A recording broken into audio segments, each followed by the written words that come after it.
We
are back Thursday nights. Oh, man, I'll tell you, it's good to be home. We are back to Thursday nights, everybody. I want to say thanks to everybody. The past 2 weeks, we were doing Wednesday shows. Shout out to the panel members that came and helped us out on an off night there, because I just had to move the schedule over. There was a lot of stuff going on as we approached the end of summer, and here we are going into fall. The games are showing up. I'm enjoying Mortal Shell 2. We're going to talk about some of the other games. The Sinking City 2 as well. I've been starting that one up. Trying to get these two games done before we hit that mainframe that will be September and leads us right through the holiday season, which is going to be wild. Guys, please take a second, if you will, to hit that like button. Let everybody know that we are live. You know, it's nice. I saw YouTube actually, I've been doing this for a very long time, and YouTube is now sending out notifications. So I don't know where they put the bell for you guys. I don't know where they put the bell, the notification bell. But if you guys don't mind hitting a couple of buttons real quick, take a couple seconds here to hit that like button. Hit that bell if you don't mind. It works now. My phone went off. A little alert went off on my PC. Says Mooch is live. I said, you got to be kidding me. It's working. It only took 12 years. But here we are. We finally got there. Also, if you wouldn't mind, take a look at that outstanding description right there, right above. That's the join button. If you'll hit that and become part of the Mooch Maniac family, as 78 INC-US just did. 78, good to see you here. Welcome to the Mooch Maniac family members. Great to have you here, buddy. Outstanding. Wolf, I see you in the chat, buddy. Wolf, you always know you can jump in here anytime you want to, buddy. The great Wolf. We got to get Wolf back on the show. Wolf, always good to see you, buddy. I got a great panel here. We got a lot to talk about. Let's get right into it right now. I want to welcome back the great other half of What's Up PlayStation. You guys remember that show. That's how I started my Saturdays. I missed that. Saturdays have been empty ever since. The great Gaming with Persona is back with us on the show. And let me tell you something. I had to have my people reach his people, okay? He's not just going to do any podcast. I had to have people reach out to him. But he's here tonight. The great Persona is back, and I can't wait. Persona, I might need you. I'm not going to lie to you. Persona, how you doing tonight, buddy? Great to have you back on Crossfire.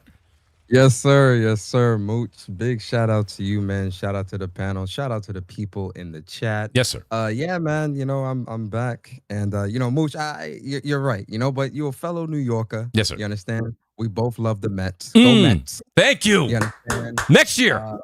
So of course, next year. So, you hit me up. I'm like, listen, Mooch is my guy. Yes. So I had to pull up. Happy to be here. Even though I haven't been doing content or shows for a long time, I always tune in. I always try to tune into Crossfire. Thank you, man. Big shout out to Mooch. Big shout out to everybody here. Shout out to the chat. And yeah, man, it's gonna be a great show, man. A lot of things to talk about. Yes, sir. I think one of those things. I think you can agree with me, Mooch. We both are married men, but I think we both can agree that Lucia. Oh, okay. That GTA 6. That's right. There might be a little side something going on. Yes. On November 18th, you understand? Yo, no, but right there. Man, it's gonna be a great conversation, and to be here with surrounded around great people as well. I can't wait to get into it. Yes, sir, Mr. Persona. Great to see you. And there's the other half of the chat, the great Jay Bari. He says, hashtag no disc, no podcast. That's for you there, Persona, as always. Shout out to Jay Bari. Yes, sir. Blackout. We had Jay Bari on last week. Jay, that was epic. Great to have you here in the chat with us as well. The great Porter Rock 77. P-Rock, you're podcasting when you're on vacation. I don't know how you do it. I used to think I was a veteran, but I go ahead and I'll move my seat over for you, buddy. The great P-Rock is back on the show. He's East Coast now, okay, folks? So change your stamps and your postage. He's over here on the East Coast, and we're keeping him over here. P-Rock, welcome back to the show, buddy. It's been a long time. How you doing tonight? Hey, what's going on, brother? Hey, people. Grand opening, grand closing. How's that Blackout going? I'm sorry, GTA 6 says, yeah, enough with this nonsense. It's time to play ball. Yes. But hey, man, hey, what's going on? Hey, I technically didn't podcast. I did a few videos. Yes, it was a video. But, New York, yeah, New York was just too fun. Spent the summer in New York City, un verano en Nueva York. And there's nothing like it, man. I did not want to come back to North Carolina. I was like, what the hell? He's like, what happened to the food? Yeah, oh my, the pizza alone. Like, if people go, why should I go to New York? Pizza. That's it. Oh my God. That's it. P-Rock, you're not lying, man. But listen, honestly, when you did that, you were out on the road and you were still doing those sarcastic things you did out there with those videos, man. Oh my God. I said he's just making absolute material gold right now. Yo, you got everybody all riled up. All riled up, man. For having fun. And I knew it was going to happen. People were DMing me like, oh, you're such an a-hole. You knew you were going to pick off people. And I'm like, and here's the thing, like, why? All I say is, Yeah. I just said, hey, looking forward to GTA. That's While I was it. on a boat partying, listening to music, drinking. Like, why is that a big deal? It's not, man. It's not. We're gonna get into all that. We've got GTA. We've got the PlayStation protests. We've got everything to talk about tonight. It's gonna be fire. Great to have you joining us with us tonight, P-Rock of all nights too. Shout out to Neil Augusto. Thank you for re-upping the Mooch Maniac family members. I appreciate that. Of course, Danelle Brown, who's a big P-Rock fan as well as Persona. He says, this is going to be a trash New York show. Let me tell you something, Danelle. I don't want to hear about your Dodgers or your Lakers tonight. Okay? Hey. When you talk to Donald, tell him Nixon 5. That's right. Just tell him that. That's all. Believe me, he hears you. Oh, believe me, he hears you. So, thank you very much for that reminder, P-Rock. Great to have also my voice doppelganger. Listen, I don't know how he does it as well. These guys have taken the reins, man. These guys have taken the microphone and run with it. I can't keep up with them anymore. Mags does a show, and the minute he finishes a show, he cooks a meal for his family, and then he does another show. I don't really get it personally. I don't know how he does it, but the Mag Show's back on here. Mag, yes, sir. Great to have you, buddy, as always. How you doing this evening? I am doing awesome. Yeah, we just came off a good show today from the GTA 6 reveal from Netflix. That was awesome. Yeah, I had a good time there. As soon as I clicked off, we were almost at 2,000 people watching. My Lord. Yeah, it was great, man. It was awesome. It was a lot of fun. We'll get into that, I'm sure, into the show, but shout out to the chat, obviously, and to this lovely panel. And Porter Rock, it's been a while since we had a conversation, so I keep up with all your stuff, so, glad to see you guys on the show. And, let's get into it, man. Let's not waste any time. Let's do it. And then the man that they love to hate, the man himself, Death Singer, is here tonight, folks. DS is here to do the Lord's bidding on the PC side. DS, great to have you. We had a great little pre-show before. We're going to make that transpire right into the live show right now. DS, how you doing this evening? Oh, I'm doing great. I mean, now you need to address Mirko straight away in the chat because he said I'll say it's overrated. No. GTA 6 looks absolutely gorgeous. It looks fantastic. Yes, it's sir. just when I said it was going to be 30, I'm glad that I called it when I did because it's from what I've seen, like that game is doing a lot of shit, like way more shit than even Red Dead 2 was doing. So it's gonna be a great game, but there's that 30 FPS, baby. We're gonna talk about it, DS. We are gonna talk about it. By the way, shout out to Lady Games. I appreciate you joining the channel. Great to have you back with us in the family. You're in the family anyways. You know that, Lady Games. Great to have you here as well. Please, everybody, do hit that like button as we go through the introductions here. Nib, I know, Nib, you must be a little sleepy because you just had the barbecue of barbecues, my friend. Yeah. So I want to say thanks for making it, buddy. Yeah, I got to say, though, it was really interesting because one of the lads, obviously I won't mention his name. He's not. I don't see him very often. He come down from Birmingham, right? Yes. And yeah, we're in the living room. We finished eating. We're just chilling, talking, and he said, "Oh, did you hear about this Netflix thing?" And I was like, "What Netflix?" Because he saw obviously all my consoles in the TV cabinet. Yes. And he said, "Oh, like this Grand Theft Auto 6 thing." And I was like, "Oh, I didn't realize you game." And he goes, "Oh, I don't." He goes, "There's only a handful of games I've played." And I was like, "What games?" And he said, "GTA and Last of Us. They're the only games that he's played." He's got good taste. So I was like, yeah. So I was like, okay, great. I was like, they're my favorite developers, actually, funny enough. I was like Naughty Dog and Rockstar. So then he was like, "Oh, why don't you put it on?" I'm like, "Wicked." So I'm in a room full of boys and a couple of girls, and mostly non-gamers. Like, it's only me and my brother-in-law who game. So we put it on, and it was really interesting seeing non-gamers' perspective. Yes. Because most of the time, everyone was like, oh my God, it looks real. Is this real? Is this a game? And I'm like, no, this is a game. This is a game. And they're like, oh my God, it's like a movie. And it was so funny. Like, it's really, like, I think the way they showed it, which was almost like, one elongated gameplay, then a few snippets, then another elongated bit of gameplay. It did have that kind of cinematic Netflixy movie feel. Yes. So maybe it was the right format, because if you got random people who don't even really game talking about it and wanting to watch it, like that is a big selling point, right? Like, that's crazy marketing right there. Well, I'm glad you gave that perspective, and I will start with the GTA 6. Let's talk about that. That is the elephant in the room right now. Shout out to Blessed Red. Blessed Red goes 30 FPS. Give me my flowers. Listen, Blessed, I don't think anybody really ever argued the base PS5 was going to be 30. We always thought that maybe we would see a 40 or an uncapped frame rate for the Pro. We'll see what they said. They haven't said anything for the Pro yet, but yes, the base is 30. If you would like some flowers or anything you'd like, Blessed. Okay, you won that one with the entire internet on that. It doesn't have any other modes. Is that we don't know? Confirmed? We don't know. They just said that the base PS5, I believe, was confirmed to be 30 FPS. The base. They have not said anything about the Pro.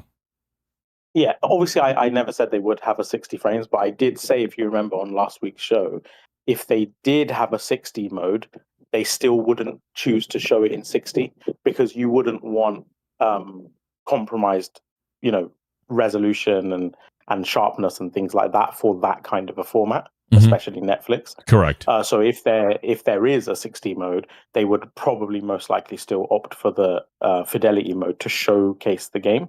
So it doesn't necessarily mean that they don't have any other modes, although it wouldn't surprise me if it was just 30.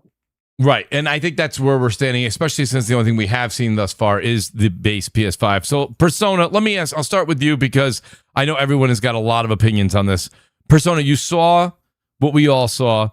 What's your take on it as a console gamer that is going into November 19th? Are you there day one? Did anything that you read kind of either upset you, anything you saw disrespect what you thought that game was going to be in your mind moving forward, or no, what you saw is exactly what you needed to see to be pleased with your purchase? Yeah, listen, first off, Mooch, I'm a little rusty. It's been a while since I've done this, so I gotta get the it's okay. Get the energy, I got the jitters, man. That's yeah, it takes a minute to get back. It does. It's been a long time since I've done podcasting, man. So I'm getting the jitters. But no, all jokes aside, I do think that when it comes to GTA 6, I mean, at the end of the day, this is a game that is, a game among games, right? It's pop culture. It's the game that a lot of games wish they could be, if you will, right? It stands on its own. It's going to sell millions and millions upon millions of copies for years to come. Yes. Right. So I think for GTA, just as a game, that's just what it is. But for me, what I saw today when it came to the Netflix extended look, I thought it looked absolutely phenomenal. Like everything that they shown, that this was like a great, well-paced, extended look of a game where there really weren't any down moments. And I love how they kind of showed off a lot of what you can do in the game through the gameplay and not through just talking, right? It's easy to say, hey, you'll be able to do this and do that and not actually show it. They actually were showing it and kind of just was just like, this is what you can do. And like you pick up on it. Like some of the things that I picked up on initially were the shooting mechanics are much, much better. Like the shooting looks much snappier. Good. a lot tighter. The driving looked a lot better. The shooting while driving looked really, really good. It just was a great time looking at the game and just seeing how vast that world is and just a lot of what's going on. I was blown away, and I watched it on my 4K OLED monitor, LG OLED monitor, and I watched it on my 65-inch LG 4K OLED TV. It looks great. You can definitely tell that it's 30 on a 65-inch, like, because you can kind of see it a little bit more than that. But just going back to the 30 FPS thing, listen, it's one of those things where I'm waiting to see what the PlayStation 5 Pro version is going to look like, a 40 FPS mode, if there's like some type of balance mode, 40 FPS or something like that. I'm interested to see what the Pro version looks like, because that's where I'm going to be playing the game. So I'm going to reserve my judgment of the frame rate or whatever until I know what the Pro version is. That's fair, Persona. I do want to make a quick announcement, guys. I don't know if it's hitting Persona's area as well, but we are getting an insane lightning and thunderstorm for the next hour and a half. If for some reason the show does cut off, I deeply apologize. That's not me. I just saw lightning just go crazy outside the window right now. I was like, okay. Let's hope that doesn't affect the show, because I got a great panel here, so I'm not going to interrupt anybody anymore with that, but I just wanted to make sure that everybody's aware of it in case something was to happen. Porter Rock, I'm kind of with Persona on this right now. I was very pleased with what I saw. I do think this is a game of a generation. I don't mean that just as far as sales are concerned. I mean everything that they're putting into this game. But at the same time, we talked about this for the past 12 months on the show. P-Rock, you were even on the show, I think, when we've had a discussion about 60 FPS, 40 FPS unlocked, and then a locked 30, and how that situation is going to go with console. P-Rock, where do you think you were? Now, first of all, what did you think of what you saw? Are you pleased with what you saw from the game, what Rockstar presented? A. B, do you think the Pro is also going to be locked at 30? Because I see Blessed Red, he says, no, they said the Pro. I saw what he was talking about, what Bless was talking about. That's not confirmed. There are people speculating that the Pro will also be locked at that. I haven't seen that confirmed, though. I've only seen base confirmed. P-Rock, what do you think? I'll start off with my impressions. I'm glad. I was actually thinking, nah, I'm not gonna watch the extended gameplay, and I finally caved in. I said, yeah, I gotta watch it, and it was phenomenal. It's what we expected. People asked, why would anyone pre-order the game without looking at it? It's because of Rockstar. Right. Only certain developers have that reputation, right? You don't give that trust of expecting quality from a developer on a normal basis across the board. Rockstar is one of those devs that, especially when it comes to GTA specifically, they hit it every single time. Yes. So it was amazing. It looked great. It's just the world looks lively. It just looks like Miami. I mean, they really outdone themselves. It looks absolutely fantastic, and it's going to be the biggest game of the gen. Period. Absolutely phenomenal, and I don't think anyone's really disappointed. I think the only people that were disappointed were the people hoping for the game to fail. There's this big movement of people wanting this game to fail for whatever weird reason, and looks like the extended gameplay trailer broke their backs. I think they now realize, yep, this is a banger, this is a hitter, whether they like it or not. And oh well. But for those who were looking forward to this, we're in for a treat. Yeah. As far as the 30 FPS, 60 FPS debate, I'm actually still thinking that this is they're gonna have a performance mode even on the base consoles. Yes, everything they shown on it looked like a lot, that would make you think that it's gonna be like that 30 FPS. But most games are shown in quality mode, you know? Yes. Yep. Like just like Nib said, Final Fantasy has a performance mode, but Square Enix doesn't show performance mode in their review, in the initial showing. It's all 4K 30. Yep. Most games are gonna show at its best graphical feature because that's all it really is. It's a graphical showcase. So they're gonna show you the game at its best in quality mode. But I'm still hopeful that I think that not just even the Pro, that even the PS5 and the Series X gonna have 60 FPS. Because when you think about it, you probably can't even name 10 games created for this gen that's locked 30, especially from a major developer, especially from a AAA big studio with the money. I personally, over the last maybe year, I was, just to myself over time, I'm thinking, wait a minute, like I think Rockstar is smart enough to know that 60 FPS is a big deal, right? I think you're Right. talking about probably some of the best developers in the industry, and they know what's in the pulse. They know that they see what's going on. They have the data. They see that 99% of the games are 60 FPS. So at a certain point, I said to myself, I just don't see Rockstar wanting that blemish on their own image, right? Where they're like, wait a minute, this isn't. And I know some people be like, well, Rockstar released 30 FPS before. Well, yeah, because at the time it was normal. It was normal during that time with the hardware. Most games were 30 FPS. Performance options wasn't a thing. That wasn't a thing for consoles anyway, right? But performance modes is normalized. It's a normal thing now. It's not even a thing That's what I looked at. that we Yeah. even guess. Yeah. Yeah, I see performance mode as standard now. Performance mode is a standard thing. So when you don't have it, now you're the one off. I mean, look at the reaction of Blood of Dawnwalker. You got that huge backlash on that game instantly. Like nobody cared what it was doing, how big the world is, whatever. It was automatically instantly what? No 60 FPS. That's like the first thing, right? Like nobody really wants to hear a non-standard thing not being standard anymore. Mhm. So, we're still months away from the actual release, and I have a feeling that Rockstar is going to deliver. I think it's surprising. Now, granted, what's going to be the concessions to play in performance mode, that's going to be, the conversation. But I know I have a feeling that Rockstar is going to pull through. I don't think Rockstar is tone deaf, and being one of the top developers, I think they realize that 60 FPS gaming is going to be an important aspect in today's gen. So I that's where exactly I'm at, P Rock, where I'm like, this generation has just changed. We're not at that point where 30 FPS is necessarily okay with a lot of different customers, right? A lot of different gamers out there. So does that mean that they still won't sell millions upon millions? No, they still will probably, right? And maybe that's the thing that's the driving factor for them. They're like, well, we could still do 30, and then on the PS6 we could charge an upcharge for 60 frames or so. I'm speculating here. But Meg, But you gotta, go ahead, say Persona. with a game like this, I didn't mean to cut you off. No, but go with ahead. a game like this, it's a game where a lot of rules don't apply, right?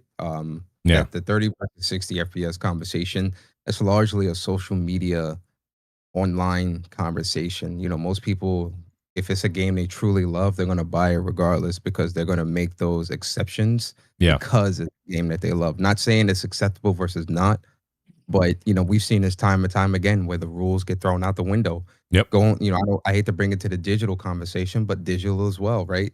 As much as people are complaining about digital, most people are still going to buy GTA 6 because it's a game where the rules do not apply. So I think that 30 versus 60 conversation applies as well to the everyday consumer. So I agree with you. This is what this seems to be a game and a developer that can defy the rules, right? So I'm kind of with you on that, Persona. And like you said, a lot of the stuff that we talk about in the community, and even though a lot of big channels on YouTube and they get hundreds of thousands of views and this and that, that doesn't speak for the millions upon millions of gamers out there that love this game and will still go out and buy that. Mariko says GTA 6 will sell PS5 Pros proportionally to show how good they make it look. PlayStation will happily send devs to make sure it shows out 60 FPS guaranteed. I don't know about guaranteed, Mariko. Right. No. To see, like, people have a fundamental misunderstanding. You'll understand this if you game on PC, right? Hardware limitations exist, right?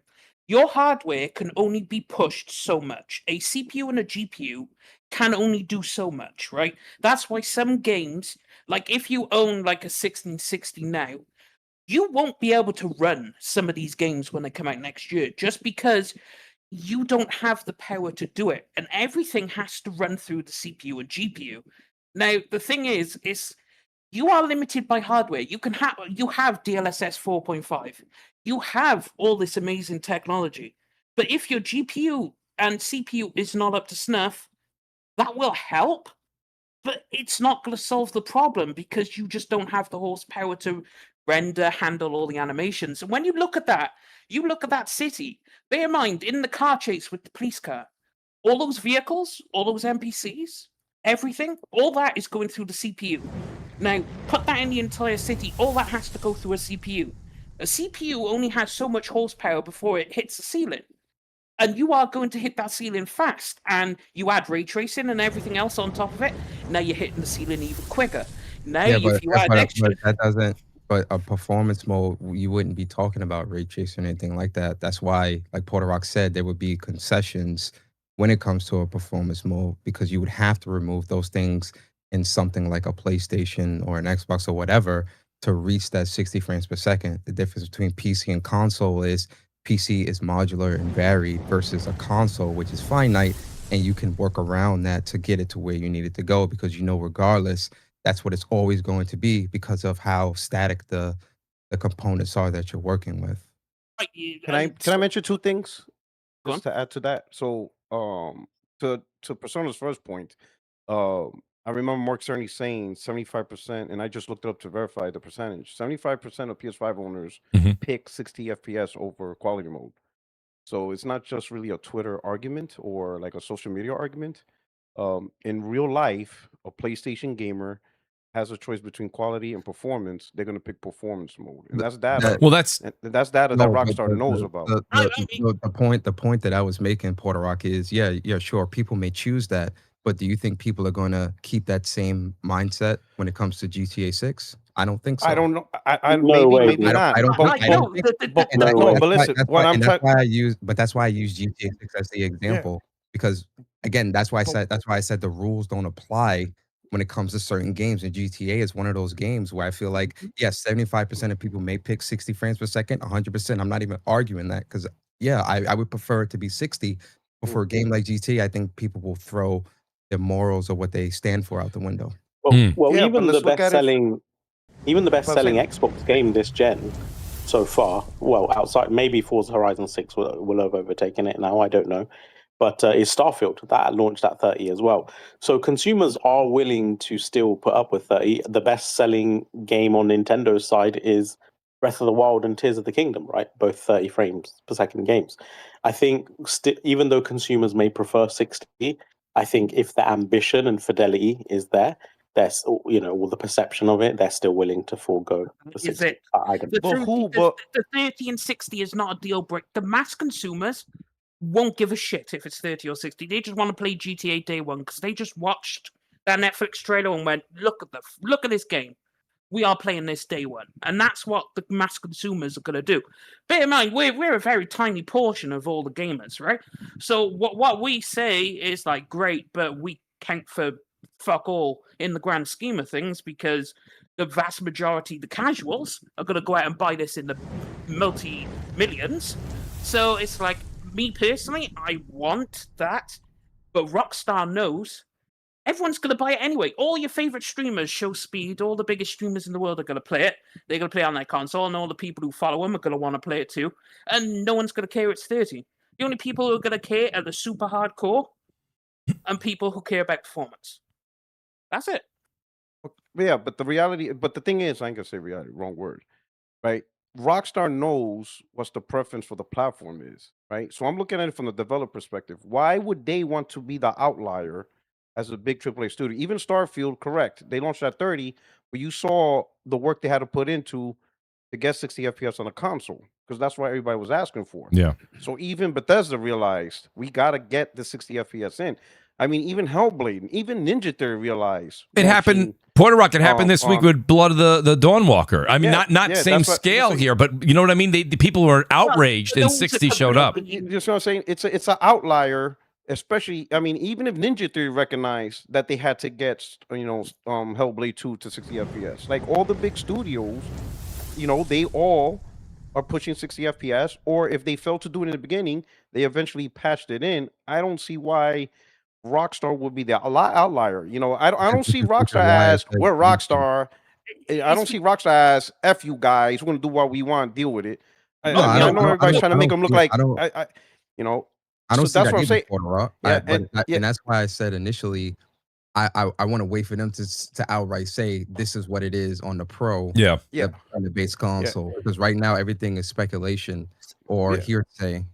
That's right. See, Oh, on yeah, the Pro, I'm on going the for Pro, now for Def. Hold on, Def Singer. For your point about hardware limitations, I agree.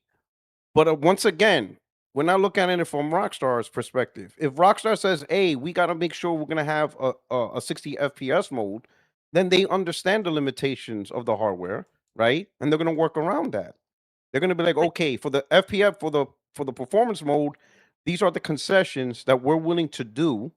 Right, to get 60 FPS, and that could be things like you're gonna have, like, I mean, look at in fact, I'll use Insomniac. Insomniac made New York look like COVID lockdown with Spider-Man.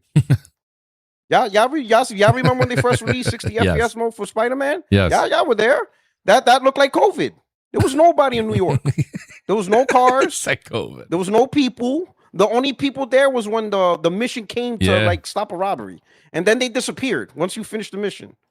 That's how far Insomniac got initially in order to get 60 FPS. Now, granted, over time, Insomniac got better and learned to keep some more assets. But you saw New York City was COVID lockdown, Spider-Man, when you played in 60 FPS mode. They also toned down, they turned off ray tracing and all that stuff. They did a lot of stuff, right? Mhm. Rockstar's going to be like, okay, if people want 60 FPS, this is going to be the concessions. You're not going to get That's ray right. tracing. You might get less density with people, less population, right? You know, a lot of the action or a lot of the things that are CPU intensive, they're going to tone it down, right? Tone down some resolution, you know, that's going to be up to them. Now, if performance mode looks too bad, if it looks too bad, like the game just looks outright ugly, then I could see them saying, yeah, we can't do a performance mode because it just looks too trash. And we don't want this image being circulated. Then I could maybe understand if it gets to that point, then we won't get 60 FPS because the downgrade is just way too far beyond that. But No, that's really the thing that's going to be there. The only concession is going to be on the Pro. You'll probably have a 40 FPS VRR mode, right? That'll be the concession I'll give, and I think there'll be a 40 FPS mode because people love the 40 FPS VRR mode, and people like that. And I think that's a good compromise between the 40 and 60. Because what I think is they tried running it at 60, but then they realized, look how much shit we have to dial back. But then also you have to remember the limitation. How is the game built around the hardware? And it's like, well, I can see two ways about it. Rockstar gonna do what Rockstar gonna do because they know this is just the biggest game. This is gonna sell like 180 million copies when all said and done, probably above that. And so I think what they're gonna do is drop it at 30, and then they'll release the 60 either very later once they figured it out, or they're going to save it for the PS6 and sell you another copy because they love repackaging GTA games, especially every generation. And it's just like the scale of the city. Thing is, you could go up, well, Blood of the Dawnwalker managed to get 60. Yeah, but look at the size of Blood of the Dawnwalker, and then go watch that Netflix trailer and look at the size of that city. Bear in mind, the map is, 3 times as big as GTA 5's map?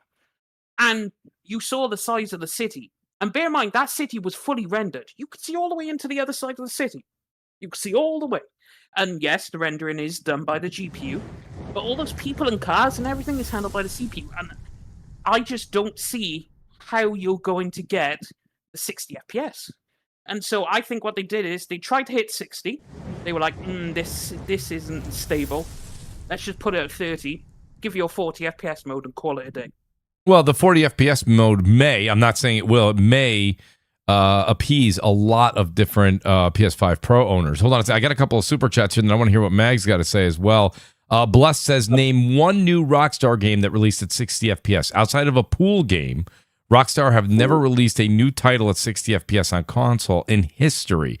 Blessed, I know you have the odds on your side, but again, as we've made a few different points here, you are looking at a situation where people have come to expect having that in there. Now, again, Persona made a great point in saying, okay, you may expect that, but does it apply to a game of the generation like this will be? Glinster says Rockstar and Nintendo are FPS exempt.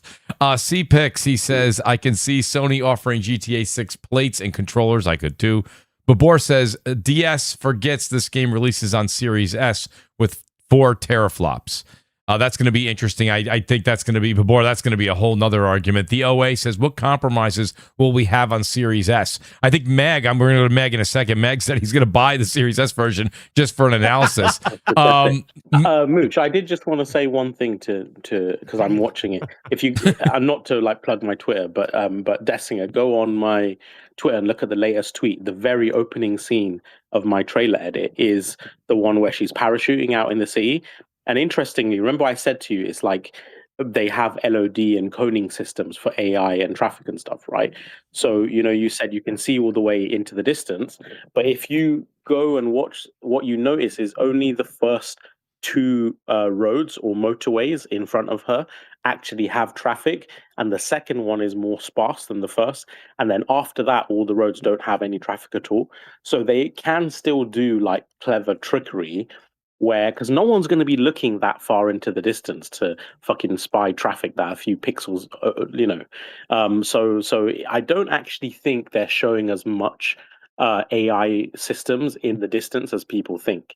I think they are using very clever coding systems. For what I saw though, in like the police chase scene and all that, it's like when you're going around free roam in the car. It reminded me of the density of Cyberpunk, right? Cyberpunk is a pretty dense city. That's why it requires so much horsepower. Because if you put it on high population density, there's tons of people. And the city reminded me of Cyberpunk in that how dense it was. In fact, it was a bit more extreme. Because like when you're walking along the beach, there's all the people and everything. And when he was driving around in the car, there was tons of cars and people everywhere. And so it's just... From what it looks Remember, like, Cyberpunk is 60 on PS5 and Series X. That's what I was going to ask. Cyberpunk is 60, but also this is like 3 times the size of Cyberpunk. So let's not value twisted. Cyberpunk but that 3 times the size is not going to be rendered 100%. It's not going to be rendered 100% all the time in one shot. How do you explain Crimson Desert? Yeah, Crimson Desert's massive as well. How do you explain Crimson Desert being 60 frames on console? Because they and that has object permanence as well. Like they lowered all the settings to get the mode. Yeah. Plus wait, hold on. We do this in stages. So what's to stop GTA from doing the same thing to reach that 60 frames per second? That's what I was asking before the show started, Person. I agree with you. Because I don't think they're going to want to scale it back because they're going to want people to be immersed in the city. So that's where you're going to spend. But they can get immersed if they play quality mode. Yeah. See, your argument is starting to crumble. Yeah, exactly. I known you a long time, brother. Your argument is crumbling. You were just sitting here saying 30 FPS, they wouldn't want to do this and that because it can't get there. Then we bring up examples, and now you're switching and moving the goalposts to say they won't want to compromise that much. Why wouldn't they?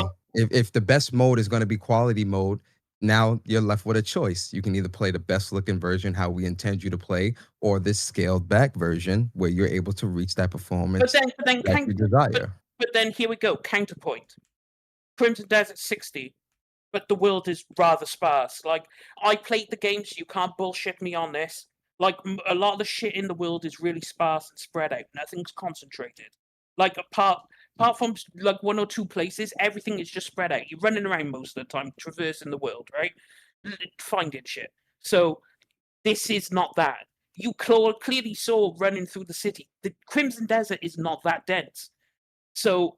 these are 2 very different things. Yeah, you can make the comparison, but it's like, but then Porter Rock brought up the example of Spider-Man when it was looking like COVID. How do you explain that?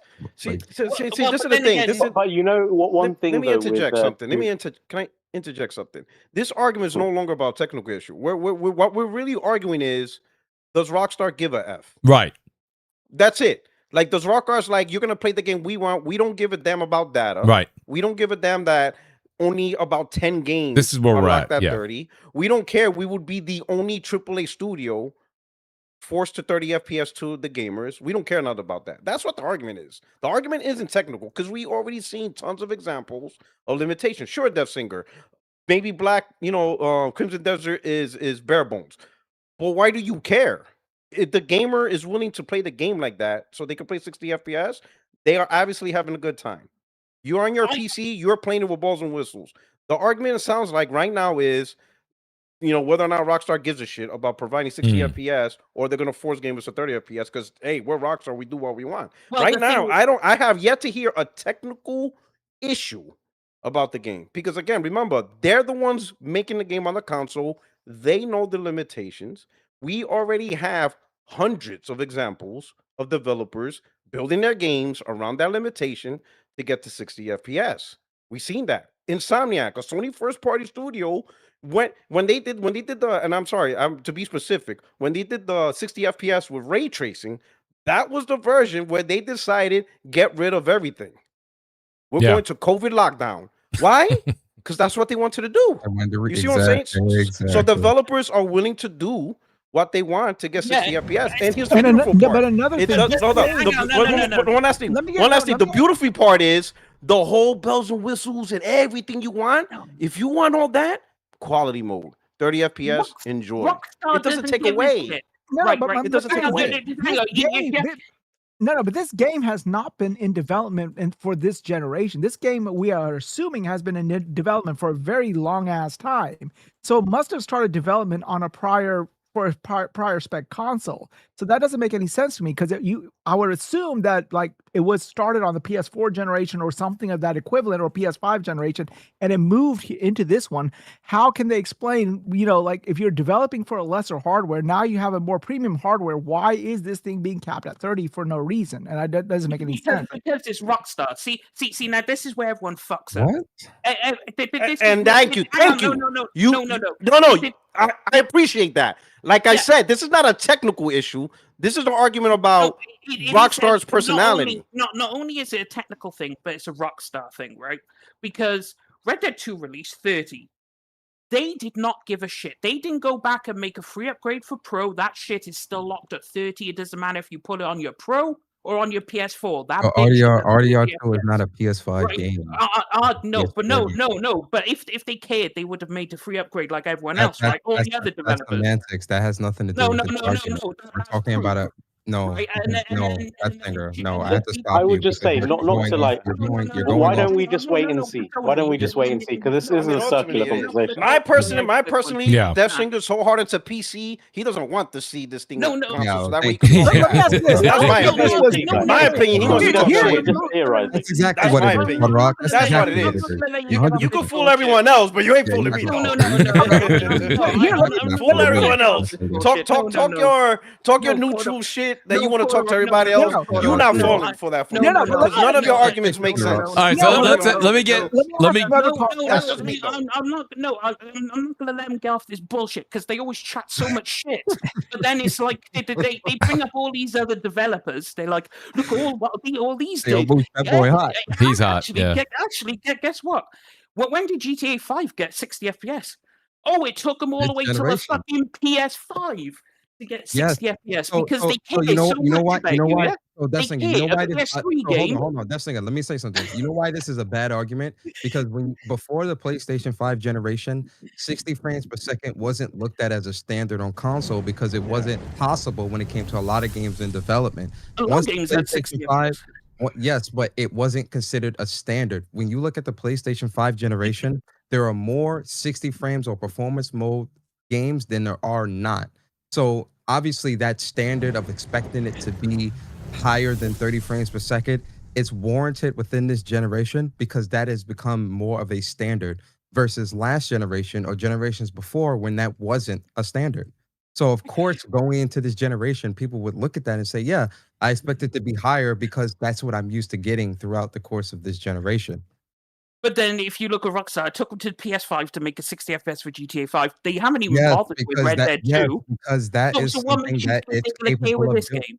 Yes, because that is what it was capable of doing on the play. I just explained it to you. They were able to do that on the PlayStation 5. So that's what they did. RDR2 might happen as well. No, But it's not happening. It's an ancient game. the games that you are mentioning are games pre the PlayStation 5 gen. So of course Yeah. those games would not be 60 frames Because because that was even not the Naughty standard. Dog games were 30 back then. Like, Yeah, and but I don't think they're going to There be was no 30. like what? Yeah, what Death Singer? What are you talking about? We didn't have performance mode on the PS4. That no, wasn't you a didn't thing. have performance mode. Okay, But so then what are we some doing, games were man? running at 60 on them. Yeah, but very, most very games, listen, few, though. but very few sports games and very shooters. few. That was the most of Okay. what you were seeing during those last generation. like, Yeah, the you know, big like, AAA blockbusters were mostly 30.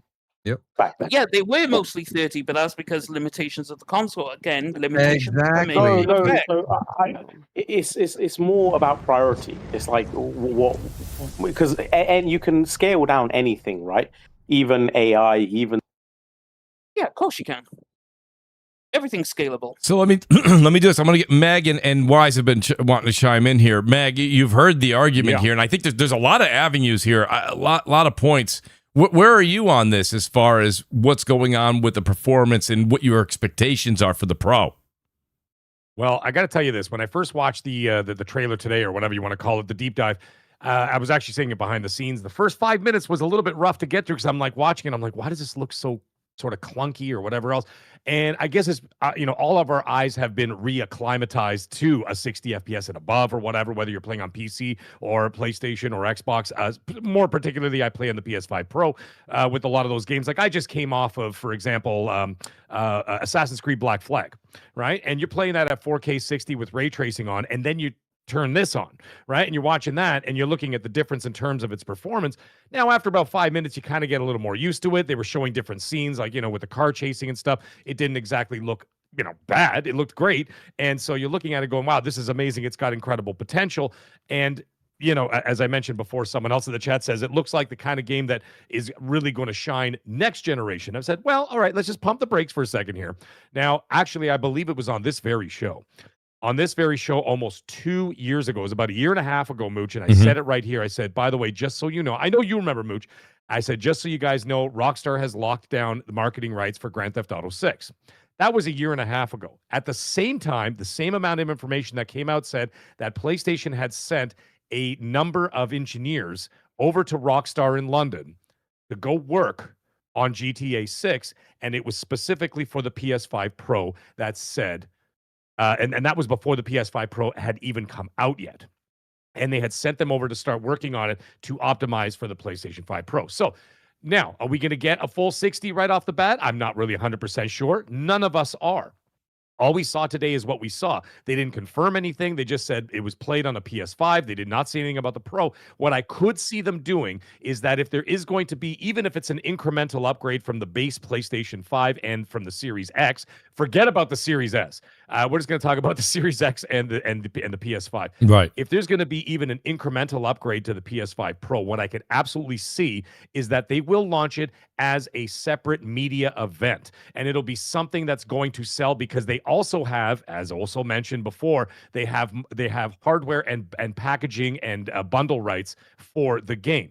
So what I could see them doing is PlayStation launching their own marketing initiative and saying, by the way, what you saw, this, that, and the other, it was great. However, if you want to see, 15 frames higher, you want to see some more, whatever, you know what I mean? Like whatever features they're going to end up putting in there, they say, well, you're going to play the best version of this game on the PlayStation 5 Pro. This is not the only marketing that they're doing for the game. This is one of many steps. As we also heard, I did a video a couple of weeks ago about it, how Netflix Portugal had accidentally posted 3 videos that are going to be on Netflix, right? So, and one of them, by the way, which is also confirmed today, was 26 minutes long. One of those 3 leaked or accidentally leaked before it was pulled down. One of those episodes was 26 minutes long. So there we go. So there are going to be 3 different marketing events that are going to be through Netflix. However, PlayStation is also going to be ramping up theirs as well.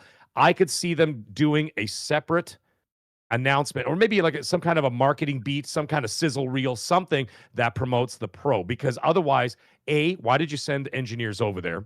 And B, why would you bother having this piece of hardware that is, people, it's not like a full leap up or anything, but it certainly is a leg up. I notice a massive difference from my wife's PS5, and then I come downstairs and turn on my Pro. There is a difference, and we're both playing the same games. And so the thing is, why would you even bother if the biggest game of the generation is not going to have some kind of a bump on that Pro? Exactly. You know what I mean? It would be a massive mistake. Yeah, how do you have that? Not only that, but just to add on to that, Max. Right. Yep. PlayStation PSSR 2.0. That's a big thing when it comes to the PS5 Pro. When it comes to making games where there are, and again, this is things Mark Cerny has said. We don't want you to have to choose, because now you can get the best of both when you look at the PSSR, especially going into 2.0. It's a major selling point. Another big thing, for the hardware that's already very expensive, brother. Absolutely. So you know what I'm saying? Like they're like right now with the prices of these consoles as is, in order to get the general public. Now, for example, if we didn't have this RAM crisis and the PlayStation 5 Pro was still $700 at launch, like it was when I paid for it, they would probably be easier to sell. Right. But now you're charging what, $900? And so now you're looking at a situation where, like, okay, we really got to jazz this. We really got to push this thing. And we have to have a reason for people to want to make that upgrade. And the catalyst would be Grand Theft Auto. It would be that point where you're saying, listen, you're getting the game of the generation. You want to play it on the best hardware, minus PC, which comes down the road. I'm just talking about from the console point of view. Then you have a situation where you could say, this is what you're going to get with that. Because the thing is, why would they send those engineers over there? They sent them there for a specific reason, to optimize for that Pro. And that is a marketing tool that's going to help them sell bundles and hardware. And so now, what is it going to be? We don't know. None of us know until they say so. And not that stupid leak, whatever the hell he is, the green onion and other. Okay, he don't know nothing. Okay, so it's Rockstar knows what's going on. Sony knows what's going on. So Eric, the producer, just chimed in. Wise, Wise, you got the mic after. I just want to say, Eric, the producer, Mr. says, he says, I believe Kind of Funny said Rockstar North told them they won't confirm frame rate because the game is still in active development. Go ahead, Wise. Well, let me ask you a question. I'm coming from a straight business perspective here. Okay, I'm just looking at it from a I don't know if you're straight, but yeah, okay. Carry on. Now, no, I've not been straight in years. I'm crooked by nature. There you go. So, I love you, Wise. How you doing, buddy? Doing what? Sad. It's a very dark day for me. I know it's a dark day, brother. I know. Yeah. So, anyhow, till all are one. Anyhow, my thinking is this: November 19th is going to come and go, and they're going to sell a metric crap ton of these games. I mean, they already pre-sold 51 million copies. Yeah, and then they're probably going to sell even more. Yeah, I mean that's just a pre-buy, and that's before the media blitz really gets going. You know what I'm saying? So my thinking is this: they're going to let this whole year ride on out the way it is. And like, let's be honest, they do have another console. PlayStation does have another console in the future. So, and that thing is going to be as much more than the PS5 Pro. So what better to announce a new console with than, hey, you can now play, this thing in 60 FPS. Oh, but if you can't afford it, you can still bring it down to the PS5 Pro or whatever for 40 or something. I think that's what's going to happen because as Singer said, they're going to double dip. They're going to triple dip. They're going to quadruple dip. People will continue to do that. They did it with GTA 5. It was like the #1 selling game. Well, not #1 selling. It was always in the top 10 for years, right? Because people kept buying for one generation, then the next generation. And everybody's, almost everybody's guilty of it at one point of doing the exact same thing, right? And just rebuying that game specifically. And if they do an RDR2 at 60 FPS with 4K ray tracing, whatever, people will rebuy it again. Maybe they won't charge 70, maybe they charge 40, but people will buy it again. Now, the thing is, I just can't see a world that makes any logistical sense where they're going to have a base Series X and PS5 version, and then the Pro's going to be the same thing. That makes no sense. So when, regardless of hardware limitations, there will be, as the other guys in the panel have already said, P-Rock said it already, and Persona said the same thing, is that there will be caveats. There will be things that they will cut. The entire place is not rendered. If I'm playing in a certain area, and let's say, I don't know, I'm hanging outside of a convenience store or something, they don't have the condo tower or the nightclub 20 blocks away fully rendered with people dancing and twerking. right? That stuff's going to, it's going to actually, put itself in the game, you know what I mean? Render into the game as you get closer to it. It's kind of like pop-ups in old games or badly optimized games, right? So it's not all going to be rendered at the same time. It will be progressive as you're moving around, right? And I could see them absolutely doing that. Yeah. So like I said, I can't see two base consoles being around the same power, and then you have a Pro, and then that would be the same as the two base. There's no chance. This is going to be a marketing weapon for them, but it's just not yet. They're going to wait a little while. That's a great I want to bring point. up one more point as well. Because I know the current marketing right now is like, it's got twice the animations of Red Dead, right? And it's got 10 times the number of GTA 5. But Last of Us 2 had I think it was 60 times more animations than Last of Us 1. Obviously, it can still run on 60 frames on the PS5. But the thing with that is that they switched completely to a different animation system, motion matching, where you can actually blend hundreds of different types of animations, but they're much more granular. So instead of having just one big motion capped animation, which takes a lot of data, it's like one piece of the anatomy, and they blend different things together to form it. So, maybe you have a bunch of different arm animations, and it blends together with a bunch of different leg animations. And that way of doing it, motion matching, is far more less intensive in terms of CPU and rendering budget and things like that. So just because it has double the number of animations, it doesn't actually necessarily mean that it is far more CPU intensive. It matters how they're programming it, because actually motion matching is far more it's less taxing on the CPU, and it actually frees up some resources. So it'll be interesting to see what they're doing under the hood. But the thing is, it's the role of the CPU, right? Because Digital Foundry did a great article on this, and they know a lot about what they're talking about. And it's even they noted, dense open world titles require GPU to render them, but the CPU is required to do the AI of all the NPCs, all the animations of those characters, all the physics in the game is taken care of by the CPU. And based on what they know about the CPU, bear in mind, the only difference between the Pro and the base PS5 CPU is a 10% uplift in clock. That's the only difference. There's no major benefit. Let me ask you a question. Here's the thing. The Pro will have much better resolution and much better features and textures than the base console. So what you'll have is a closer to native 4K image or native 4K image at 30 FPS, or you'll have close to native 4K with PSSR, but they'll turn the ray tracing on, they'll turn the shadows up, they'll turn the ray trace global illumination up, they're going to turn all the dials up on the graphics, and that is what they're going to sell you on, because that is an easy sell to someone. Is look at the reflection in the mirror, you can see yourself waving, look, you can even see your eyes and face. That will sell, and people will buy it for that. But unfortunately, the cost of that is FPS. That is the cost of all these visual effects.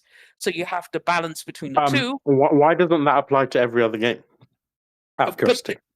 They apply to it, but they're much smaller in scope, so it's easier to apply everything to it.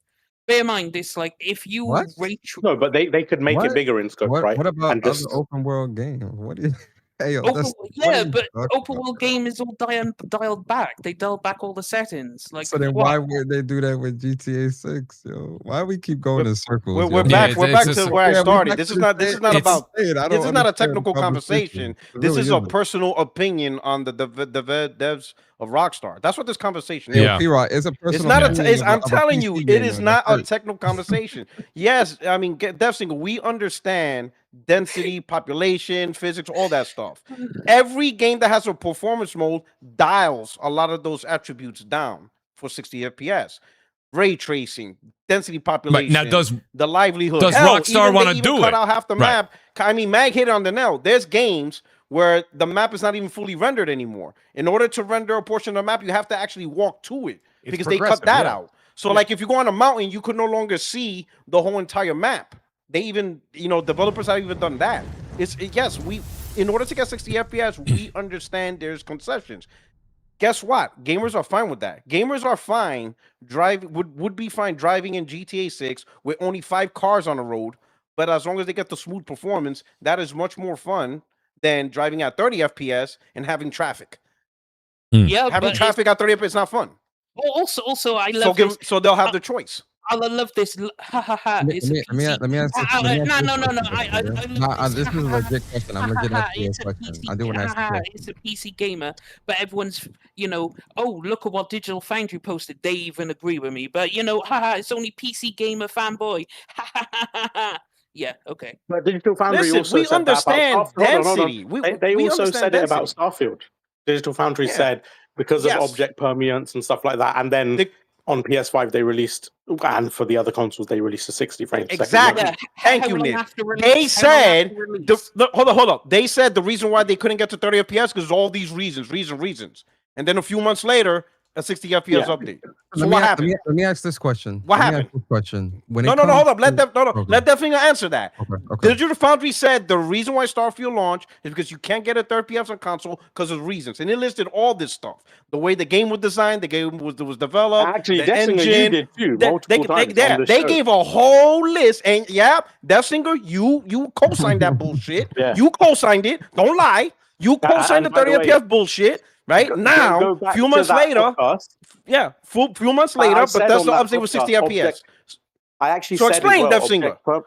object What permeance does has Starfield been have 30 done. FPS? I mean 60 FPS more when you said it couldn't. And Digital Foundry said it couldn't. Because You they guys said eventually that. figured it out. Yeah, they eventually figured it Oh out. my God, I'm done. Next They topic. figured it out. Next They topic. figured it out. Yeah, No, no, I, no, they Next topic. Yeah, It was they- magic. Actually, no, they eventually figured it out. It took them a fucking year. But yeah, But they did it though, right? It was possible then. Yeah, Ultimately, Well, it was wait, so- possible. so Ultimately, it was possible. the other thing, Ultimately, they eventually All figured right, it then. out. All right, Yes, so Rockstar will eventually figure it out. they'll figure it out. Despite you saying you couldn't do it, they did it, right? Yeah, they managed to figure it Yeah, out. thank you. Next case. Let me ask this question. The prosecution rests, Your Honor. Let me ask this question. I'm just asking out of curiosity. God damn. Do developers also? Because I see certain people in the chat saying the engine. And so my question is, don't developers also do updates and optimizations to their engine? Yeah, they That's do. what I was saying with the Persona, motion. you know, Like, I don't understand. That's why I don't understand. Persona, Like, I really don't this is understand crazy. because when you look at because and I'll give it listen.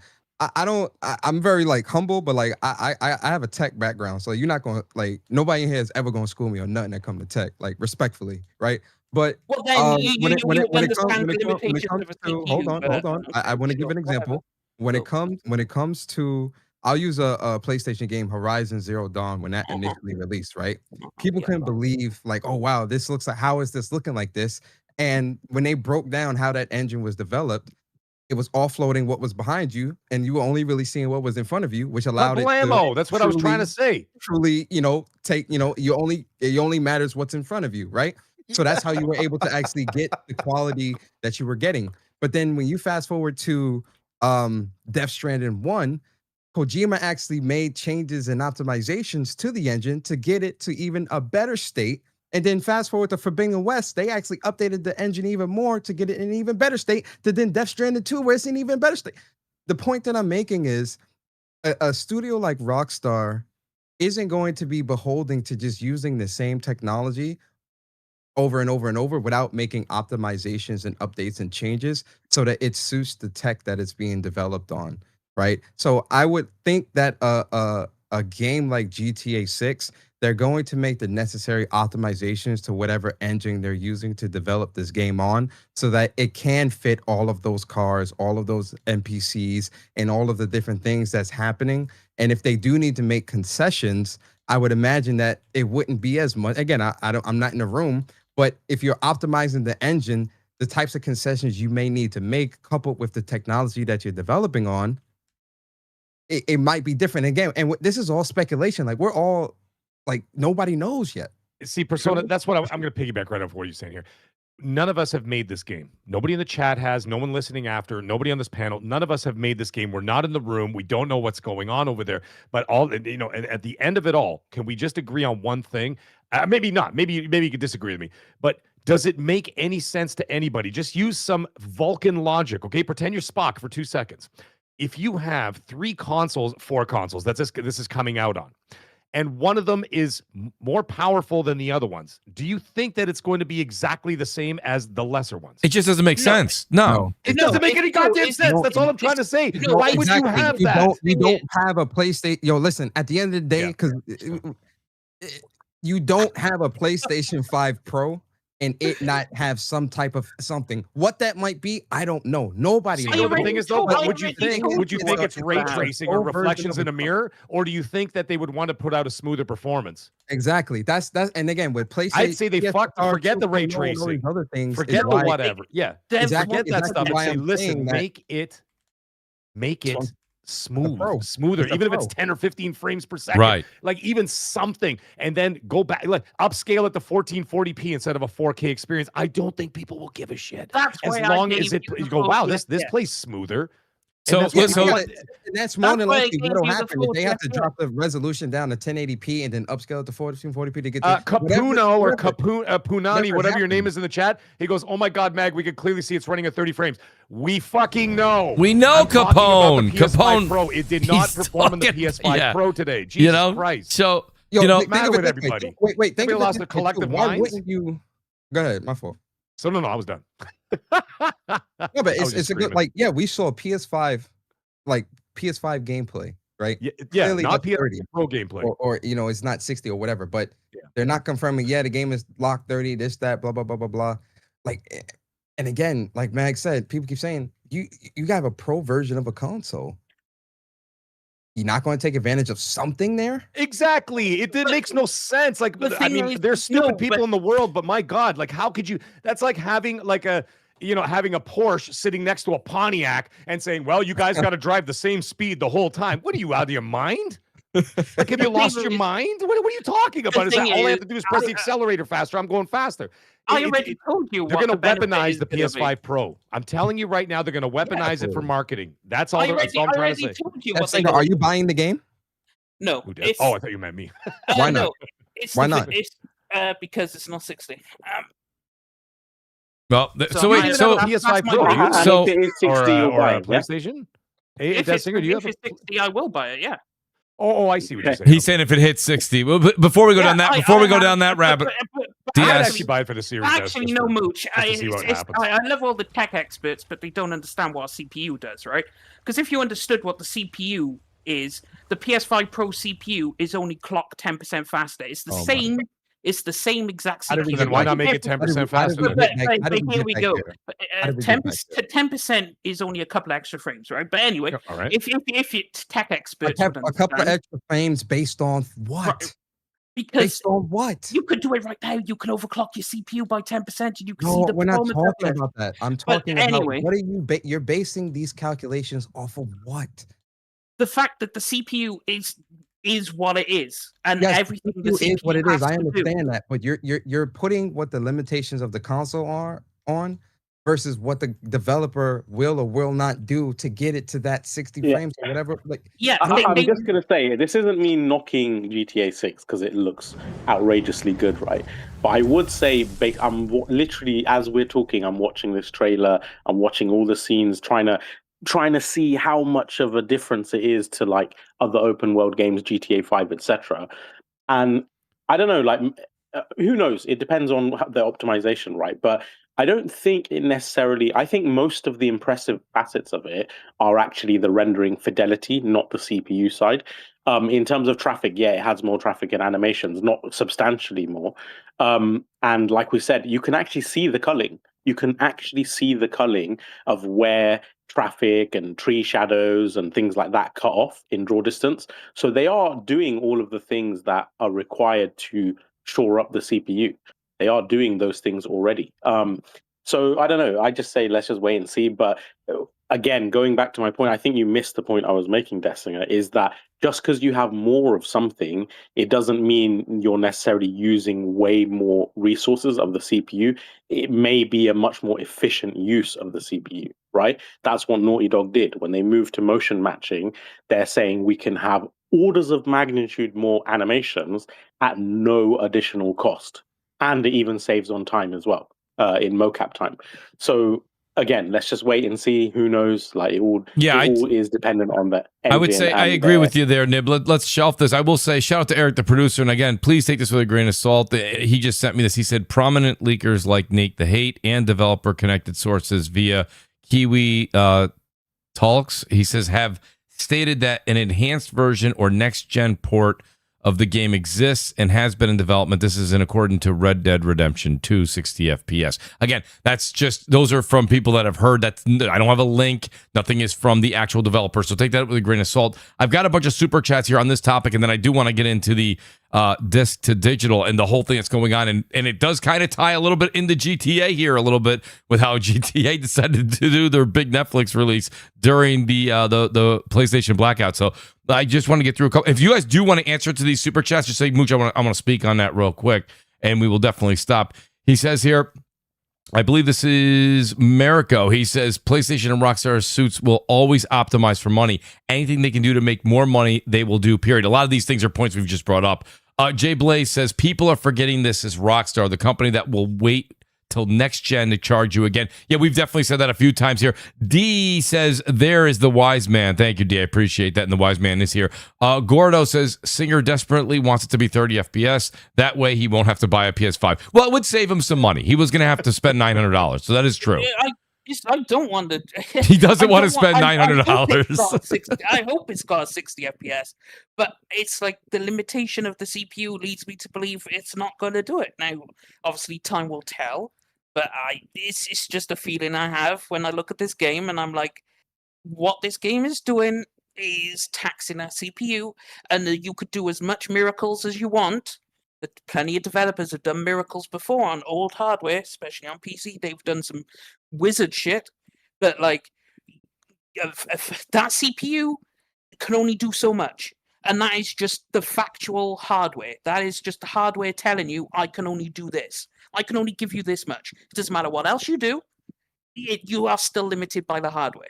That is a fundamental law in PC gaming. I remember you can only do what you. I remember when we made that argument vividly here when the Xbox Series S was coming out and everybody said we were wrong. But I do. That's a great point you make right there. So now, look at the Series S, limited by hardware. Yeah. Yes, I know. Can I just say one last thing yes. here? One last thing. It's interesting because I started playing Resonance, A Plague Tale today, right? All right, my condolences. Because it's on Game Pass, so I'm like, let me try it over there. So I played on the Series X, and it's fine. It's great. And I also tried it on the Series S. I like to do that once in a while. I do both. You want to see the difference, Yeah, so I want to see what's going on. So like even sometimes when I stream, like let's say an Xbox game, like last 2 weeks ago, I did Gears of War, and I played it exclusively on the Series S on the stream just to see what it could do, right? And you know what? Even at 30 FPS, it's still actually quite enjoyable to play. It's not like perfect. It's not the greatest thing. Mm-hmm. And this is what's considered to be a AA game, right? Not a AAA game.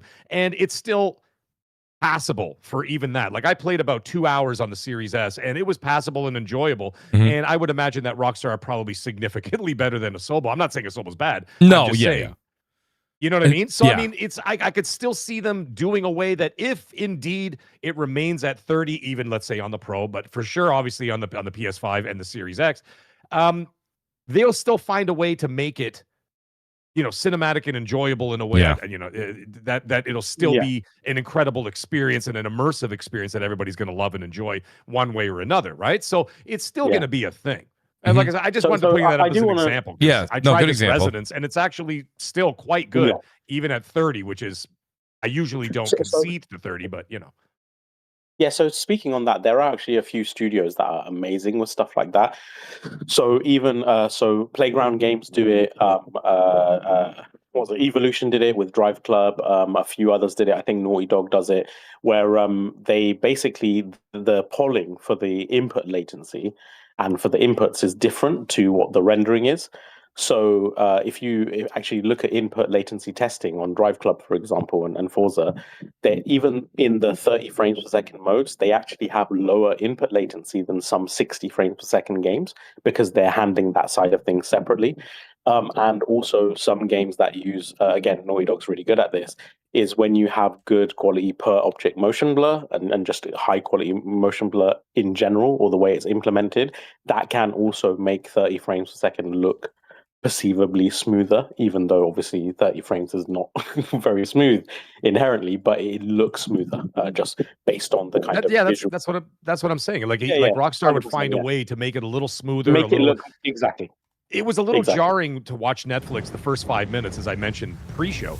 And I said, you know, that first 5 minutes, I was like, what the hell? Because I literally just came off of getting the platinum on Black Flag, right? So I put a lot of time into it, like 70 hours. So when your eyeballs got used to that, and then you go back and you're like, oh, what's going on here? Is it Netflix? Is it just rendering bad? What is going on? And then you got used to it after a while, and then it actually didn't look that bad. And I'm like, all right, you know what? If you got to do it, you got to do it. And it looked like it's going to be the kind of game that you're going to get, you know, sucked into, completely enveloped into, and you're just going to be, you know, part of the story, exploring whatever else. And you know what, at the end of it all, but I still don't believe that, just, you know, last thing I'll say on this is that I still don't believe that if you have a hardware that is, even if it's just incrementally more powerful, that they'll do something else. And I don't think it'll be the visual, you know, like a visual upgrades. I think it'll be something along the lines of making the performance just a little bit better. Has to be. I don't expect a 60. I really don't. If it is, I will be happy to be wrong about that. But even if it's just a little bit more, I just want 40, man. Give me 40. Even 40, yeah, like a 40, 14, 40. I don't even care about 60. Just give me 40. I would think give that you would the be all 40 right. on the Pro. I'd give you the 40 on the Pro because they can make the concession. See, I'd give you that, but I couldn't give you 60. I could give you the 40 though. I really don't think it'll be 60 either. I never said that. Technically, you didn't get I don't know. the whole show. It's like, all I know is I'm playing it either way. It looks but I've always given I it agree. the 40. So I agree. The 40 on the Pro would be the because people love the 40 one VRR. They love that. So I will say, I know a lot of people may disagree with me, but if it is locked at 30 and it isn't there isn't a performance mode, I do think some of the veneer of, this is next gen has arrived, this is the most state of the art thing, I think some of that will wear off a little bit for me, because it's like, okay, yeah, sure, it's the most ambitious thing ever, but you had to be 30 to achieve it, right? Whereas 99.9% of games on the PS5 and Series X are 60. So it's not the same comparison. It's not apples to apples. You know, then it becomes apples to oranges when you're talking about technology and stuff.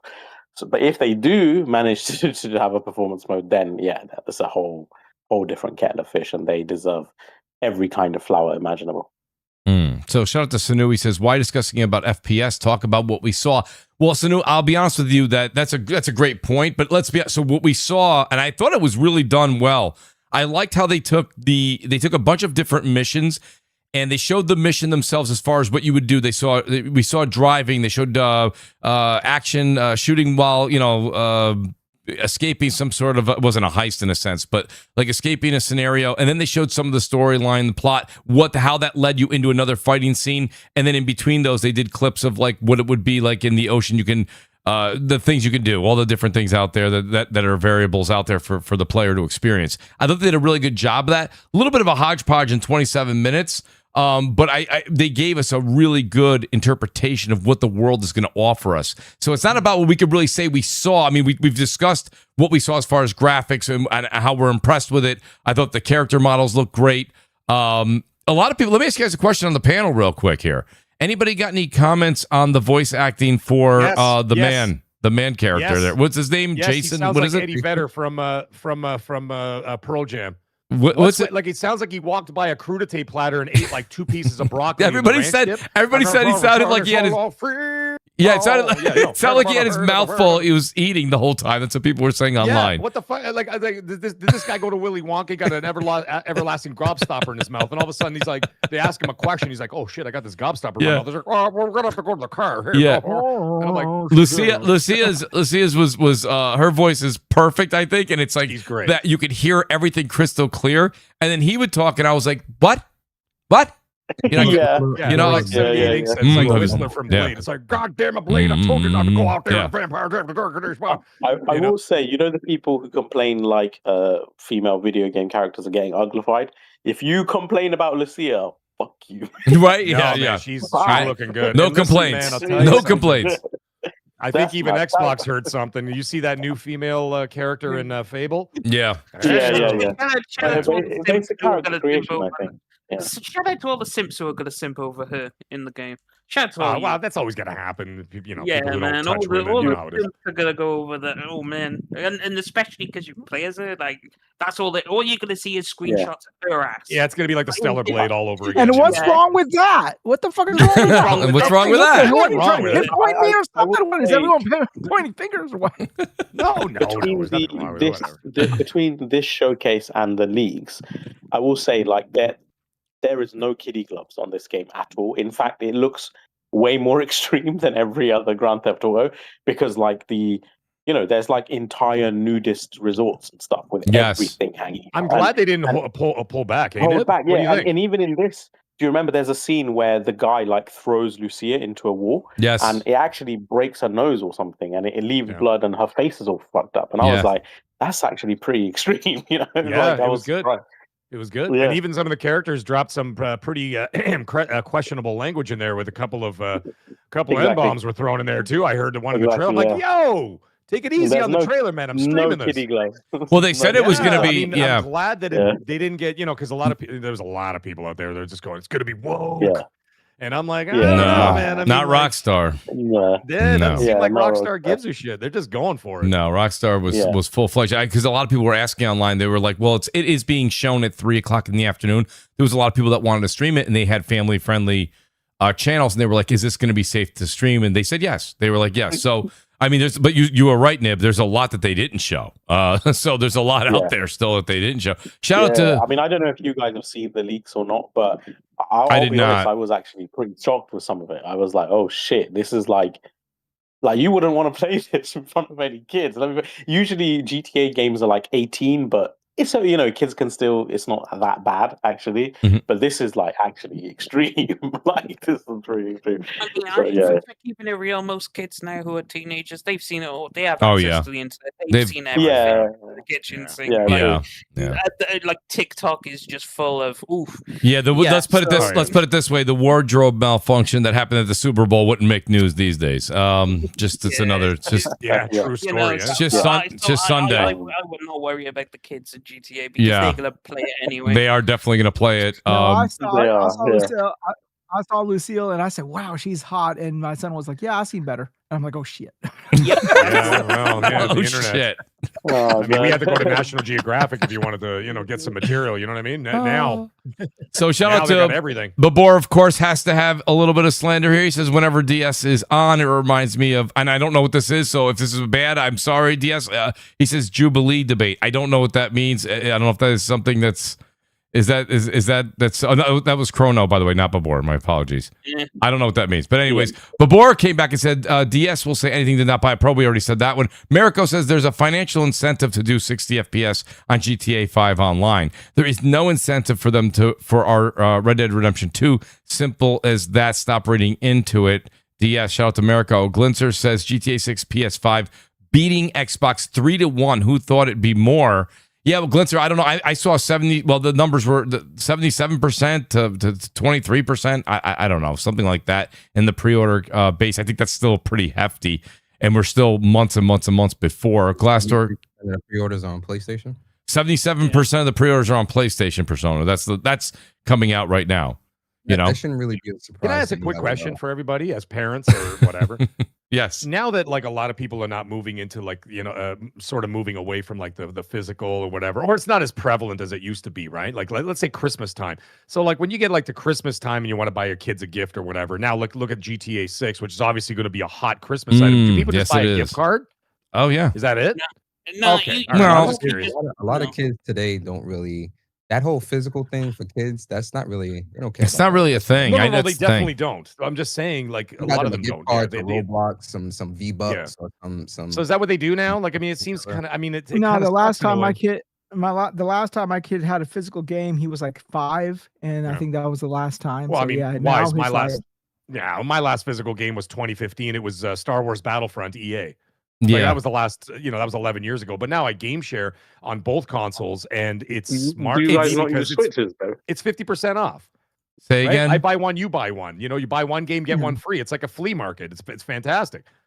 So I was going to say, do you not have Switches, or do you not kids play on Switch? Because I find like physical is still. It's still, primary. Well, it's funny you say that, Nib, because I have a Switch and a Switch 2. And of course, the Switch 2 is mine. and I don't get to play it, my kids steal it. They've actually purchased all their games digitally because when I bought the console, it came with a digital code, not a physical. It came with a digital code for Mario Kart World. Yes. Right. And then we bought Donkey Kong. Yep. And I bought the Resident Evil pack. It was like a 3-pack for like $100 or something like that. You got like a Requiem, you got 7 and 8 in there, whatever. And then they got a couple of other games, but they bought them all digital. Yeah. So That is interesting. yeah. And they used my PayPal, I just like to point out. We have like like a little debit card that we have that our kids have, and then whenever they want anything, or whenever when people come over for gifts and everything, they just transfer money to them and stuff. They use that stuff for digital games and everything. So yeah. If you love game sharing, you'll definitely love the Steam Family Plan. Well, I think I mean, I have Steam. I just don't use it. I use my how PC much just does for Steam and Valve pay you? I know it's an unbelievable plug. that's what I want to know. Gabe bought that How can I get in on that deal? That's what I want to know. It's not even that. It's just Do they buy you League of Legends skins? No. It's just the family plan is such a fantastic idea, and the consoles should implement it because you have a whole bunch of people in the same plan, and everyone can play each other's games. So it's like 2 people will buy this game, 2 people buy this game, 2 people buy this game, 2 people buy this game, and then everyone just shares the copies between them. Do you have to for Steam though, DS? Do you have to do what they do on console, where you have to actually share passwords? No, you just get invited to the family plan. Whoever starts the family plan, the only restriction is they have to be in the same country as you. So, if you're in the US, the people in your family plan have to be in the US. For example, but you could just invite people. You just invite them to your family plan, and if you're the one who owns the family plan and someone isn't contributing games, kick them and just invite someone else. How many people can you have in the family plan? Is it 5 or 6? 6. Okay, no, those numbers sound correct. Yep. And if you get kicked out, you have to wait a year to get invited back. So don't piss off whoever owns the family plan, because you ain't coming back for a year. Oh wow. Okay. Well, I was going to say there should be a limitation on booting people and allowing people in. That's all right. Good. I'm glad to hear that. Okay, that's good actually. Glassdoor says PC guys are miserable as fuck about GTA. I do think there's a little bit there where they're not going to ever admit that, Glassdoor, but it's definitely present. It's present. Shout out to Bathy J. Bathy J. He says shout out to my dad. Rest in peace. Thanks for the distraction. Bathy J. I wrote to you in the chat. I'll say it out loud as well. Prayers and thoughts are with you, buddy. And remember, Dad's always with you, buddy. And if we can provide a little bit of entertainment while we yell at each other, we are happy to do that for you, Bathy J. Glad you could be here as you are every week. So prayers out to your dad. Sorry to hear that, brother. Shout out to yes, absolutely. Shout out to Jay Shelley. He says Rockstar is going to show prettiest version, period. Jay, let me go ahead and just back that up real quick here. You guys know Kami, right? We've had Kami on the show. He reports on X. He's got hundreds of thousands of followers, I think. He says here, this is what he just reported 6 minutes ago. Rockstar says performance targets for Grand Theft Auto 6 haven't yet been finalized. The footage from the previews was running at 4K 30 on base PS5. So interesting that Rockstar has come out to say performances have not been finalized. That's interesting. I'm telling you, man, it's going to be a marketing beat that they're going to utilize to try and move those $900 consoles. I mean, they may not, but I mean, at least it's a shot. Someone's out there going to get that phone and be like, damn. Then you got the console refugees. That's right. These new converts as console refugees. Talking this craziness, man. Crazy. Yeah, it is. It's your fight. It's basically the Xbox guys out there in the refugee. That's a lot of people are arguing back because a lot of Xbox guys went PC. They went PC, which I don't blame them. A lot of PC dudes you see talking like this are really like console dudes that just converted to PC. Yes. But now they got like this weird god complex where they think everything has to be this. I always wondered, do the PC guys make fun of the people who have like old cards too? Do they make fun of 2070 Super cards? Yes. Okay, that's fair. Yeah. Of course you'd have jokes because it's like, you'll have the guy with the 5090 who just flexes on everyone because he spent 5,000 for the card. And but fair enough. If you have the money to get the 5090 and you have the fair play to you, you can flex all you want because you deserve it, right? Because you spent the money to flex. But it's like a lot of people don't care, but it's just fun to have with friends. Like, for example, my 5070 Ti. And if someone I knew had a 2060 Super, it'd be like, hey, instead of complaining about the game, why didn't you get your funds up and get a better GPU? It's like, I could do that and it's all in good fun. But Do you have a 5000 series GPU, Destiny? 5070 Ti, yes, because 5070, you said? yes, because Okay. I don't care about 4K gaming, so I don't need a 5080 or 90. Shout out to the OA. I see yours out there. Blessed says, even Nib isn't using data and statistics. Copium. Blessed. Oh, blessed. I can't. Hopefully you'll join our stream on Saturday with Blaze and I. We'll have a great conversation. Shout out to Alvin. He says, DS, the Series X and S have the exact same CPU, but plenty of games are only 60 on the X. Doesn't that kill your, in quotes, the Pro can't do 60 because the CPU, end quote, point? It's just because the Series S is fucking dog shit. It's got dog shit RAM. It's got the same CPU, but it's got other hardware limitations. Like it has shit all RAM. Okay, yeah, you could say it has the same CPU and SSD, but like its GPU is garbage compared to the Series X. Its RAM is garbage compared to the Series X. So of course you're gonna have a worse experience. The hardware says. Keep in mind though that the PS5 Pro also has additional benefits in addition to the clock speed difference. For example, it has DDR RAM. So you do not just have to use the GDDR5 when you're doing sort of check-in and stuff, when you're transferring data from memory to SSD. Anything that's extra, they can store on the DDR, not just the memory. Oh yeah, it's great. It speeds up all the assets that you need to load the game, for sure. All the images, everything gets shunted through the RAM, and you can put everything on there. So yeah, everything loads quicker. Look, yeah, that's why you get lightning fast load speeds. It's going to be interesting, but I feel like if it does have a 60 mode, it's going to be like D-Day for PC gamers. It's not D-Day. Everyone's going to be like, thank fuck. That's going to be wild. Be relieved at 60. What do you mean? That's going to be wild. The OA says, just ahead. I just hear Destiny in the background like, no, it's going to be. We're gonna. Yo, if that happens, we're having an emergency podcast. Can you imagine? We need to film it. Hey, Mooch, Destiny's on holiday. Yeah, he'll be on holiday that week. Comes out and says that the game is 60, that singer will just change to say, well, yeah, because you have to compromise this, and this. Right. Yes, that's true persona. Everyone will cheer if it's 60 because that's the bare minimum you expect. Lies. Blessed Red ain't cheering. No. No, if it's no, he's not. He is not cheering. You know, he says it right there. If it has a 60 FPS mode, I still wouldn't buy it. Bless, nothing can make you happy. Listen, dog, this is a miserable year for PC, man. First, they don't get their day one PlayStation games, and now GTA 660 FPS. This will be a miserable 2026 for them. What do you mean miserable? You're talking about 1% drifters online. Like, what the fuck? So wait, the OA says here, just a heads up, GTA 6 page on PSN says it will be PS5 Pro enhanced. That is correct, OA. And then he said, I'll try it once again. YouTube is blocking me. Mag, I'd trade a 60 FPS mode for a perpetual twerking mode. Yeah, there you are. Perpetual twerking 10 blocks away while you're doing a bank heist. They're still twerking in the club. All right. So here we go. So guys, and P-Rock, I'm glad you chimed in because I got to go to you first here on this. And guys, if you want to tie something back into GTA, listen, the show can always go back and forth here. But I do want to move on to another subject here.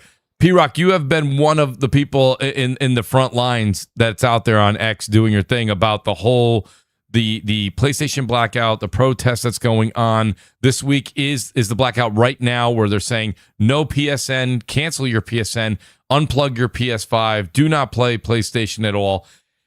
Xbox comes out this week, and of course, Xbox is still doing the 2013 tactics. Like, we'll throw this little curveball out there, and we'll get like a week and a half of good faith from the media, and we'll see how it goes. Xbox announces their disc to digital thing, which I do think is great right now for people who have a Series X, and I think they said most of the Series X games, some Xbox One games. And then it's questionable as we move forward because Helix is probably what they're really doing is preparing you for a all digital Helix. But they do have a remedy here in the current time for your discs to be transferred to digital IP. And then that way you still have the right to sell it. You can still give it to a friend and then they can take it, etc. But what's your thoughts on a couple of things here, P-Rock? A, the PlayStation Blackout and Xbox's answer to disc to digital? So I personally don't see as two of the same thing. I think there's two different things. I think people are trying to make it seem like Mm-hmm. the same thing so they could use Xbox to take shots at PlayStation. Right. Well, I'll start with the PlayStation Blackout. I say I understand what people are fighting for those who are physical, advocates and stuff like that, and then there's nothing wrong with that. But as Right. far as the movement, at least on Twitter, I just think it's bullshit because if you actually dive deep and you look at all the accounts and you look at all the people, I'm like, wait a minute, I'm seeing Nintendo guys in here that don't even play on PlayStation, and then other guys are like, they haven't even played a PlayStation since the PS3. So I'm like, who's actually participating in the blackout? Like people who don't play on PlayStation? Well, you guys already participated 10 years ago. Like, Right. who's the actual genuine PlayStation gamer that plays PlayStation, that primarily plays PlayStation, that actually participating? And I'm not saying they aren't there, but it's not as much as you think, right? If you look at maybe like a big thread, right, with like 100 likes, 1,000 retweets, all that stuff, and you look at every comment, maybe for every one genuine PlayStation gamer that actually plays, a lot of games across PlayStation, right? You're gonna have like 20 non-PlayStation gamers talking as if they're participating, Mm. but their primary platform's not even PlayStation. Hell, they don't even have a PS5 to begin with. So what are you blacking out? You see what I'm saying? Yeah. So like, at least from a Twitter perspective, and and that's where the combo is at for me. Whatever, I don't think it's genuine. Maybe outside of it is more genuine, and it's just the actual genuine people participating is not on Twitter. Maybe they're on TikTok. Maybe they're on Facebook. That could be a decision. But from the Twitter perspective, I would say like good 75% of the people, whatever, a high number is just bullshit. It's performative. It's Yeah. people who don't even play on PlayStation. It's fanboys who hate PlayStation. It's fanboys of other platforms participating. It's not a genuine like the only people that can actually make this movement work is if you are a primary PlayStation gamer with a PS5 and you play games other than Fortnite. Mm. You're the only one that can So- actually impact this movement because you're the one bringing in the money.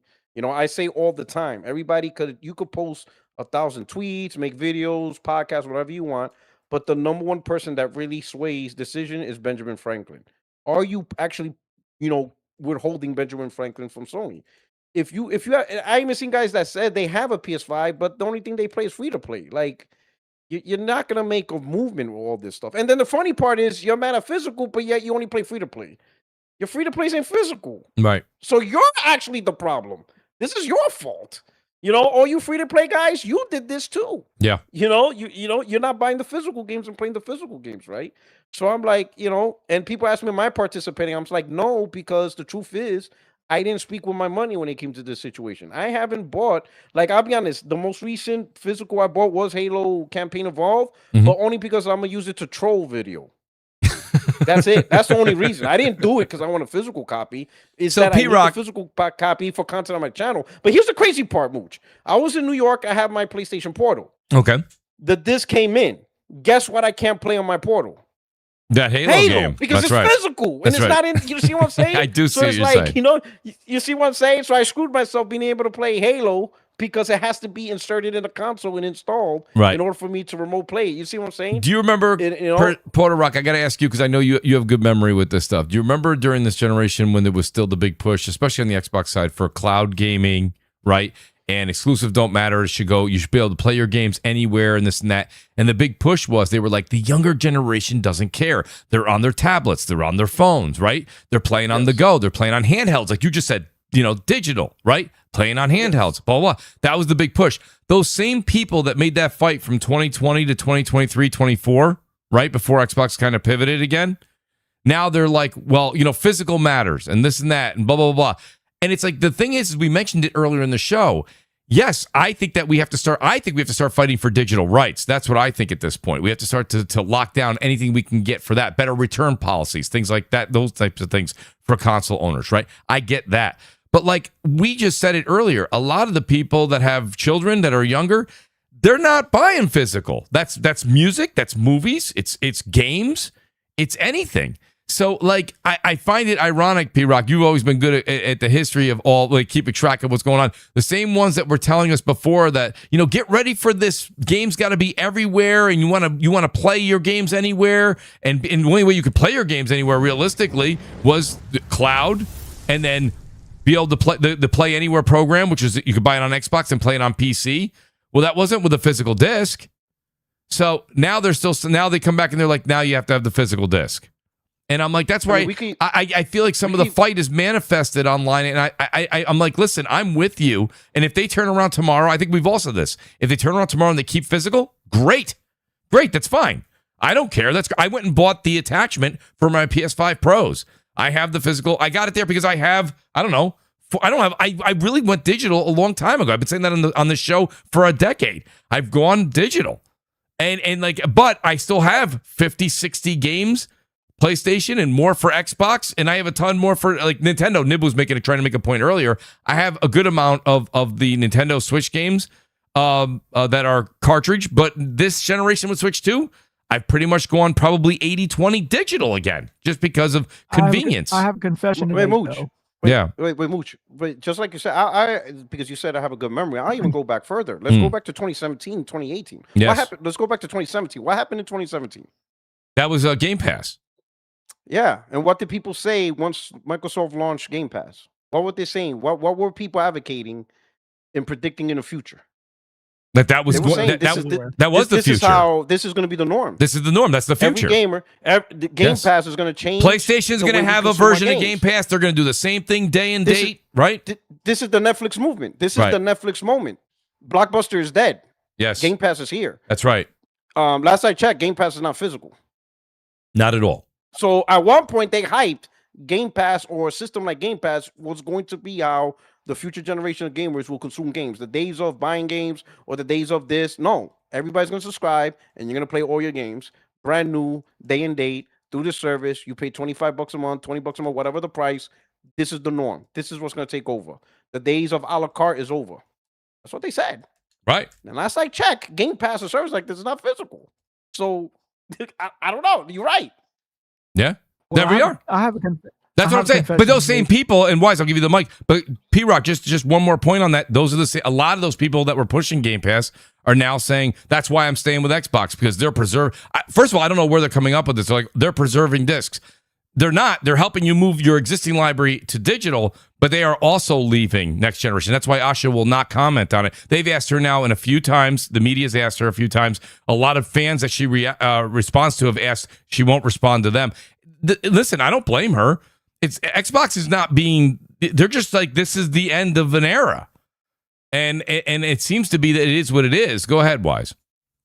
I want to say that, you guys always think I'm a little bit of an Xbox fan, and I am. And I want to say officially, I'm not proud of this, but I did participate in the PlayStation Blackout on Sunday.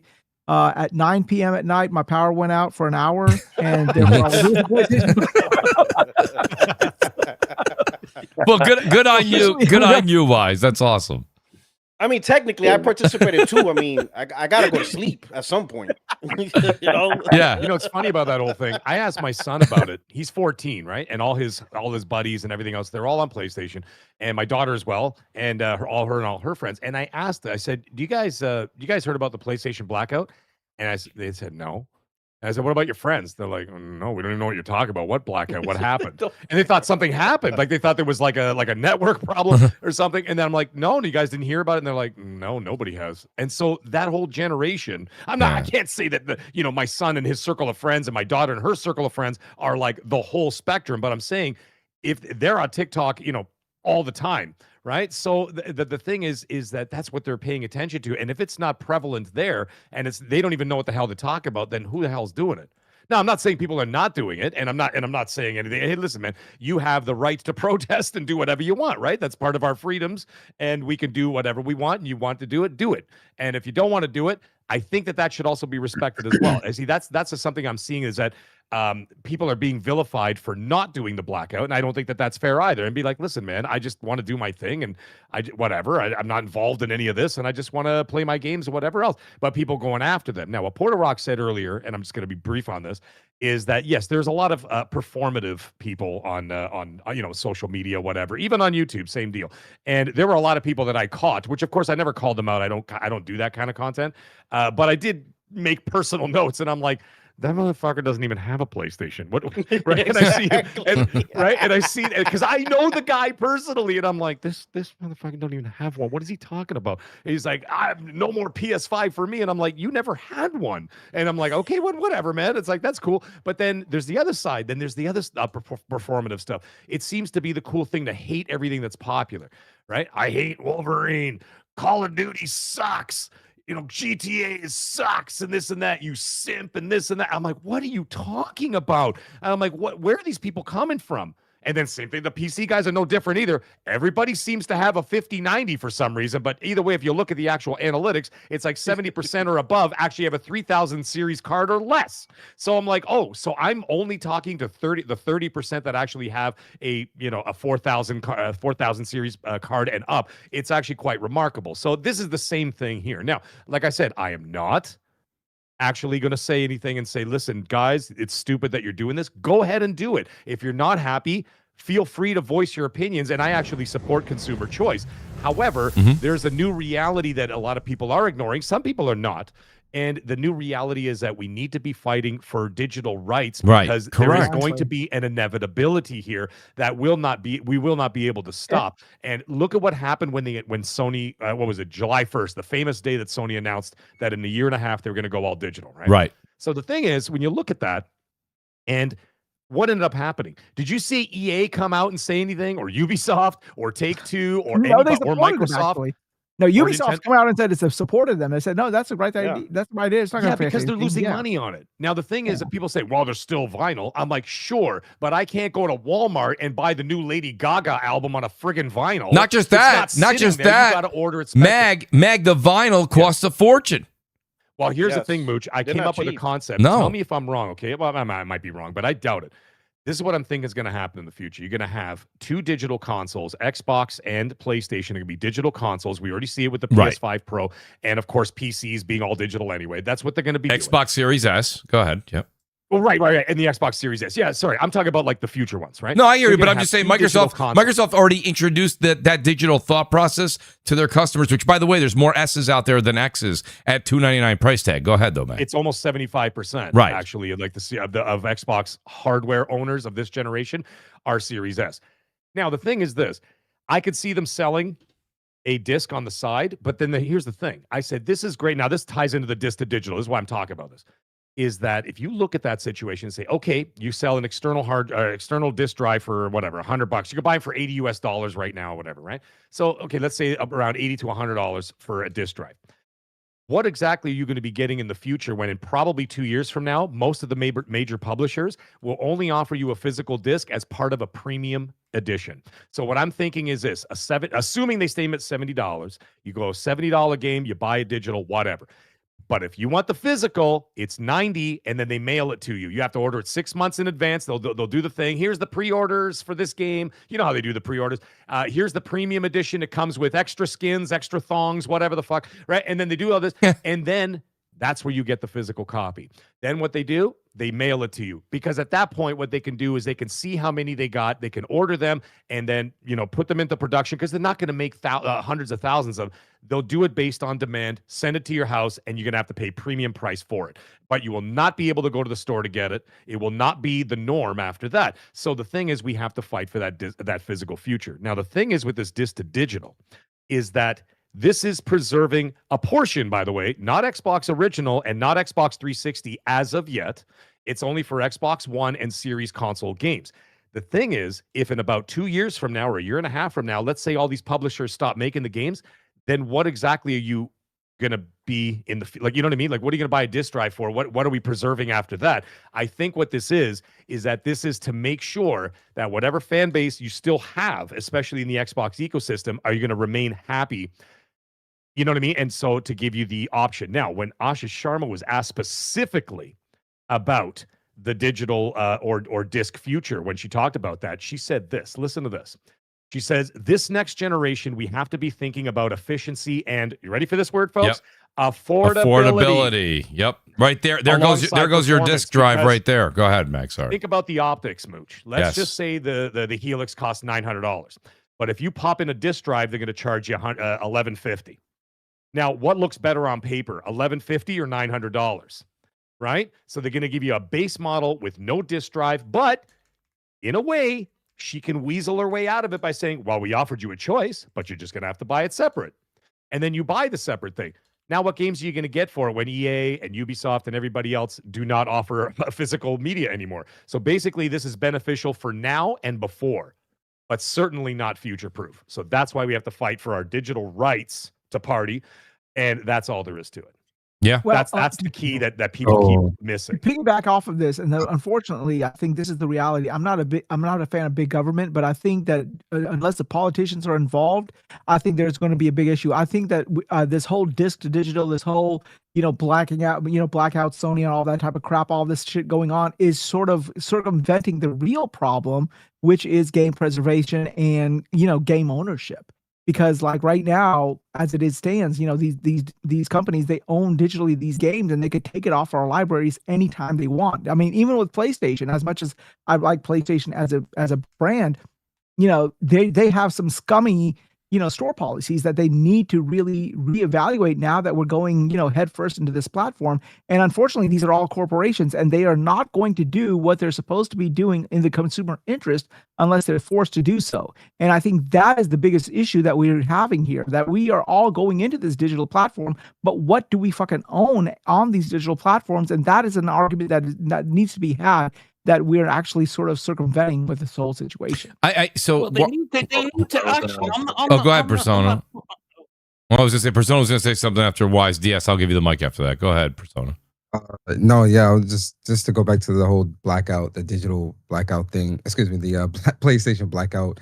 What I was going to say was, I think for people that want to stand up for what they believe in, I think, that's a fair thing. I don't think there's anything wrong with that. Right. I personally, I've been digital since like 2016 or so. So, that type of movement doesn't really align with me. But I do think that everybody has the right to stand up for what they believe Absolutely. in. Where things fall apart is, a 1 week blackout does nothing, Right. When you look at like people that were really standing up for what they believe in, they outright pull out of these things and don't support it going forward.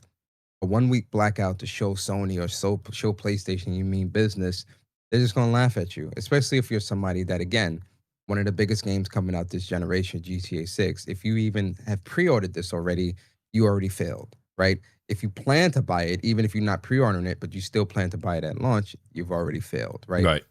And going to Mag's point with performative, I don't use the word performative anymore because it's being used over much, but I use ostentatious. That is a word. Look it up. A lovely word, by the way. Thank you for that. I appreciate that. People that are being very ostentatious online, that's happening too. I see a lot of people that are speaking out against Sony when it comes to digital, but then they're PC only, right? Or whatever. My stance has always been the same since day one. I think going back to the digital rights, I think that's where the conversation needs to be. Yes. Game gifting, and things of that nature that protect those consumer rights from a digital aspect, because where we're heading is inevitable, Yes. right?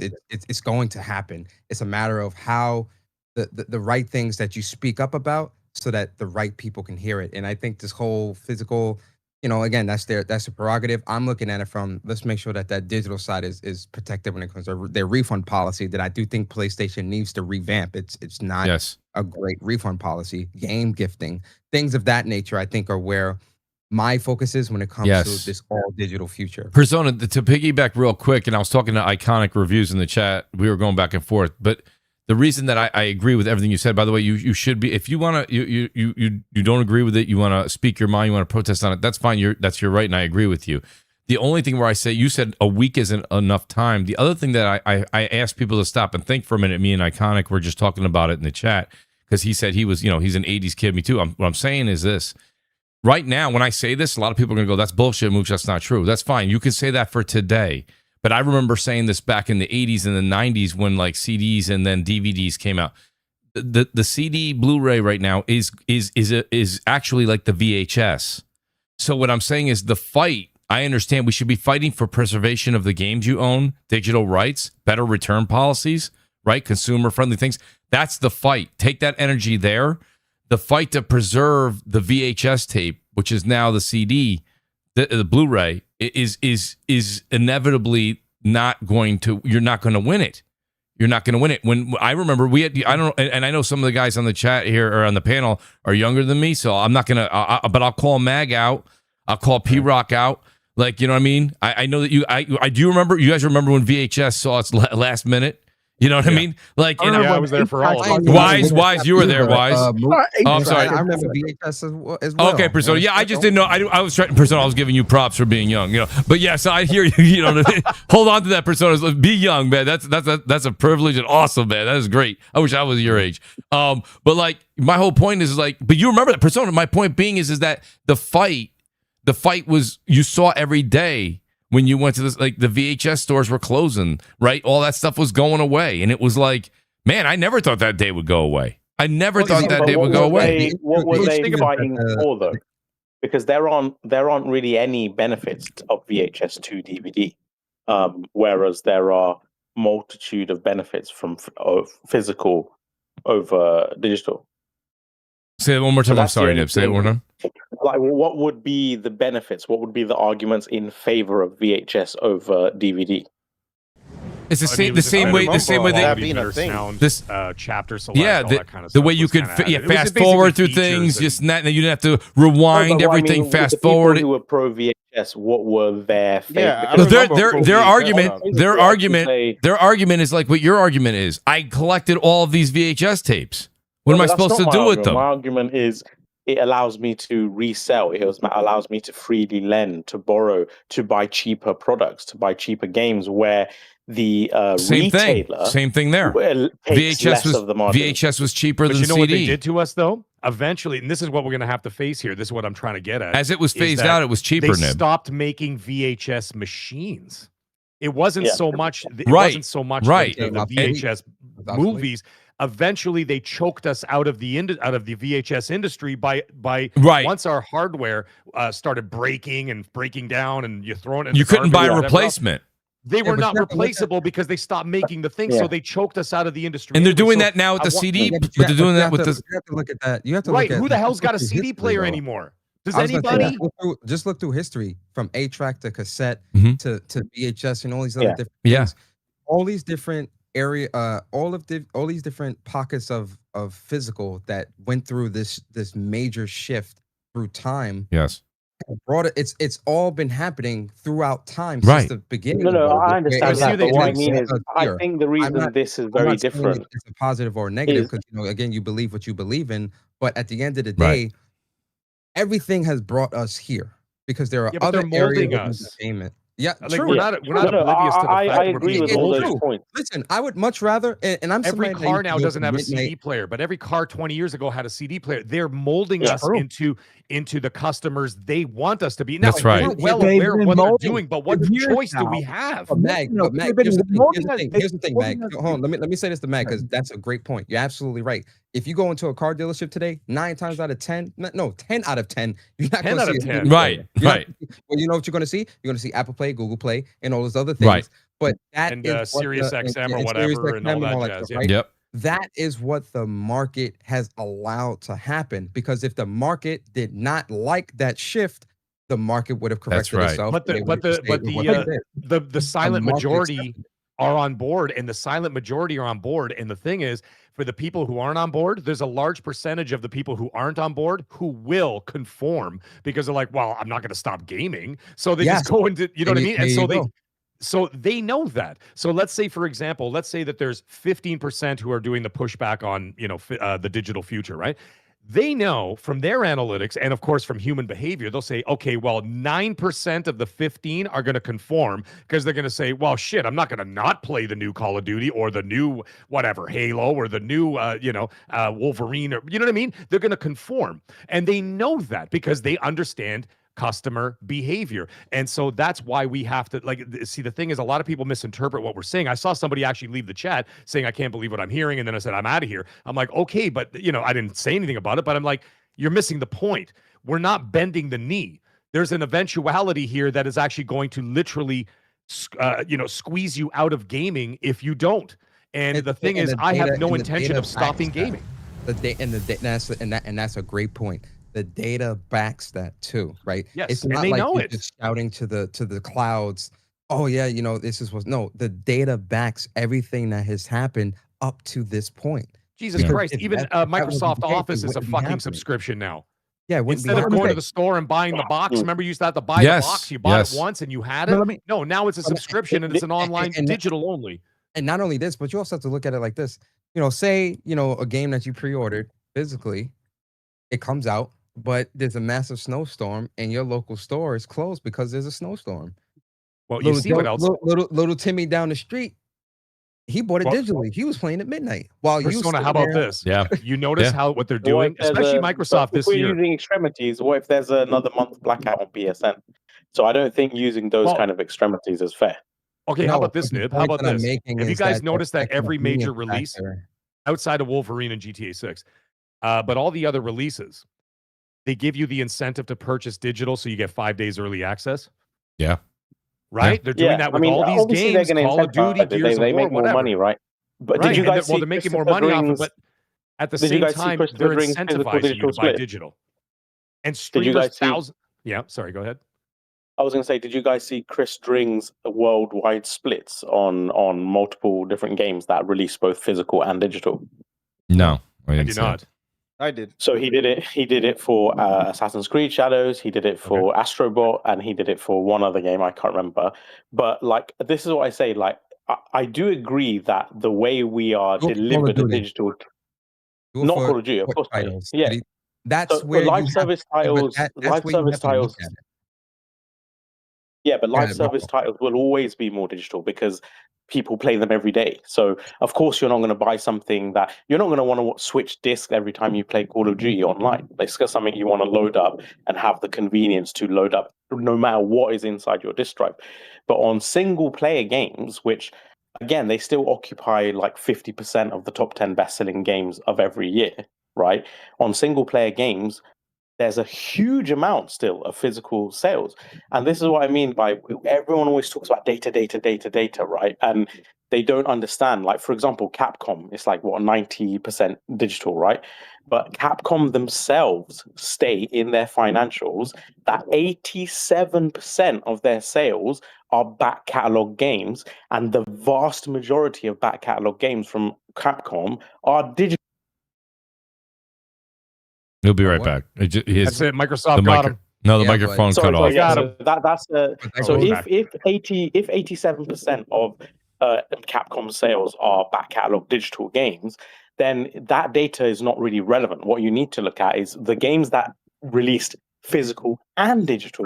What sort of splits did they have? And I slightly disagree with that, only because when it comes to this, goes back to the whole PlayStation blackout. If someone truly did not believe in such a thing, they would not buy into it, regardless, right? If you're somebody that's a physical collector, of Astrobot sales are physical, though. If 60% of Astrobot sales are physical, I'm talking about the Capcom argument.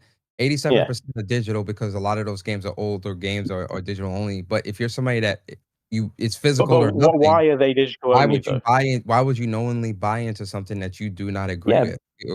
Because when it's a small back catalog game that is only a few hundred megabytes or a couple of gigs or whatever, right? It's like some old 2-bit game or whatever. You would not expect that to have the margin cost of having production on a disc and packaging and everything else for the tiniest bit of space, right? Those kind of releases make sense to be digital only, just as a lot of indie games that are 5 gig or 2.9 gigs. I downloaded Replaced yesterday. I think it was 4.9 or something like that. I wouldn't expect that to have a physical. Why would you pay for a fucking Blu-ray disc for a tiny little paltry file? You wouldn't, right? But that skews the data because most games aren't AAA high production games.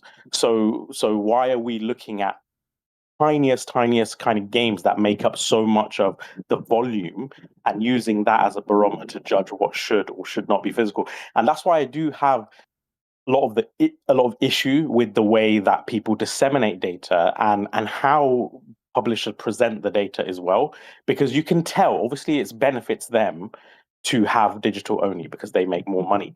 So the way they present their data is to paint this kind of picture that digital is all encompassing, but it's so miscontextualized. Even PlayStation, right, in their financial reporting, a lot of people don't know this, but they report for digital sales of third-party games, they report the full sale, the full amount, even though they only get 30% of it. For physical sales of third-party, they only report the royalty. So it's such a weird dichotomy where for physical specifically, they underrepresent the data, and for digital, they overrepresent by a massive margin. So then you get articles from media and stuff like, oh, the revenue on digital was X amount higher. Well, obviously, because it's not a fair comparison. Nib, I understand. Nib, I understand. That's fine. People buy Call of Duty digital, and that's one of the highest selling games. And that's new, and it's a big game. So you have new games and big games. But you're saying it's but see, but the argument doesn't make sense. Nib, you did lose a bit in your argument. Live service games, but you lost a bit. Always sell more digitally. Even PlayStation's own data. The only two games that were more digital than physical, right, up to 2023, were two live service games. All the other single player tempo games were more physical than digital. And right? after 20, but what about after 2023? We had to lean on a leak in order to get them. They're never going to provide that data because they know it would make their argument look much weaker. Right? I'm not going to sit here and say I don't agree that they're making more money digitally. We all know that. That's all but kind of given. But Nib, no, that's not my argument. My argument is it's way too soon to be digital only.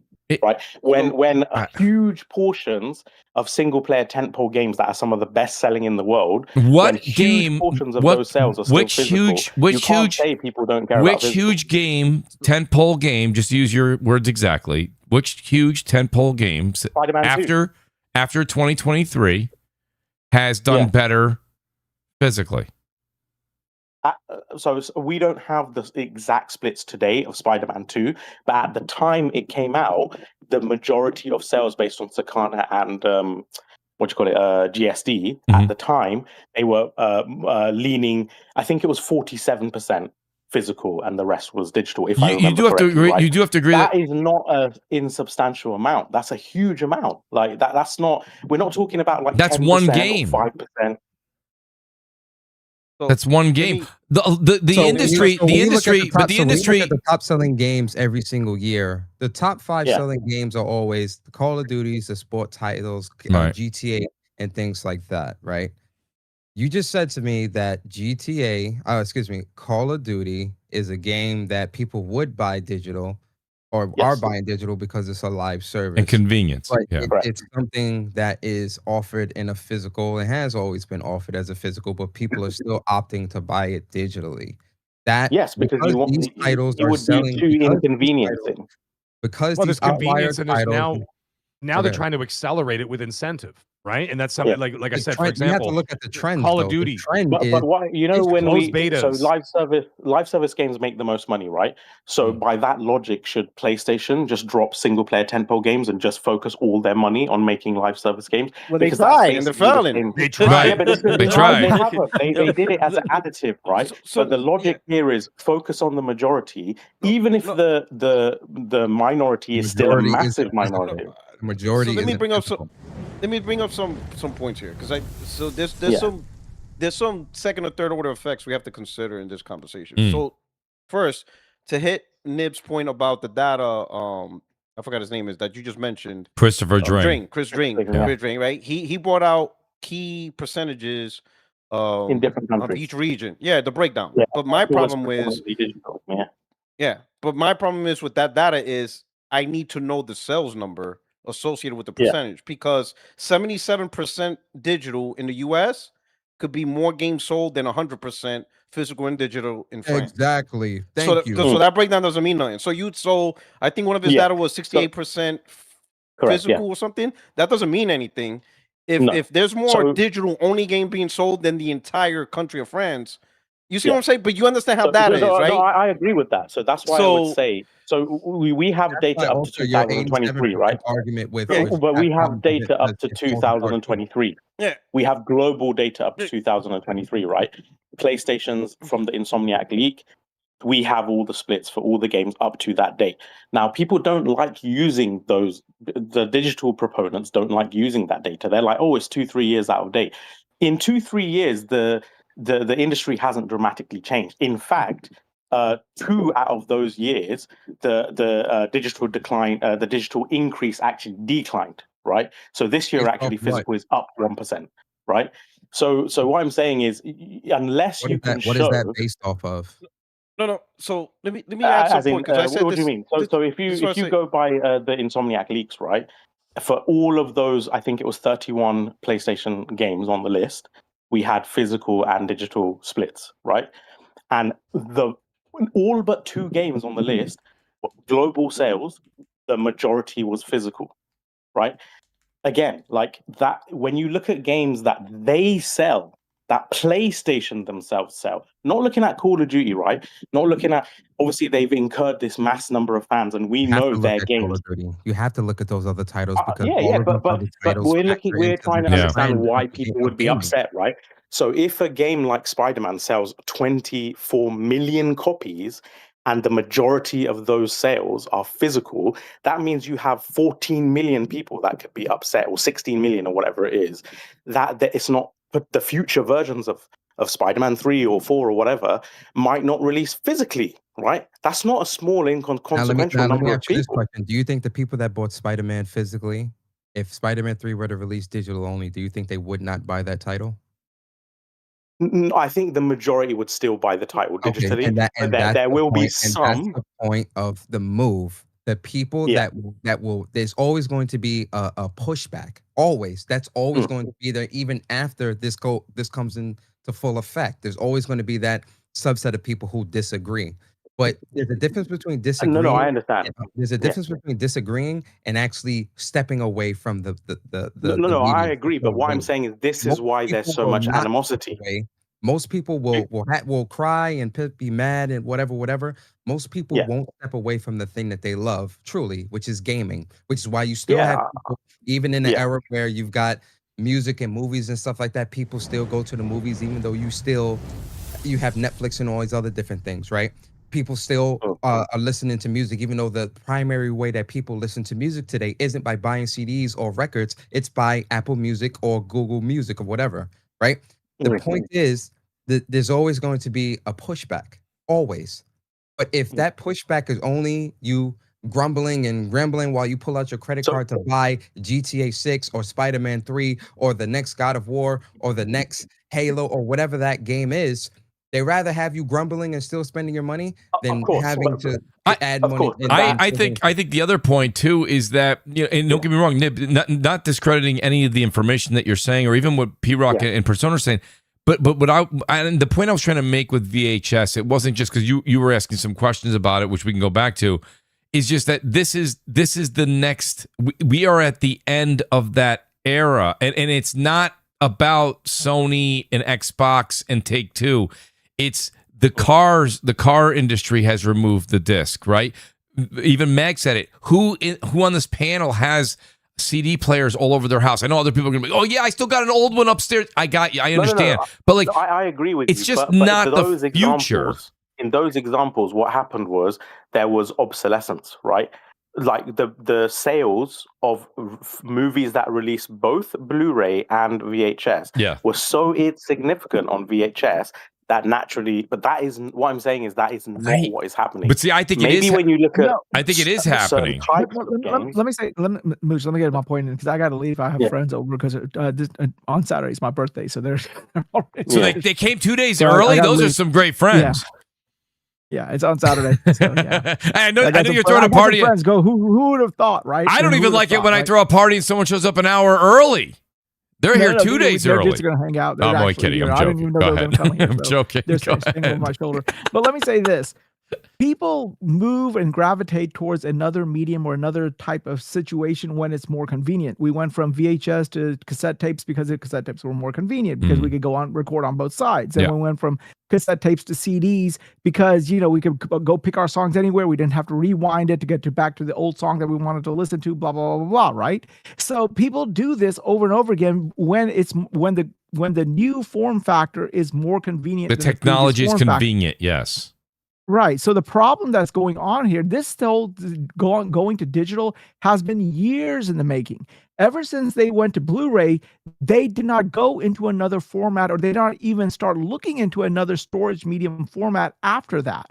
So that was the writing on the wall right then and there. And they showed the convenience. Oh, you can get it day and date.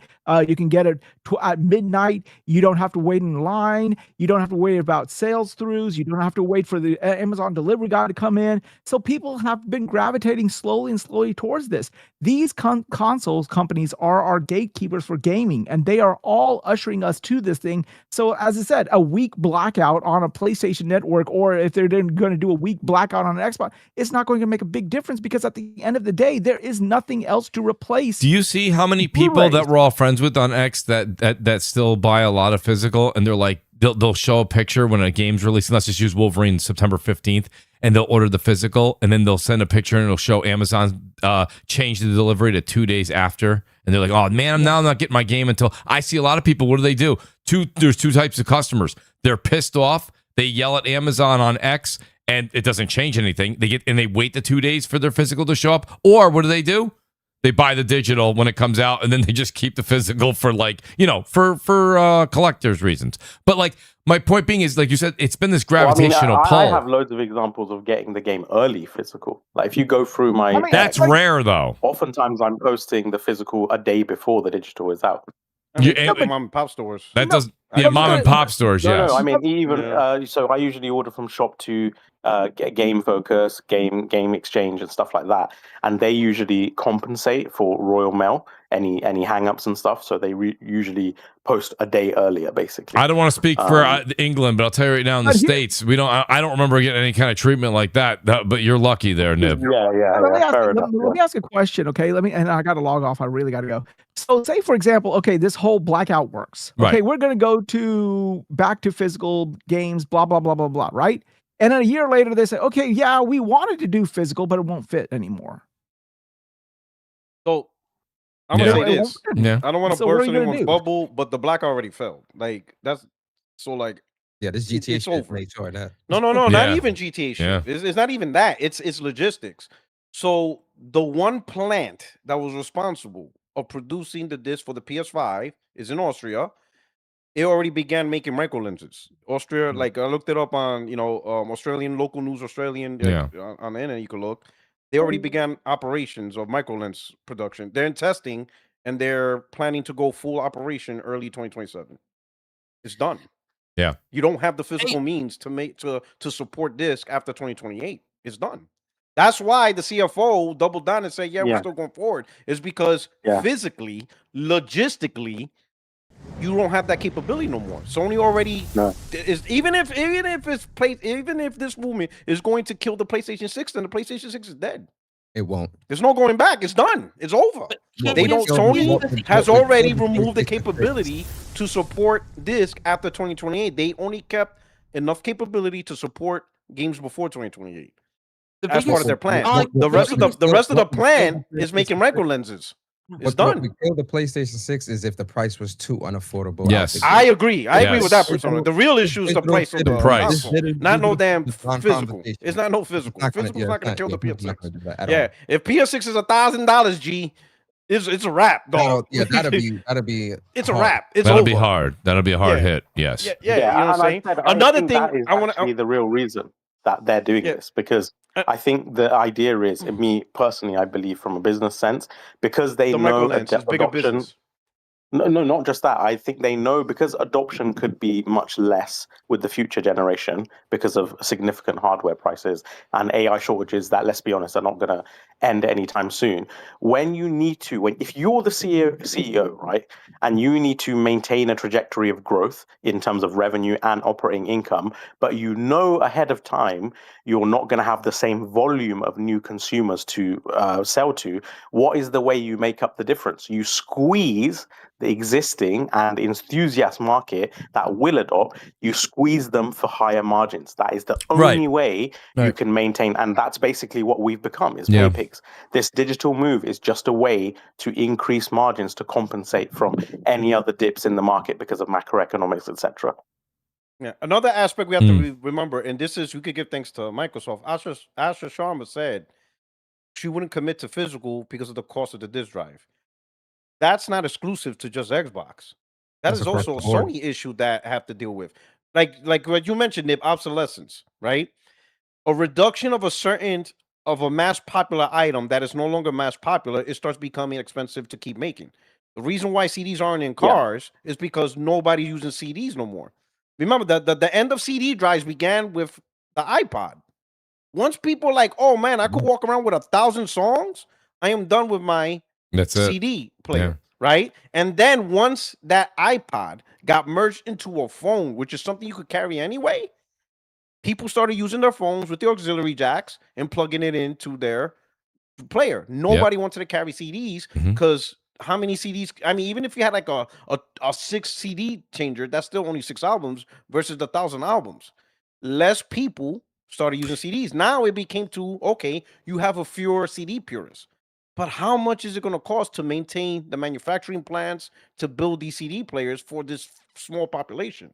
Right. Remember, the CD player was CD player was a mass popular global product that became Keep in niche. mind the vast majority of and niche products become expensive.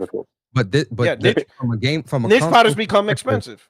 Niche products become expensive. Keep in mind the majority, I think 70-something% of PS5s sold are disc. So that's still what, like 70 million people. But here's the thing. How many are actually using disc? Exactly. You have to. That's the thing. How many are using it? I'm saying from a manufacturing perspective, that's still mass produced. But that's because PS5, I believe PlayStation 5 generation was PlayStation executing Order 66, if you will. Now we really about to see what they will, like, what the market is going to dictate this generation. Like, that's what we saw.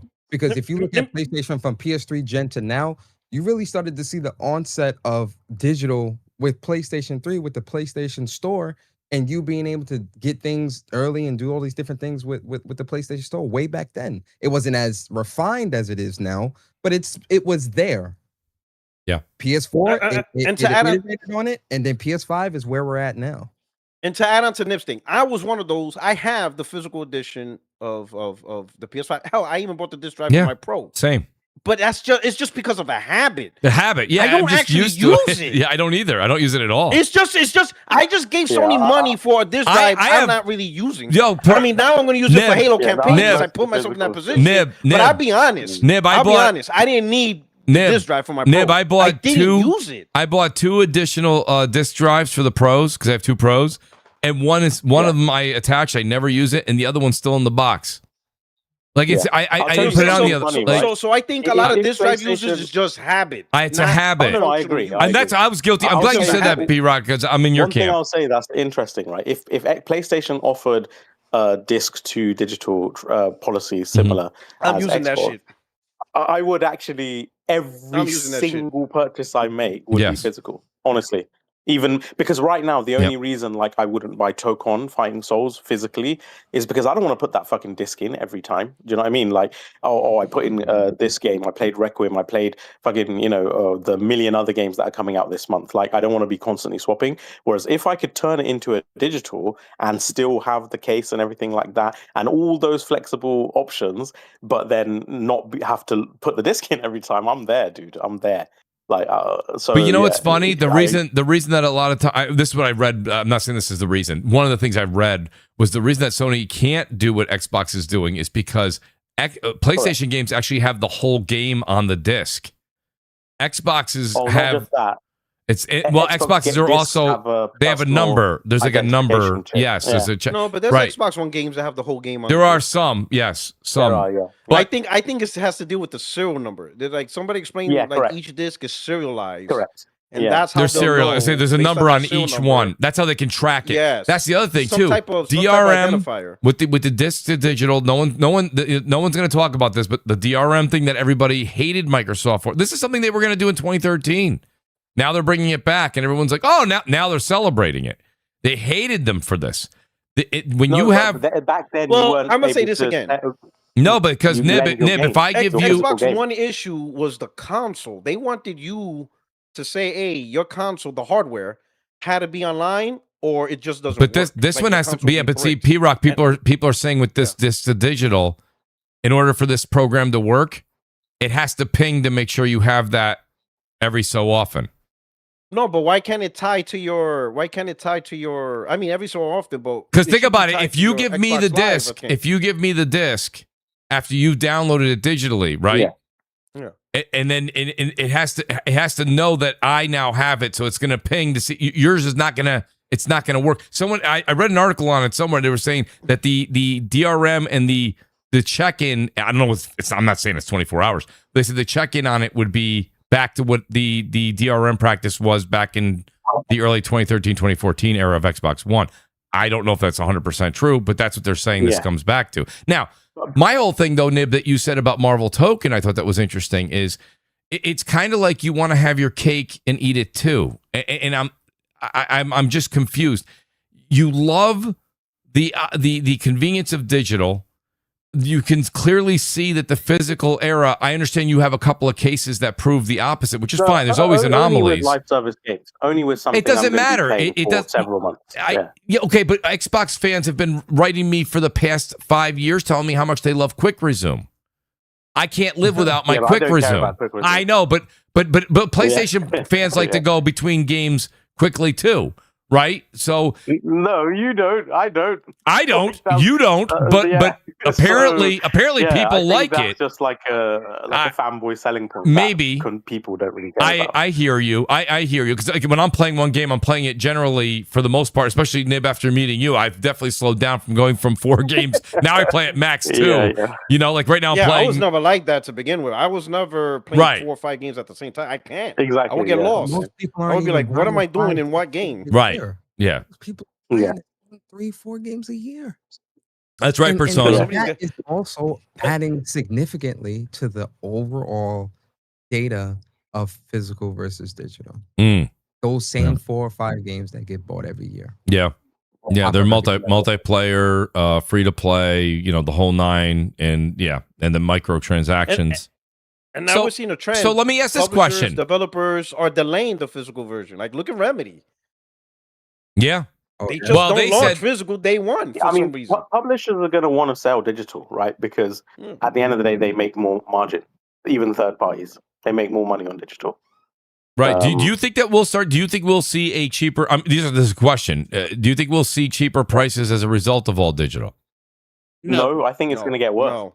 It's going to get worse because you think this comes back to digital rights, right?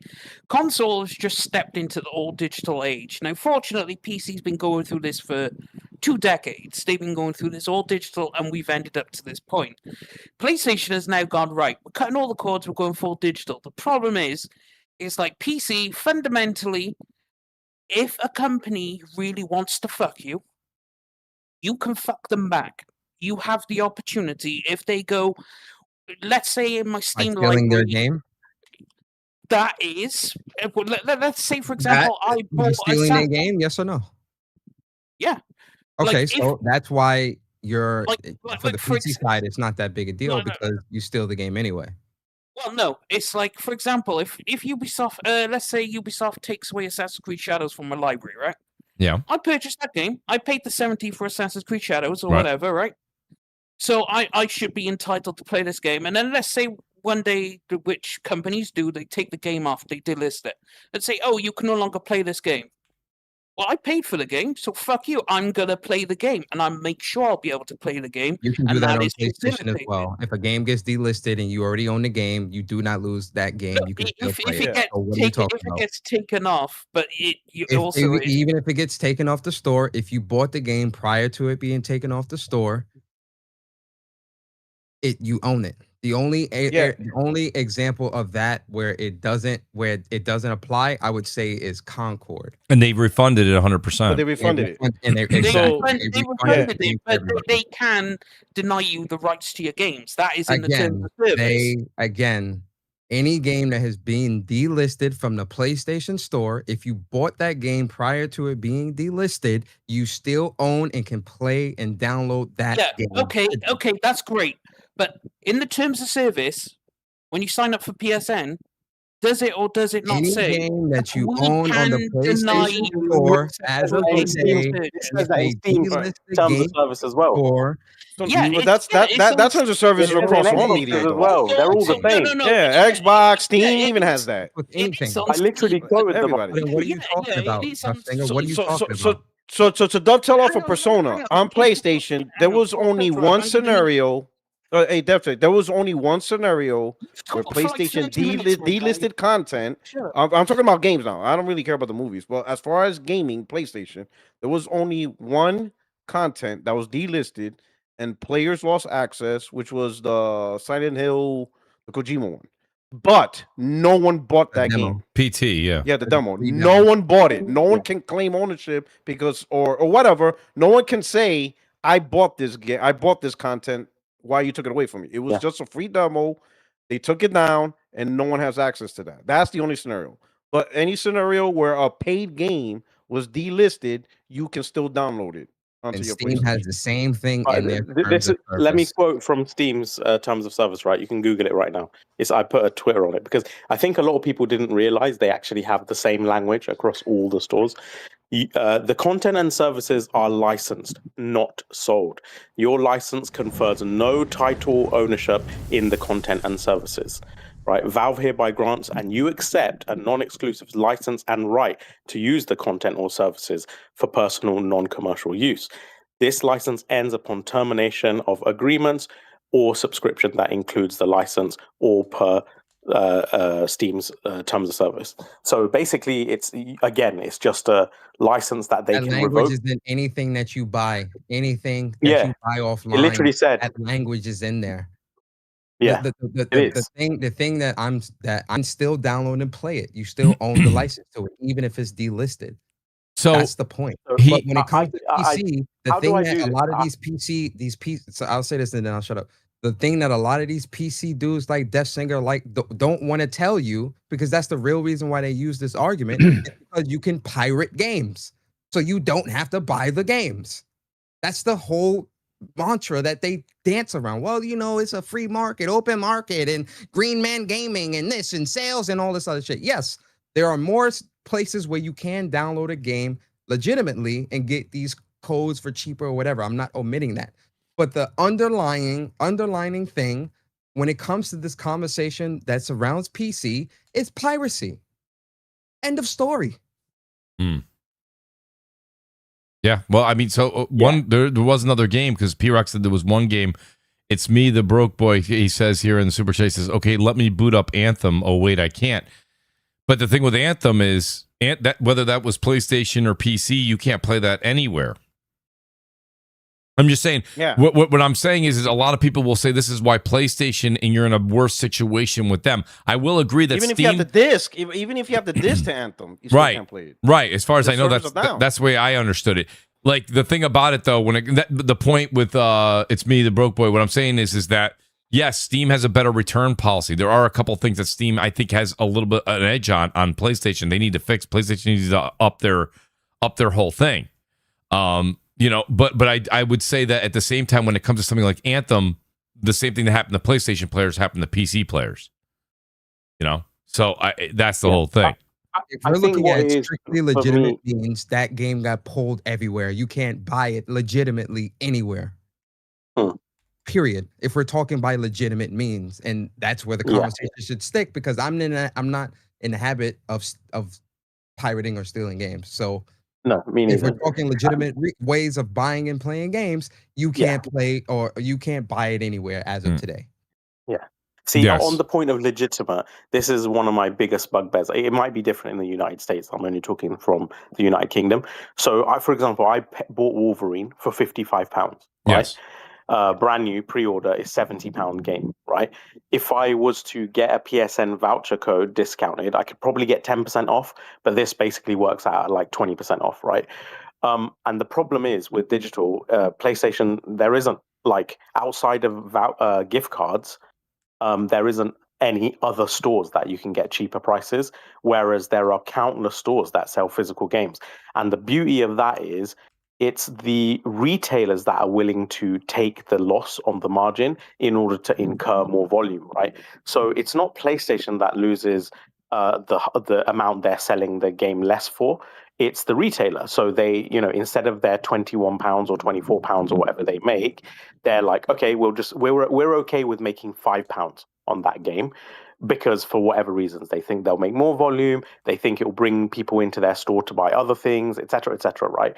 And that is what I'm going to miss, because over the course of buying dozens of games a year and hundreds over the course of a generation, if I have to swap all those physical games for digital and I no longer have that additional 10, 15, 20% discount, that is going to add up. That's going to literally physically cost me hundreds and hundreds of pounds. And it's not going to be hundreds and hundreds of pounds that PlayStation makes. It's going to be hundreds and hundreds of pounds that retailers were just willing to take less of. So that's the part of it that annoys me, because PlayStation's not going to be willing to take less themselves, but retailers will be. Yeah, I think when it comes down to it, some people were talking about proper hater. You had some points tonight, but you lost it with the whole, if you're going to pirate it and stuff like that. I mean, that's not. I can't really sign off on that. The OA is here, and he says. Let me see here. He said, I waited this week to platinum Ratchet and Clank, Mouse PI, buy Wolverine, Control, Star Wars Zero Company, Total, all digital. Sorry, guys. He goes, I'm single-handedly ruining the Blackout. OA, it's not just you, buddy. Don't worry. Shout out to CPEX. He says, Xbox fans hype up the same features every year, and that Sony should be afraid. The market has showed that those features don't sell consoles. Mooch, I will say one thing is kind of anti-PC, but a lot of PC cats, what Persona said about piracy, right? When PC cats deviate away from piracy, and they always bring up GOG, right, or GOG or whatever, and when you actually look at the service, so many games are not available on GOG, right?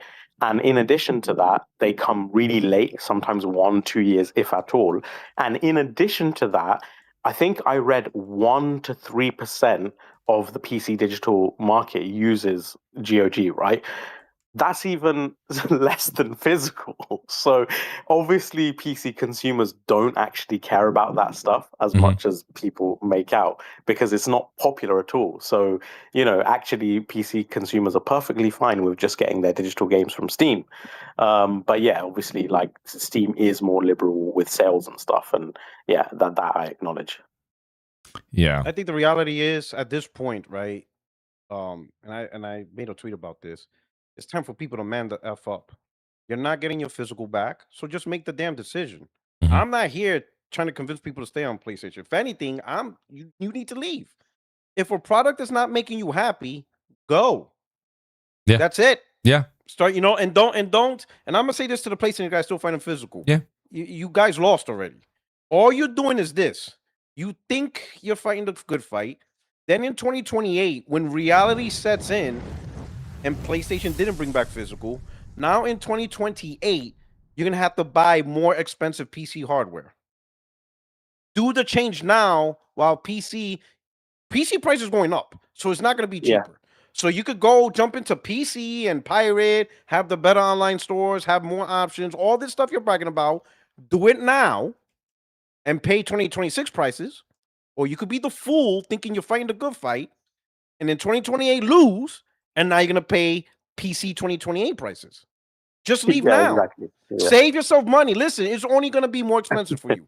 The physical's not coming back. I do want to. I know I'm a. I have no problem telling advocate. people leave PlayStation, go to PC. In fact, I implore you to go to PC because you at least save some money.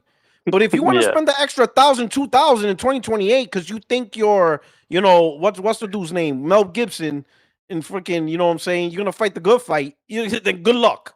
Yeah, you're only gonna screw yourself spending more money. Yeah, Braveheart. If you want to go Braveheart, it's gonna cost you. Go Braveheart. It's gonna cost you an extra $1,000, G. Or GPU alone is $2-3 grand. We already seen the news. NVIDIA announced they're going to raise their GPUs by another 20%. AMD's going to increase their stuff by another 20%. And now, for whatever weird reason, CPUs are going to go up, even though they have nothing to do with memory. They're just going to go up because they can. Went up by 50%, dude. You see what I'm saying? Motherboards are going to go up because why the fuck not? You see what I'm saying? So leave now, get your PC, spend the money, because if you don't do it now, it's that only going to go up. PC is going to cost you an extra $1,000 in 2028. It is. That's it. I'll tell you, Blessed. Listen, I know that you've been doing it a lot longer than me, but I got into the PC thing, and I PC game here and there. I do not see the savings that you guys are talking about. Have I taken advantage of CD keys, which is now called Loaded? Yes, I've definitely gone on there and I've saved $13 on the release. So a game was like $70 on PlayStation, and then I got it for like $57 or $58 on release on CD keys, now Loaded. But even if you're buying 12 games a year at $12 savings per game, and you say Steam sales, I know, Bless, you probably don't look at this, and a lot of PC gamers that left console, but PlayStation and Xbox have digital sales like all year long, and a lot of the games. But Mooch, you can do that on Loaded with PlayStation though. Hey, Mooch, they got a 75% off Gamescom sale going on right now. Yeah. But there's just buy a gift card from Loaded. You could buy a gift card from Loaded too. Gift card is 10% off. That's right. You look at like what AI is doing to PC components and parts. That's a pipe dream in today's market when it comes to the savings of a PC. No, when it comes to PC savings right now, you're spending 2, sometimes 3 or 4 times more than you would a console when it comes to building a comparable PC. I'm not talking just some, side of the road, just barely getting you their PC, because that's not how I game. That's not how I would tell anybody to game. You want to game at the best possible way, because that's why you're going to PC. And to do that, you're going to spend considerably more than you would on a console. If somebody were to come to me and say, hey, Persona, I want to build a PC, I'm not going to say get the lowest GPU, lowest RAM, lowest. No, I'm going to say, listen, you want to future-proof and you want to play at the best, this is the monitor you need, this is the rig you should build, and it's going to cost you $4 or $5 grand. Right. And I that's the whole thing. And like I said, I Bless, I understand what you're saying in the chat. I get what you're saying with the discounts, or even more discounted when there's a Steam sale.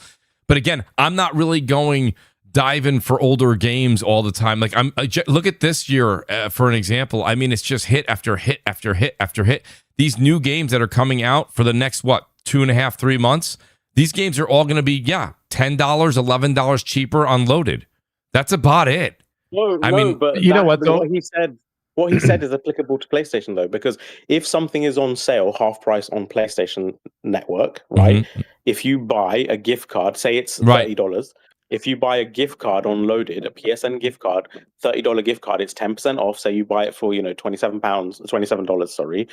The same thing applies. You can get a discount on top of a discount. Right. You could get sales on top of sales. You just need to program yourself to never buy directly off PSN without first redeeming a cheaper gift card. That's right. You have to redeem. That's 100. Do that, and then, also consumers have to empower themselves. Sorry, I had to take a call. No, go ahead, Meg. Someone in the chat was Magnum in the chat. I saw him. Did Meg fall asleep? I'm like, no, I had to take a call quick. Had to take his own man nap. All right, come on, people. I'm just resting my eyes, P-Rock. I'm just resting my eyes. No. What happened was this, all right, is that you can empower yourself as a consumer as well. And I mentioned it about an hour ago about the game sharing situation, where you don't have to wait for sales. You could literally, if you have somebody that you know is going to spend the money, like an actual gamer that's going to buy multiple games a year, and someone you trust, obviously, because you're going to be giving them a password and an email, right? The thing is, You're getting all the brand new games essentially 50% off. So I could say to Mooch, okay, Mooch and I are partners. Okay, Mooch, you're buying Wolverine. Cool. Well, I just bought Star Wars Galactic Racer. Cool. All right. Mooch, you're buying Call of Duty. Okay, cool. I just bought GTA 6. So now you just got 4 AAA games for the price of 2. You can't even beat that on a Steam sale. And those games just came out. You didn't have to wait a whole friggin' year for it. You didn't have to wait for the summer sale. You got it day one, and you get it for 50% off. You're getting buy one game, get one free. There is no better deal out there.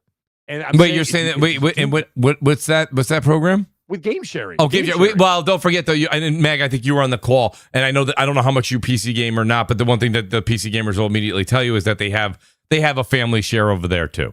Oh, right. Yeah. Death Singer mentioned that earlier, the family sharing thing for Steam. So there's option 1. So there it is. So you can game share the same as you can with Xbox. They could both do it. I was doing it on both consoles. Yep. Right. Yep. And so there it is. It's a no-brainer. So if there's someone that you know that is actually going to buy games, not be like, hey, dude, I bought the last 2, you bought nothing. Like, you have to organize it throughout the year. I used to do that with a friend of mine, and I said, okay, these are the games coming out. I'll buy these 3, you buy those 3, and be like, cool. I got 6 games for the price of 3, all got to play them day one. And there's still the same thing now. I mean, yeah, okay, fair. Ryan in the chat says there's no ownership. But like for me personally, now this is just me personally, I really don't care. Now, when I get, like, let's say if I play a game, Assassin's Creed Black Flag, I got the platinum on it. I put 72 hours in the game, got the platinum trophy. I am never playing that game again. There are too many games. This is my personal feeling. There are too many games coming out that I'm just going to go and experience and keep playing and moving forward. And I've always been like that because even back in the 360 days and the PS3 days, more 360 in those days, is that when I finished 4 or 5 games, I walked my ass over to GameStop, traded them in, and got 2 new games for free. Yeah. So I never held on to those because for me it was about financial prudency. Mag, you know what's so funny about that scenario? Yeah. That is the reason why a lot of these dudes is pushing this keep physical, because they want to sell the shit back. So this whole ownership thing that people are talking about, you don't really care about it either because you're not owning it. You selling it to get something else. I'm not sitting on Need for Speed Underground for 21 years. It's gone. Not you. I'm not saying you, by the way. Yeah, that's 100% true. Yeah, but I'm saying, like, when I 100% a game, which I tried to do as many as I can, when I'm done, I never go back. It's over. Like, the party's over. Yeah, move on to the next thing, and I move on to the next thing, and then the next thing. And so I would trade in the games continuously. And there's going to be a lot of hypocritical people out there saying, "Oh, I don't do that." Dude, almost a majority of people used to trade in their games, get new games.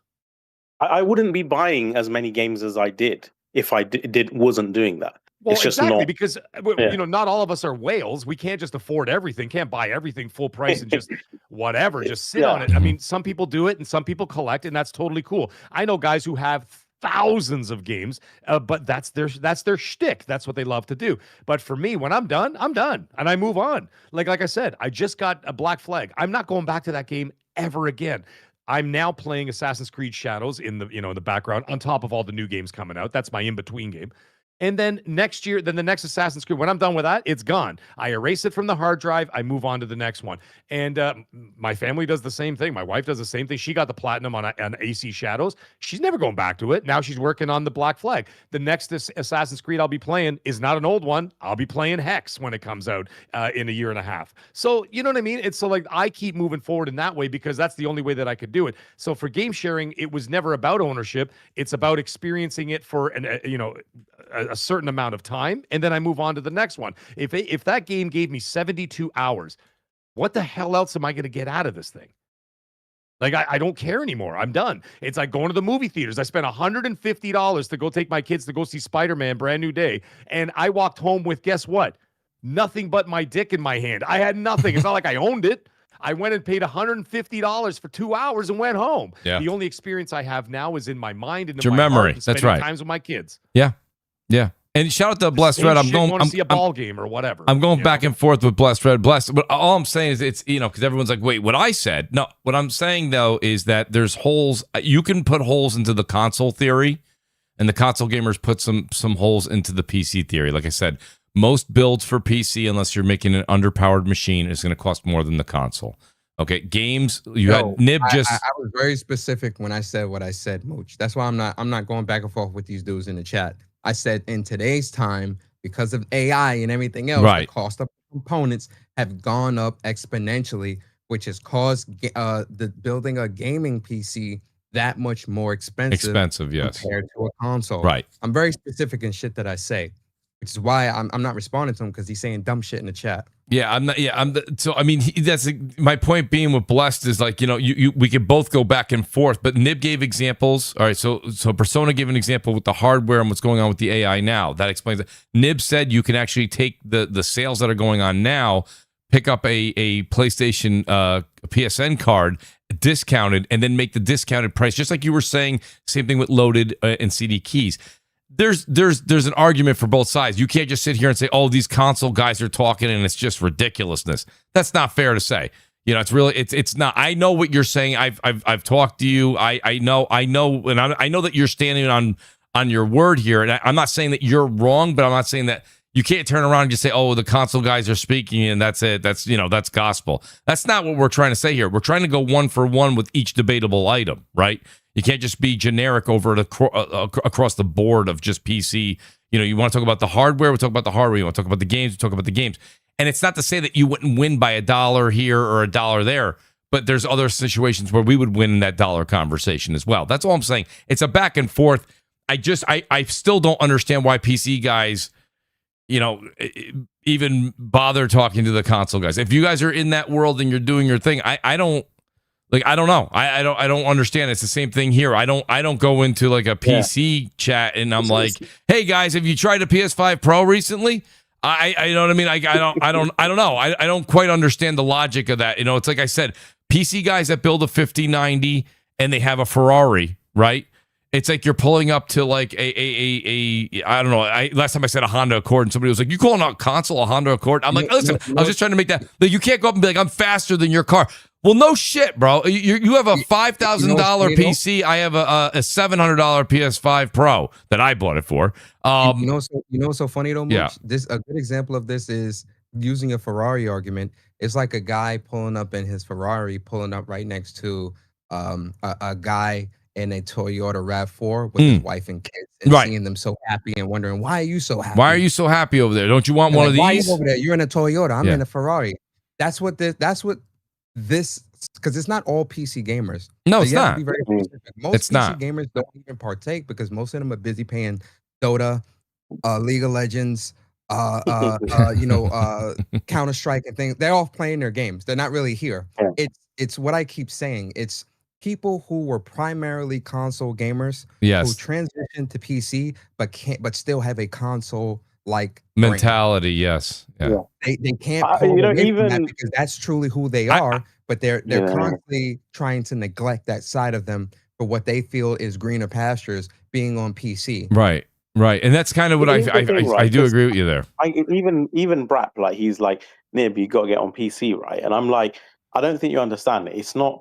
I would never prioritize those bells and whistles at the peak for the convenience and just the simplicity factor that console gets me, because it's not even a money thing. It's just when I was primarily PC gaming, it's just one too many issues that were like not good for my mental health. You know, I do not want to be dealing with that shit. I've got enough things going on in my life where I do not want my gaming, the thing where I just sit down on my fucking ass, relax with a cup of coffee and just play for a little bit. I don't want that to turn into a bigger thing, you know, sayings, this, that, oh, there may be shader compilation stutter, or maybe I need to download this mod to get rid of this issue in some Unreal 5 game. No, I don't want to deal with none of that shit.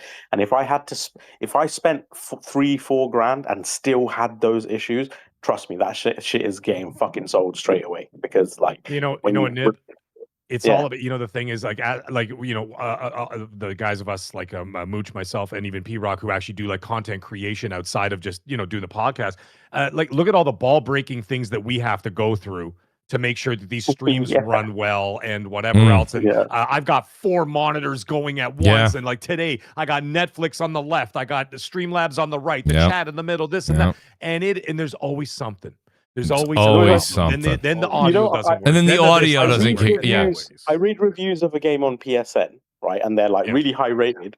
Then I go on Steam and I read the reviews, and it's like much lower rated, and I'm like, oh, did PC gamers not like this game? And then I go through the highest liked negative reviews, and it's always complaining about fucking settings and crashes. That's what I'm saying. I just turn my shit on and play. And like I'll save the nitpicking for YouTube, because that's a career for me. And I do that and whatever. I don't mind doing the tinkering there, because that's part of like my income and whatever. But when I want to sit down and just play a game, I turn the damn thing on, sit down, and just do it and just play. And that's all there is to it. And I want to keep it that way. I have a capable PC that can actually play all the new games coming out, but I strictly use it for the horsepower, just to be able to run smooth streams and the high-tech cameras and the audio interfaces and everything else for my channel. I said, but I do not. And people say, well, Mag, you got a great PC. Why don't you just game on it? I'm like, listen, man, I don't want to I already get in all that shit with YouTube. I don't need it into my personal life,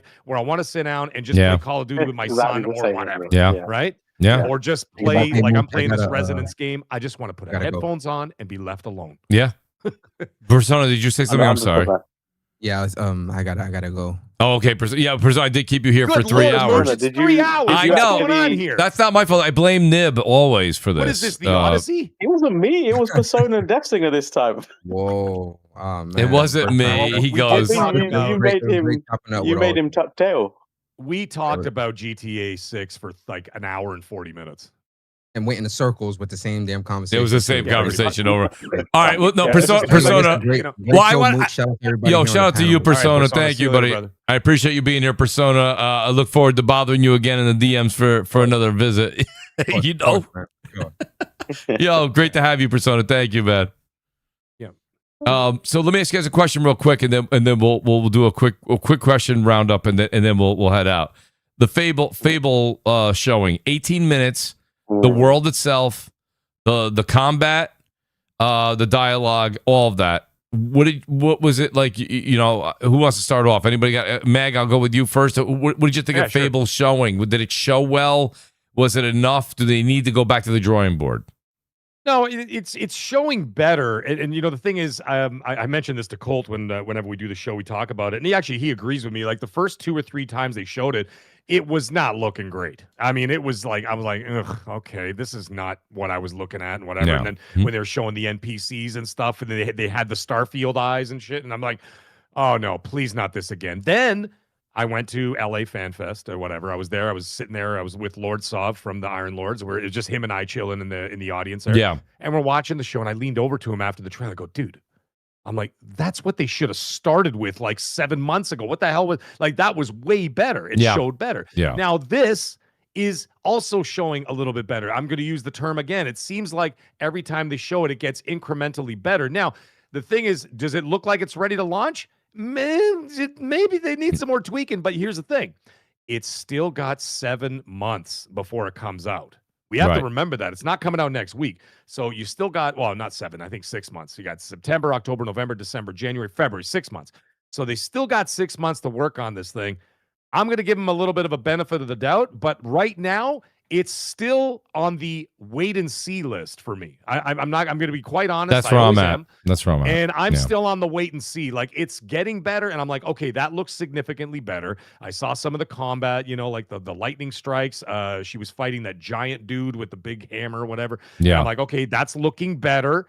And like, it looks a little bit, it's starting to look more and more like Hogwarts Legacy. Like the kind of vibe, like, the Hogwarts Legacy with that polished look. I'm like, okay, it's getting better. I'm like, but for me, I'm still a little bit hesitant. I'm a little bit cautious. I almost feel like I'm like, all right, I want to see it one more time. I don't know how much they're going to keep showing us, though. I'm like, I think have to wait for reviews. I think you've seen the long and the short of it at this point. I mean, it comes out in February. I mean, could they have another quick 2-3 minute reveal? Sure. Are they going to do another? Like maybe the Game Awards or something? Yeah, I don't think you're going to see another 20-minute run. No. Or maybe at a developer direct in January, because that'll be, it'll be a month later. Say, and by the way, they show the final build, and that's all there is to it. And they say, here's the final build, January 2027.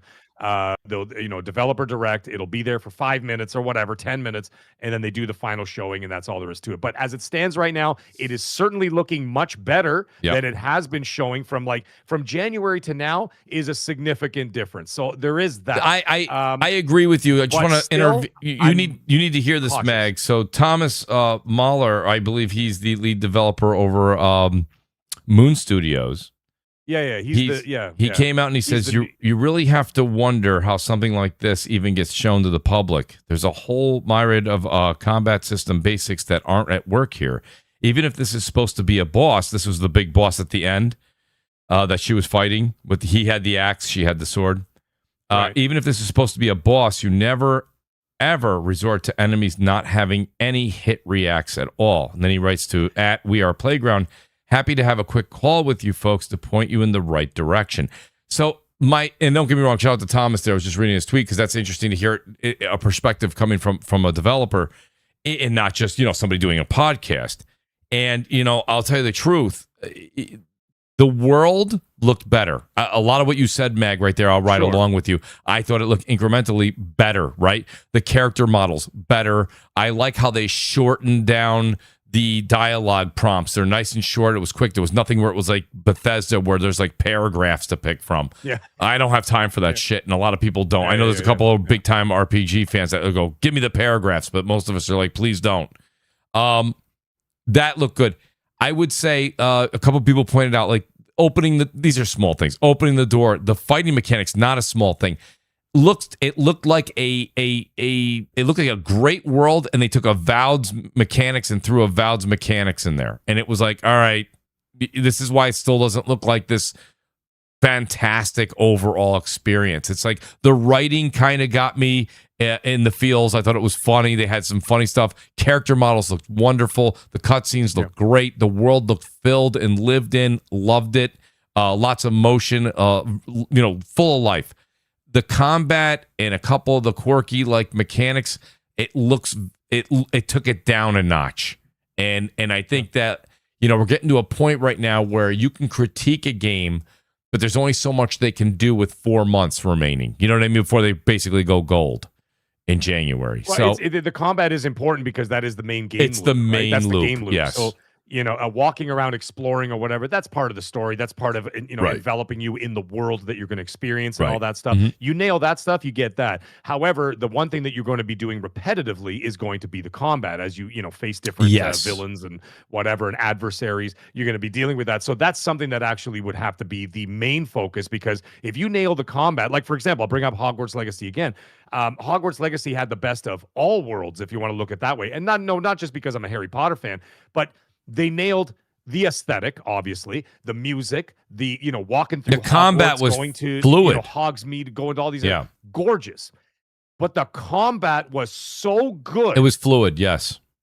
In Hogwarts Legacy, with the one shit and this and that, sectum sempra, and you do all this crazy stuff. And I'm like, I really feel like I'm in this. Yes. And it was really, really good. Levitating people, slamming them into the ground, throwing whips out of your wand and tying people up. And it did it so beautifully that you look forward to getting into another battle. That's right. So it I was agree. the kind of thing where I'm like, I agree. Ooh, there's a bunch of Death Eaters. Let's go. I'm rubbing my hands ready to get in there. And I'm excited. And so this has to do the same, because you're right. They nailed all the other stuff. And I'm like, okay, the world is good, beautiful. Graphics are amazing. Character design is good. Shortening the dialogue is huge for me. I'm not a big dialogue guy. It doesn't mean that I'm impatient. It's just I don't want to read a novel when I want to play a game. If I want to read a novel, I'll pick up a book and read one. I have no problem doing that. But when I'm playing the game, I don't want to deal with it. So yeah, they've nailed all that stuff. The combat is key to all this, because if you get that addictive game loop, people will actually sort of just lock into that, because again, that's your gameplay loop. It's like Call of Duty. Why is Call of Duty so successful and so addictive? Is because the gameplay obviously extremely repetitive. And there's a lot of people who will laugh, but so me and you like COD, Mag, so like a lot of people won't understand this, but like it's so rewarding to get that quick, kill, which by the way, they did take a lot of comments serious, not to switch subjects, because I want to talk about Fable, but the Call of Duty Modern Warfare 4 beta multiplayer opens up again for the open public starting tomorrow, and they did in fact lengthen the TTK. So Yes, a lot, I did see that. So and a few other I mean, adjustments. Yeah, but you see what I'm getting at? Like Call of Duty has that addictive game loop that, and it's it's almost it's that not only adrenaline rush, but it's also that dopamine rush of like, you got 5 kills and you're excited, like, yo, look at this, I'm doing great and whatever, and you get a bloodthirsty medal and all this. It's constant rewards and stuff, right? But it's also because it's very accurate, it's good, and it's done so well. Punchy guns, the sound, the hit detection, all of it very, very accurate. And it's, like I said, at the end of the day, fun. So I remember when I was doing the Modern Warfare 4 beta last week, there was people who never played Call of Duty. They're like, so is this all it is? You just shoot and you die, then you shoot and you die? And I'm like, yeah, but if you don't play, you don't understand how fun it is. So you kind of ignore the fact that maybe a lot of the campaigns are fairly bland, or the fact that, multiplayer is literally just rinse and repeat all over again, because it's so fun. So if you do that, if they nail that with Fable, then they've got themselves a winner on their hands. My concern, Mag, is I agree with you, but I think they're almost at, when you're on a roller coaster line and it says once you go past this part of the line you can't turn around. Right. I think they stepped past that line. That part. So? All right. No. Listen, man, we're gonna find part out. that you're asking them. Got time. The part that you're asking them to change, I don't think they have time for. That's the part I'm talking. Okay. Well, listen. Like there's certain things you can change in the next 3 months. What we're talking about is, you just said it. It's the fundamental of it's the loop of the game. That's not exactly easy to just go back and change every. Like the one critique from the gentleman there from Moon Studios was, you have to have the enemies have reaction. Because until you got to the very end of that fight, when she was hitting him with that sword, except for the little red line that showed up, the enemy didn't have any flinch or anything. Like, he didn't do anything. That reminded me of Gears, actually. I was playing the Gears beta, and my main concern is that I'm unloading clips, and this is in the PvE, which I fucking hate, but I did it anyway. I'm like, let's play this. So I tried it with a Lancer, because they said, oh, they buffed the Lancer. I'm like, cool. I unload a full clip on a dude who's literally jogging past me, right? Nothing. Like, it's like I didn't even do anything. And he was it didn't break stride. It didn't change animation. No flinching of the character. Nothing. And I unloaded a whole clip on this dude. He turned around and nashered me right in the face, and that was all there was to it. And I'm like, nothing's, it was that kind of vibe. So I did not see I'm going to go back and watch some of that Fable combat and see how that all played out. I'm very interested to see. I know that Thomas Mahler's a wild man. He's like he's like the Suge Knight of the gaming industry. That guy doesn't hold back on anything. So he's wild. But I'll have to go back and check it out. But you know what? At the end of the day, all we can do is just wait and see. We could talk to her blue in the face. Right. No, I hear you. I'm going to wait till the day of. I've always be like, let's see what the reviews are. I've said this, and Fable, and I have a lot of the Xbox fans that I know, I still talk to. I know Crap's a huge fan of Fable. Like, people who love Fable are looking forward to Fable. I never liked Fable before, so I'm not really looking forward to it that much. I was going to try it out. I might still try it out. But my point is that I don't think Fable is the household name it was when they no, because it's just lost a little. Born yet, right? You remember when they had Fable? Remember Fable Legends? And still, remember? Well, they canceled Fable Legends back in whatever that was, 2015, 20 whatever. That was when Fable was still like part of that Xbox circular must play list. That's come and gone. So now they have to win you over with this amazing thing. And one of the amazing things, Mag, you said was the combat. And, because do people want to get immersed into a world that the combat is a big part of, and it's the most it's lackluster? That's up to them. I don't know. Can they fix that a little bit? Maybe they can. Maybe others are going to go, I love so much of the world of Fable, I don't care about the combat. And that may be the case too. So I don't know. There's people who yeah, go ahead, brother. Go ahead, Nib. No, I was just going to say, so I really, Steven, he's one of the people I chat to a lot on X. Like, I don't know if you know, he's an Xbox-centric gamer, like huge Gears and Halo head, right? Yeah. But this is one of the things we thought. Actually, is something that I've also had friction with Death Singer about. Is I say sometimes to the Xbox cats, guys, you need to raise your standards a little bit, right? Because we can't keep doing this thing where it's a Bethesda game. It doesn't really matter. The facial animations, that's just Bethesda. The combat, it's just Bethesda, isn't it? Avowed, yeah, but they don't really go into that kind of thing. Like, it's more the RPG stuff. And then Fable, yeah, but it's not really about the combat. And it's like, why can't you have both? Like, when did we start just being like, you know what, we'll take substandard kind of combat because everything else is good? Even like CDPR with this like Witcher 3 remaster, even they for a remaster have revamped the combat. Like, and it's a really old game. So even they understand the importance of sort of like keeping up with the times and improving those things and not just sitting on your laurels and evolving with the industry, right? Right. And in a time where, like, you know, we are going to have a Witcher 4 and we did have a Witcher 3 and you know, we got a KCD 2 and a Expedition 33 and a Baldur's Gate and all these other things that are pushing envelopes in all multitude of different ways. You can't just have like combat with hit reactions and stuff that would seem commonplace like 20 years ago. Right. You know, like Right. I don't.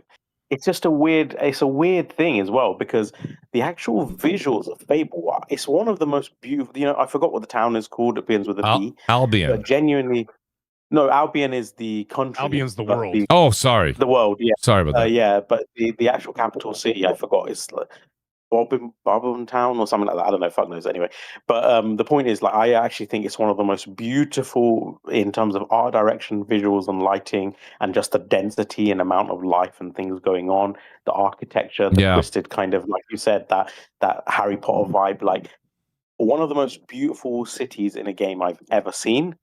But then they have really rudimentary combat and facial animations, I think, which is weird. It's like they forgot to spread the quality bar throughout everything, and it's just like we're going to do these things really well and really not pay much attention to that. And I kind of feel like that's been a thing with a lot of Xbox studios for a while now, where they just don't have that consistent quality bar across the board. It's like they pick and choose. They've lost a lot of people. When you look at things like the Coalition, they lost Cliffy B a long time ago. They lost Rod Ferguson now. And, you know, not to say anything about Gears E-Day, because I haven't played the campaign yet. I've shown some footage today here, what they shown at Gamescom. But like all in all, it really wasn't like anything like it's Gears. And I like Gears. I'm looking forward to E-Day, but to say that next gravitational, like that pull to bring you into that next generation, and Gears they did help the movement a bit. I asked for that. They did. Did they do it drastically? Not really. So I think they're kind of trying to appease to both. But like when it comes to Fable, it's like you said, or Avowed, right, Nib? Or Starfield. It's like they got one thing right and they got like two things. I wouldn't use the word wrong, but mediocre. And it was like, it doesn't pull you in to go, this is amazing. Like, that's the problem I have with a lot of... It has to be a cohesive package, Mooch. Like, yes, it needs to... Yes. Everything. Like, I'm enjoying my time with Resonance right now. Resonance of Plague Tale. I'm halfway through the game, if you can believe it. And I'm actually really enjoying it. The combat is actually... I know some reviewers were saying the combat was good. And I watched Skill Up's review this morning. And I'm actually disagree. I'm like, so far the combat is actually not really that good.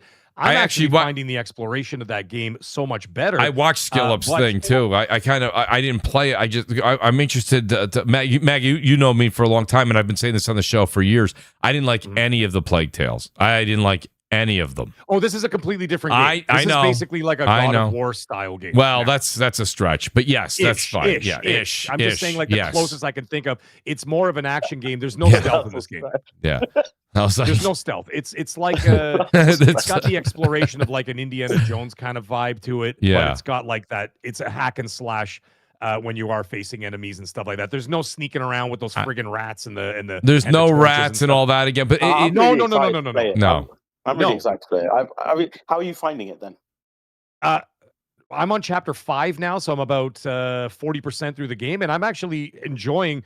Believe it or not, the combat is my least favorite thing to do. I just want to kind of hack through these guys and move on to get to the next puzzle or the next like temple. It's got like that sort of like what's the word I'm looking for? It's got that sense of wonder and discovery, very similar to like Tomb Raider. Like, you know, that you crawl through something and all of a sudden a big vista opens up and you're like, yo, and there's like a big Mayan temple. And I'm like, oh, how am I going to get to the top of this? And so I'm actually finding that part to be more intriguing with the game than the combat. But it is very heavy on the combat. Like, there's no That's question. good. The That's combat good. is actually Yeah. significant in this game, but I'm not finding it very rewarding. Mm. But it hasn't Okay. stopped me from playing it. So now maybe I'm kind of reversing course a little bit here, and I say, you know what? If Fable can grab me in a way where the exploration and the a traversal, like how do I get from A to B, and I enjoy that too in my games, then maybe that would be enough. But if there's going to be more of a focus on combat and it's not as rewarding, I can't see myself putting 80 hours into it or whatever. Like this game is a shorter game. I could finish this in 2 days, right? And I'm playing it on Game Pass, so it's, inconsequential for me in terms of purchase. But I'm just saying, like, I could get through the game, but I am enjoying the exploration and that sense of wonder and discovery as I'm going from, like, giant ruins to whatever, to underground caverns to this Right, and that. And right. I'm finding that interesting, It and the looks story's interesting. beautiful, dude.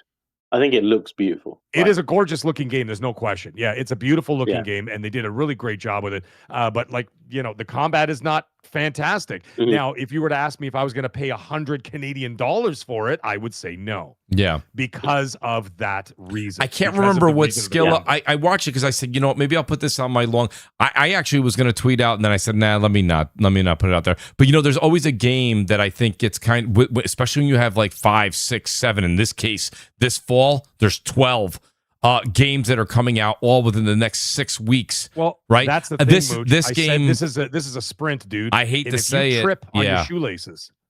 I Even was if go- you just trip on your shoelaces for half a step, Yes. you're gone, because there are 10 other AAA games that are breathing. This is down the your game. neck. This is the, and it's no fault to the game at all. I never really No, liked to not at play all. that, but I'll just say this is the game that I knew for certain I was not even. It's not even on my maybe 1 minute. If I get a free moment, I'll play. This one was I mean, the if one you I got was going to Game move. Pass, play an hour, check it out. Yeah, See check if it you- out. you Oh know, no, give it a you shot. please. If you have Game Pass, by all means, check it out. But I'm just saying, Yeah, I'm playing you through Mortal Shell 2 right now. Oh yeah, true, yeah. And I'm playing through. I'm only doing 2 because if I do more than that, then Nib's Yeah, right. yeah, it gets, So I'm playing So I'm Mortal Shell playing, 2, and I'm playing the Sinking City 2. Okay. So that's where I'm at doing right now. Replaced right now. Say I'm doing again. replaced. I'm going to do replaced. Yes, And then I'm doing. I'm going to do Residence afterwards. I played. And then I played probably, Replaced, and Onimusha. I saw your critique on. I think it was on X with somebody. Yeah. It does get very monotonous, but you know what? For what it is, and the art detail on Replaced, I enjoyed it for what it was, though. The thing is, when Yeah. you look at 26, this is going to tie in right back into Fable, by the way. If you look at 26, I said this from even before 2026 happened. I said, listen, there is no room for error this year or that year for 26, because the minute you have one thing that people are like, yeah, the game's good, but as soon as you say but, it's off the radar now. And it's only because there's so many other things. So it almost feels like with this much competition, there has to be such a sense of perfection with a game that everything else will get lost in the mix, and then people will not purchase because there's too much choice. There's only so many hours in a day, and only so much money in your pocket. So you have to look at that, and you look at a game like, for example, like Pragmata. I think Pragmata is a perfect game from beginning to end, and right now it stands as my game of the year without question. The only one that is very closely tied for first place is Black Flag. And so far, now the other games that I played, like Crimson Desert and everything else, wonderful games, and even 007, great games, but there were caveats. There was this, it's great, but and then as soon as that happens, it falls by the wayside. And then therefore, I mean, some of those games have been successful. Crimson Desert, Resident Evil is probably my game of the year right now. Yeah, Resident Evil. Yeah, Resident Evil is too. right up there too. I mean, I played it. I did 9 run-throughs of the game. I mean, I'm a Resident Evil nut, and I love it. But Pragmata was just such a special game. I don't know what the hell it was about that game that just grabbed me. That's the game that I'm going to try to sneak. I have not played that game yet, Oh, God. I played the demo. Mooch, please. It's a lot of fun. I had a good time with it. I really did. It's just so good. Like everything about it. You said this before, Mag. You were like, because you're doing a lot of content creation. You're doing a lot of videos. You have multiple podcasts. Like besides the podcast, I've been doing a lot of streaming on Twitch, but we do a lot of either co-op or multiplayer games, and they're not even games we're mentioning. Like right now, me, Blaze, and Lazy, shout out to those guys. We're in the middle of the new Aliens Fireteam Elite 2.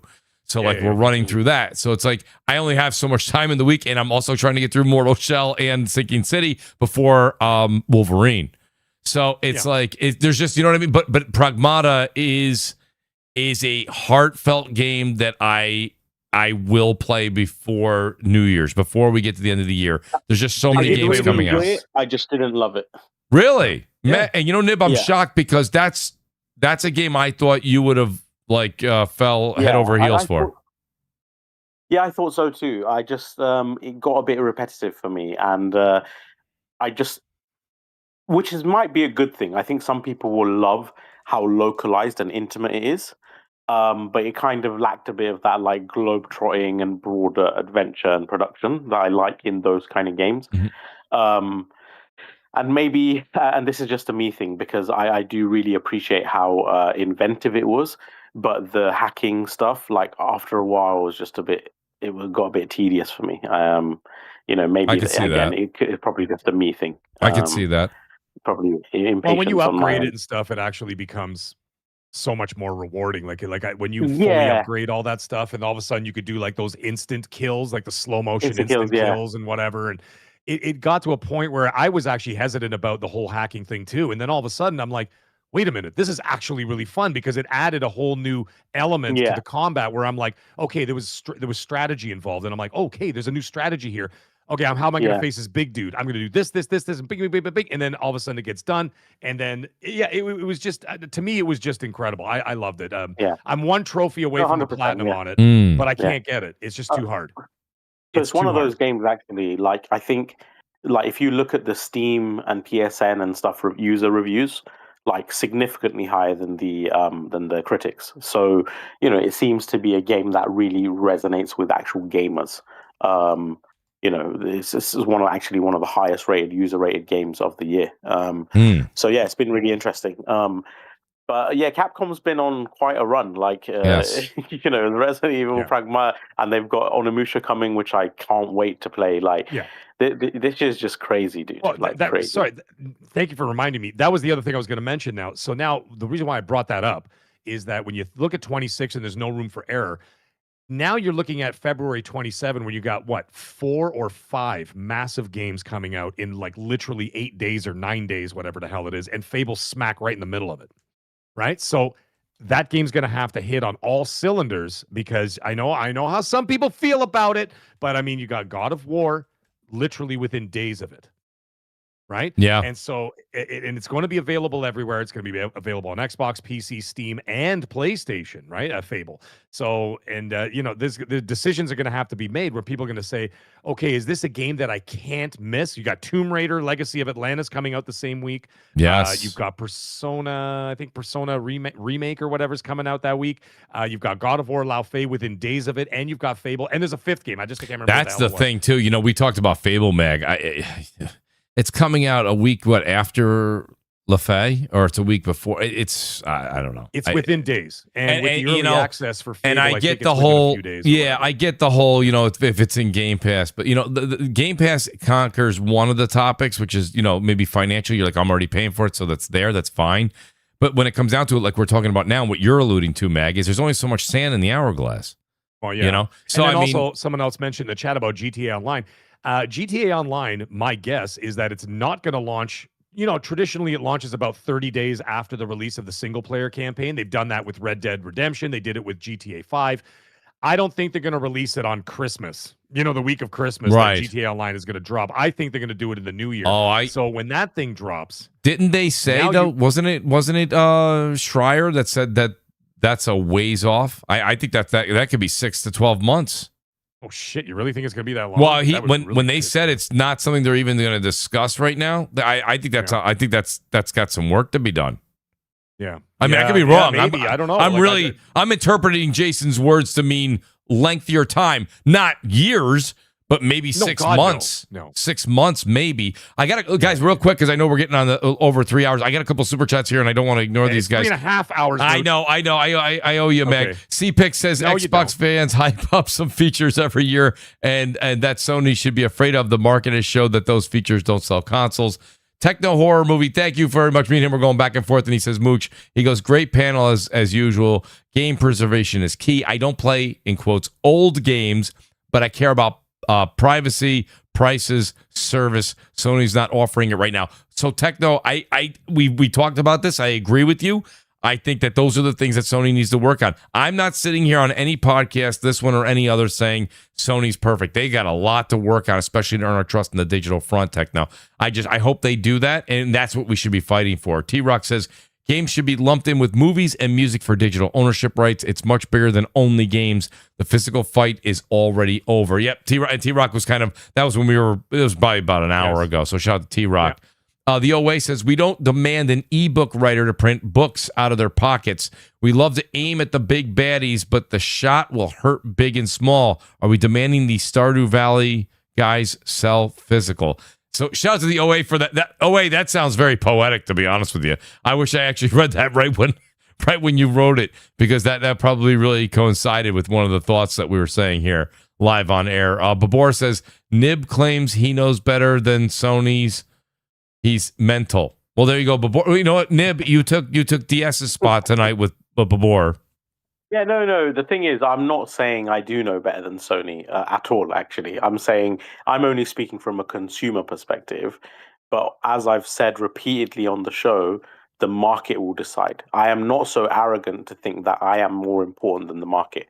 At the end of the day, I have my own preferences, but consumers will decide if this is the right move or not, and I've got no choice but to follow, because fundamentally the reason I game is not because of what platform a fucking game is on or what media type. I don't care about that. I love games. Like that's why I game. So I'm not going to stop gaming just because it's on it's ones and zeros instead of on a fucking disc or whatever. Like, right. Yeah. No, I agree with you, and your point. Listen, your point is heartfelt and it's valid too, Nib. It's not that your point isn't. I just think that, and I think you kind of, you read all the tea leaves, you see what's out there, and I think ultimately now we have to I think we have to move our attention to our rights as digital customers. As I just don't know if things will change back to the way they were. Doesn't mean I say stop the fight. Don't stop the fight. I'm not saying that. I'm just saying let's start to plan for war B, right? Because that's what I've been saying the whole time. We're all looking at the wrong threat. Yeah. At this point, there is one important thing I did want to bring up. Actually, it's actually a good point, and I have brought this up before on my X, but I should have really brought it up on the show. PlayStation's end of physical discs is not actually an end to retail carrying physical copies of games. I don't think, as far as I understand, physical stores will still carry digital codes or digital copies of games somehow. Yes. So I think there may, I don't know for how long, that's my worry, but I think there may still be a way that retailers still just take a lower margin in order to sell you a cheaper physical digital game, right? That could still very much be the case where, when I talk about like the benefits of having retailers, try and undercut each other to sell you cheaper games, that could still happen, but it will just be a digital code instead of a physical disc, right? Mm-hmm. So that benefit still could exist. It's just not being able to resell and stuff like that. That would be lost. But I'll take it as long as retailers still undercut each other and I still get my cheaper games. I'm still good with that as well. I think that's at least some benefit. So that's something that's yet to be known, right? But you are correct. I believe they said that they're still going to have the casing out there, but when you get home, you'll open it. PlayStation's still going to have that to offer, but when you open it, it's just a code inside. Yeah, which is kind of like we're getting rid of the cost of the disc and we're getting rid of your ability to resell this. Right, that's correct. That is, and don't get me wrong. And for all of you guys that are physical fans out there in the audience and listening, that it sucks. I get it. I really, really do. It doesn't matter how I consume media. I understand that may affect my purchasing avenue, but it doesn't mean that I don't understand where you're coming from or what Nib's saying. Nib is not speaking any uncertainties or untruths. T-Rock did have a comedy bit here. He goes, Nib is the singer for physical instead of Steam. So he was saying what he does for Steam, you do for physical. Shout out to T-Rock. He is an absolute legend out there. The OA says, you don't plan for the past or the present. You plan for the future. If Sony waits until physical completely dies to move on, they will lose tons of money. Opportunity cost is premium here. OA, that's it's kind of brilliant what you say there. That was probably the point I was trying to drive home, and maybe I didn't do as good a job as you did. And I was saying that to Nib about an hour and a half ago too, and he got it. He understood. I was just saying what happened eventually when I was younger, and I understand that nobody was like, "Oh, Mooch, that was just you, and that was your era." That's fine, I get it. But I remember having like Nib. You don't understand. In our house, we had like these. It was not very easy to store. Trust me, we had them like stored up like crazy. But we had like VHS tapes of every movie ever when we were kids. Like they were everywhere. And I remember when somebody was like, "This is going to take the place of that," and I was like, "The hell it is! What are we going to do with all these?" Yeah. And you know, VHS tapes are massive. They're the size of a small keyboard. So like I was like, what am I going to do with all these things, right? But you know what happens? I think I'm just saying I've been through so many different eras of things coming and going that this one here, you just saw the natural gravitation of leaving. And we even said on this podcast before Sony mentioned it, remember, Nib, we talked about it. We're like, hey, when do you think this whole thing will go digital? And we were like, oh, easily PS7. We said it, PS7, you know? And it was like, we were all okay with that. I think like you said earlier tonight, Nib, it was just that people weren't ready for it now. Exactly right, yeah. But I mean, exactly right. remember when Ryan actually made a really interesting comment right now. Yeah. Aren't key cards from Nintendo resellable? They actually are. But digital codes that have been included in like PlayStation special editions and Xbox special editions, and they aren't resellable or so that's why we kind of assume PlayStation will do it like that. But it is true that in theory they could do a Nintendo keycard type thing where even the digital whatever, even though it's not on a disc and you have to download it, the actual key card that activates it could actually be resellable, theoretically. Yes. Oh, thank you for answering that, by the way, because... I wouldn't hate that. I'd be great with that. Okay, save your $10 and then all the flexibility is still there. Mm-hmm. All it means is you have to download the game when you get home, which, to be fair, you kind of have to do these days anyway, right? That's right. That's correct. And like, I know that a lot of people didn't like what Shuhei Yoshida said, but like what he said, he said a lot of times when it comes to this physical digital conversation, he's like, okay, so you come home and the game is on the disc. But he's like, the patches, the fixes, the trophies that didn't pop, the DLC, the updates, it's all digital. So he's like, even though you're like, I have this thing, he's like, that thing you have, even if some, because Xbox, most of them are not, they're all just basically a key code. Even if the PlayStation game, like they said, Wolverine is fully on the disc, and it is, like the first DLC or the first update or the first oops that they made, day one patch, you're not going to get it. If it's all digital, So it's almost like this has been that gravitational move that's been happening slowly. Because I was just talking to Star Wars in the chat, and he says, Mooch, it's not about physical, it's about destroying the secondary market. And I said to him, it's a little bit of everything, Star Wars. Yes, it's that too. Yes, it's about them making more money. But when you look around your home and you look at all your devices and everything else, that's why when people are like, I can't stand it when they say I have to be always online. And meanwhile, they're saying that to me on their cell phone, that's always online. Like, I mean, everything is online. I mean, when you go buy a refrigerator now, a stove, anything, I'm not joking. Those aren't jokes. They hook up to the Wi-Fi. Yeah, they do. My washer and dryer, tells me on my phone, right? Because it's hooked up through the whole family. Like, I know when the dryer's done, it tells me 5 minutes before it's gonna be done. And then it does that little thing now in the dryer where, like, I guess the new dryers, like they'll move the clothes like a little bit if you don't go up there, so they don't like wrinkle. They kind of move. It's like, dryer's still doing this. Are you gonna come get you? Like, my point being is, if your washer and dryer's on the internet, well, of course your digital video games are. I mean, it's like in updates. I don't, the fight, like I said, the fight just lost a little bit of luster. The secondary market and your ownership, yes, good fight. Let's start fighting for our digital rights, and hopefully we can get some more out of that. You know what I mean? There's been certain good things. I'll be honest, if PlayStation come out and announce that they're basically just copying Nintendo keycards thing, I don't think there would be nearly as much, vitriol about it. Yes. Honestly. There's some question marks about what this digital future actually entails. They haven't been really in depth with it, which I think is one of the problems. Like, the way they announced it, and it kind of had like a sudden, here, take this, doesn't have much detail. We don't really know what the future, and I think that was a mistake as well. Like they just eased you into it. They add some lube first, you know, like Right. like Yeah. if your 4-player game isn't that great, then you got to do some more. You know, Right. And then, oh, hold on. We'll be right back. no, sorry, no, I was Okay. just saying, like it felt like they kind of they went in a bit too hard. And They out did of the blue, right? They did. Yeah. No, they definitely did. I'm writing here in the chat, but I might as well just talk to him. Ryan, where is his chat here? Here it is. He goes, Mooch, does your dryer charge you monthly fee for extra drying? And I wrote him, no, but neither does my digital purchase of Wolverine. Like, if I buy Wolverine digitally, like I don't get charged extra for playing it, and I don't need PS Plus to play it.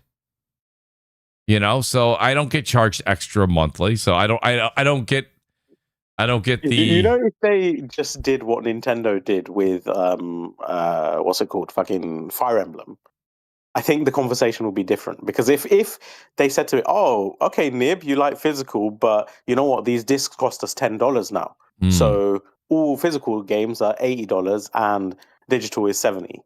Right. Then it's like, oh, okay, I do really like all the convenience and the offerings of physical, but now all my game purchases are $10 more. I think something like that would have again sat better, because they could literally say, look, factually, the manufacturing costs of physical are this much higher, so we're compensating for that difference. But again, it's not the way they went about it. No, and like you said, there's in a weird way, Nintendo's handled this way better than PlayStation has. Weirdly. Yes. Yeah. But PlayStation hasn't handled it at all because they haven't said anything. That's kind of true. That's the thing. That's kind of true. They could have a plan, but they just don't. They're not telling anybody. Yeah, exactly. That's Which not is the weird good thing to do either. It's like, what the fuck are you guys doing? Like, say something. Right. Especially You don't on have the to be- precipice of a new gen potentially. Yeah. Well, I mean, Like- the Yeah, thing but is, I'm- it's like, you don't have to be parasocial. Here's like the other thing, guys. though. Like, But Mag, we don't have to talk about our favorite coffee. Just tell me what the hell's going Mag, on. I thought they were going to offer an external, disc drive for the PS6. Not like the one they have now where you connect to it. It's just a simple little, USB-C. But now They may still. with the we don't even know what they're doing. well, that's They may true. have But just a but digital now solution, but they're not saying shit. But now with the discussion of people not making those physical disc drives anymore and that being less and less, I guess that's not viable either. So I don't really know what they're going to do. We had B Money on the show a couple weeks ago, and I'm paraphrasing. I don't say I'm not going to quote him, but he said I think he got old Sony back, and he said I think you got a situation where what you have is what you have, and like going from PS1 to PS2. I mean, I don't know. I mean, that was feasible in those days, but now that there is a digital world where all this stuff does carry over, and you could bet your bottom dollar that like PlayStation 5 and the series consoles are going to carry on minimum 5 years into the next generation, simply because of the lack of affordability Absolutely. of the new hardware. They don't really have much of a choice in that respect. I'm where they're gonna be probably like, going, unless they they give, can't just if Sony doesn't give a viable option, I'm going to probably end up keeping one of my PS5s. right. Yeah. Well, I mean, I will have PS5s. Yeah, in the but house, 'cause that's I mean, that's a really fucking annoying thing as well, because It is. that's several $100s in trade-in. Well, yeah. So I have two PS5 Pros. I have a PS5 physical. I would probably keep the PS5 base physical, and I would use the Pros for trade-in for PS6s. But you are correct. Others may be wanting to bank on that, Nib. I'm with you, actually. I'm 100% with you on that. That's Especially at these That's costs, a nuisance. Yes, that's a nuisance. I don't like having. I have a wall behind me of my old consoles. I've got the day one Xbox OG. I've got the 360. I've got the PlayStation 3 Fat. I got a PS2. I got the Nintendo. I got a Super Nintendo. I got a Sega Genesis. I got the Genesis CD. I got all this stuff. I'm done at this point with collecting. I stopped. I don't have a PS4 in the house, and I don't have an Xbox. I don't have an Xbox. Next gen, I trade them all in. And I hardware. I don't have an Xbox One, and I don't have a PS4. PS5 Pro. Because this PS5 Pro, if I sell it, I could bloody buy a mansion with how much it costs. That is also correct. If people are not going to be able to afford those next gen consoles, those PS5s, especially the PS5 Pro, are the trade-in value on those are going to be astronomical. Yeah, more than we've ever seen. Not even trade-in value. You could sell it on Facebook Marketplace for $500, $600 easily, and that Exactly, already yeah. negates about 3/4 the price of a PS6. Done. Exactly. You know, I and mean, so I'm that's a banking on no-brainer that. for me. Like, I don't think my wife is going to be none too happy if I have to keep a Pro and buy this ridiculously priced PS7. No, it's not going to happen. Like I'm getting rid of the Pro, and Yeah. I'm not selling it. I'm not trading it in with GameStop or whatever, or even No. Best Buy. No, I'm you going to sell sell it on it. Facebook Marketplace. Yes. Yeah, that's what I do. I Yes. sell it on Gumtree usually. Yes. Same Yeah, here. done. Same here. And you know, problem solved. By the way, folks, if you're trading it, if you're selling electronics out there, do yourself a favor. Don't go meet behind the donut shop at like midnight or No. whatever else. Go to donut most police shop. stations, just so everybody knows. I don't know if anybody knows this. Yes. Most police stations have 2 parking spaces in the very front of the police station that are actually monitored with cameras. And do your meetings there for electronics. That's right. That's great advice. Because they can't mess with you. They're not going to clobber you in the back of the head and then steal your bag. That's right. You know what I mean? In front of a cop station. And most police stations do have that. So, I know the one near my house does. And they have 2 parking spots specifically for trading. I've never noticed. items. I've never noticed that because I don't hang out there. But I will definitely take notice of that. I don't usually. I have a lot of cops that are friends. So you know, I have like a cops. massive supermarket, and it's like packed full of people and cameras everywhere. And I usually just do it there. Like, you know, it's not too crazy. But I did have a weird one though, where I sold one of my consoles on Gumtree, and I have like an amazing rating on Gumtree. And the guy left me a review, and the review was like, "Oh, such a friendly guy. He was, you know, like really detailed. Asked him a lot of questions. Blah blah blah. He answered everything. It was all really positive, but it was 1 star." And I was like, "What the fuck?" He probably listened to you on Crossfire and didn't agree with one of your statements. That's probably exactly what it was too. That was probably exactly what it was. You say all these nice things and give me 1 star. It doesn't make no sense. And I wondered, did he just accidentally like hit 1 star instead of 5 or something? Well, maybe he was a lovely chap until he said that thing about DRM on Crossfire, so I gave him a 1. yeah. He was hanging out. So I had to make a new account for that just because of that. I was like, I don't know, fucking 1 star. Like, oh, I guess I upset that guy. Shout out to El Nini. I appreciate the super chat, El Nini. Thank you for that. It's me, the broke boy. I already read that one. I appreciate it. He was talking about Anthem. I'm Henry. He says, here for Nib's long thesis and P-Rock's practical takes, and always appreciate Mooch's show. Happy almost Friday. Buddy, you couldn't have said that better myself. I am this was the longest week ever, Henry. My God, I'm so happy tomorrow is Friday. Stage says, I was talking to Stage for a while in the chat. He said that the original Fable games have an addictive combat loop, and it's time. It is fairly simple and more so about choice consequence in Albion. So that was what we were talking about, Meg, about 25 minutes ago about the combat loop. And he said, you know, did the original Fables have a good combat loop? I just think that's that was so long ago for 1, 2, and 3, right? I don't know if you can. It was 2 generations ago, literally. Yeah, you know, that's what I said that to him in the chat. I said, now you have a whole nother audience. They're reintroducing this game. You really can't say, hey, they didn't do it back then. They don't need to do it now. I think right now you got to come out guns blazing. You know, not literally in Albia, but you know, something like that. Yeah. It's got to be memorable to the point that it's going to overshadow your competition. Right. Because there's a lot of competition at that time. There is. Exactly. February I've already stacked. pre-bought Tomb Raider, and I already pre-bought God of War. So now, you know, Fable, you know, you got to impress me right away here because I only have Game Pass till November, and I'm not re-upping it. I got it for free. I'm not going to lie. Yeah, I mean, I've only got it till 2027 as well, and I'm not re-upping it. Meg, do me a favor. I got it for free from Xbox for showing up in LA. So they're like, here you go. Here's the Game Pass. If you find any more of those, let me know, will you? Yeah. Well, hey, I had to meet Aaron Greenberg to get it. Okay, so like, you definitely paid the price. Listen, I think Mac, when it comes, will you get the limited edition Xbox, the green one? He is. He's getting it. Yeah, it's. You got it for free. Yeah, I get it. He said it on the show. Being shipped to me. When the hell is it? November. I think November 10th or 12th. They're shipping it directly to my house. Yeah.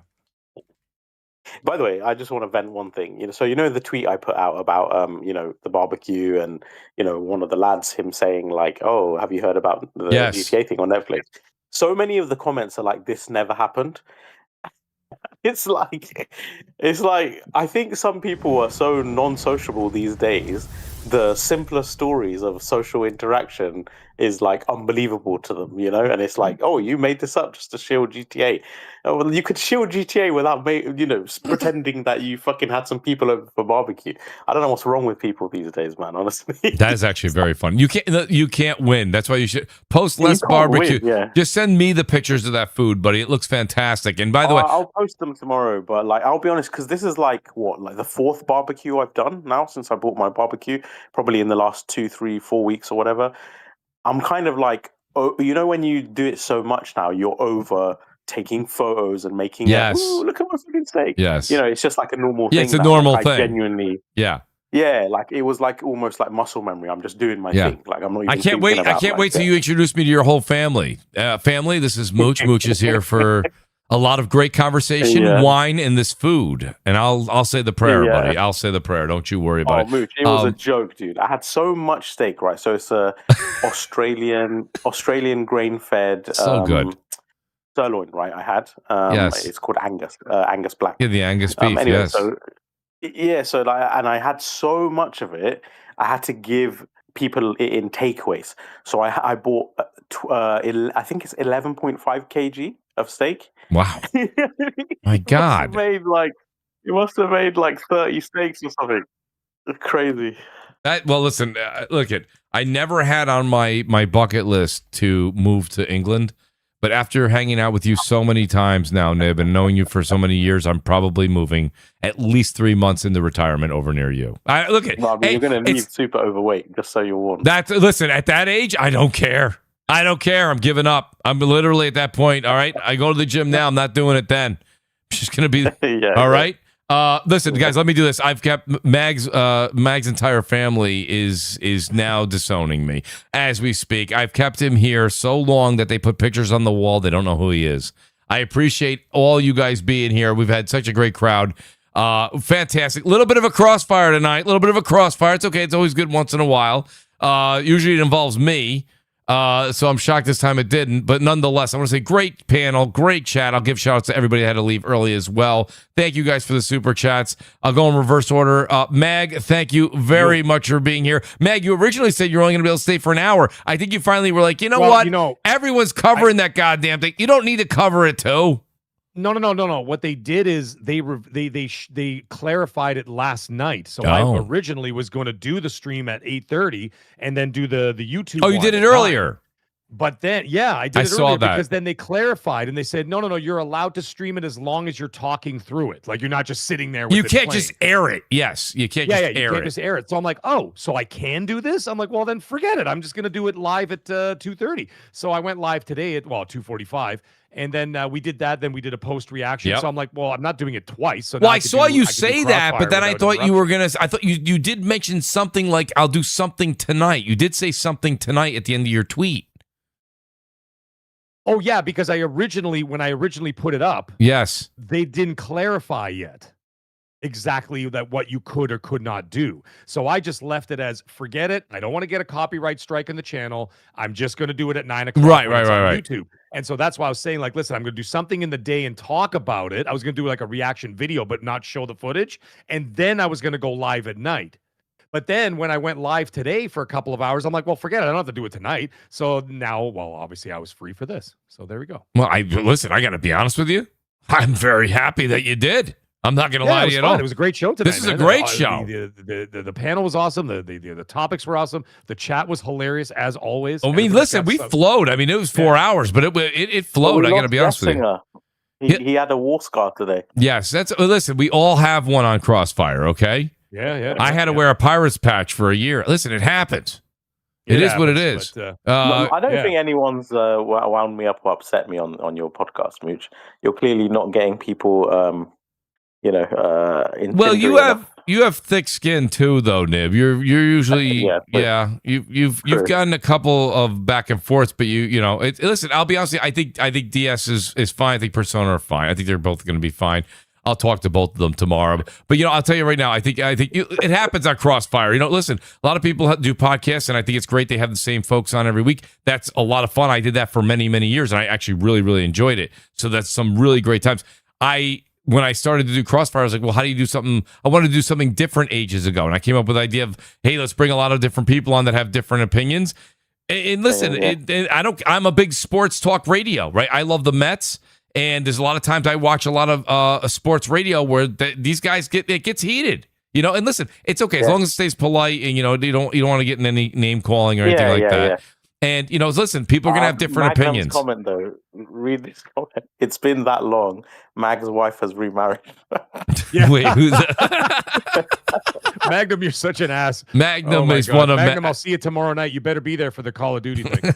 But yeah, I do have to bail, boys. But listen, tomorrow. Good night, everybody. Well, yeah, I'm going to be doing the gaming roundtable with Reforge and Ginger Prime tomorrow. Oh, nice. For about an hour. I think it's around noon or 1 o'clock. That's very on his cool. Channel, and we're going to be doing that. And then tomorrow night, Call of Duty, Modern Warfare 4 beta, because they're adding Resurgence and some other stuff. So come check it out if you want to come check it out. And of course, you know, I do videos and all my podcasts and all that. Actually, you know what? Here, hold on. There you go. I put a link in the chat. There's the link. Gives a shit. No. It's right there. Go check out the channel. I don't want to keep you longer. I'm sorry, but what do you think of Call of Duty then, the new one, the beta? Because I'm actually enjoying the hell out of it. Okay, that's interesting. There's been a lot of hate online.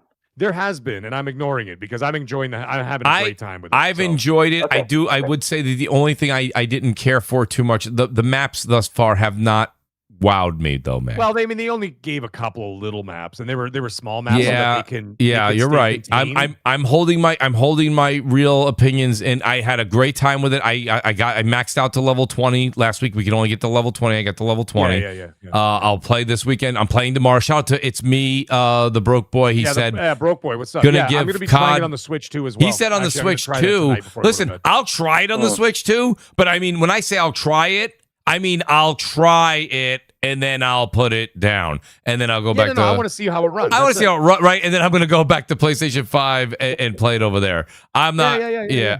No, don't get me wrong, Mag. Not Mag. Mooch. I think you secretly hate Nintendo more than. No.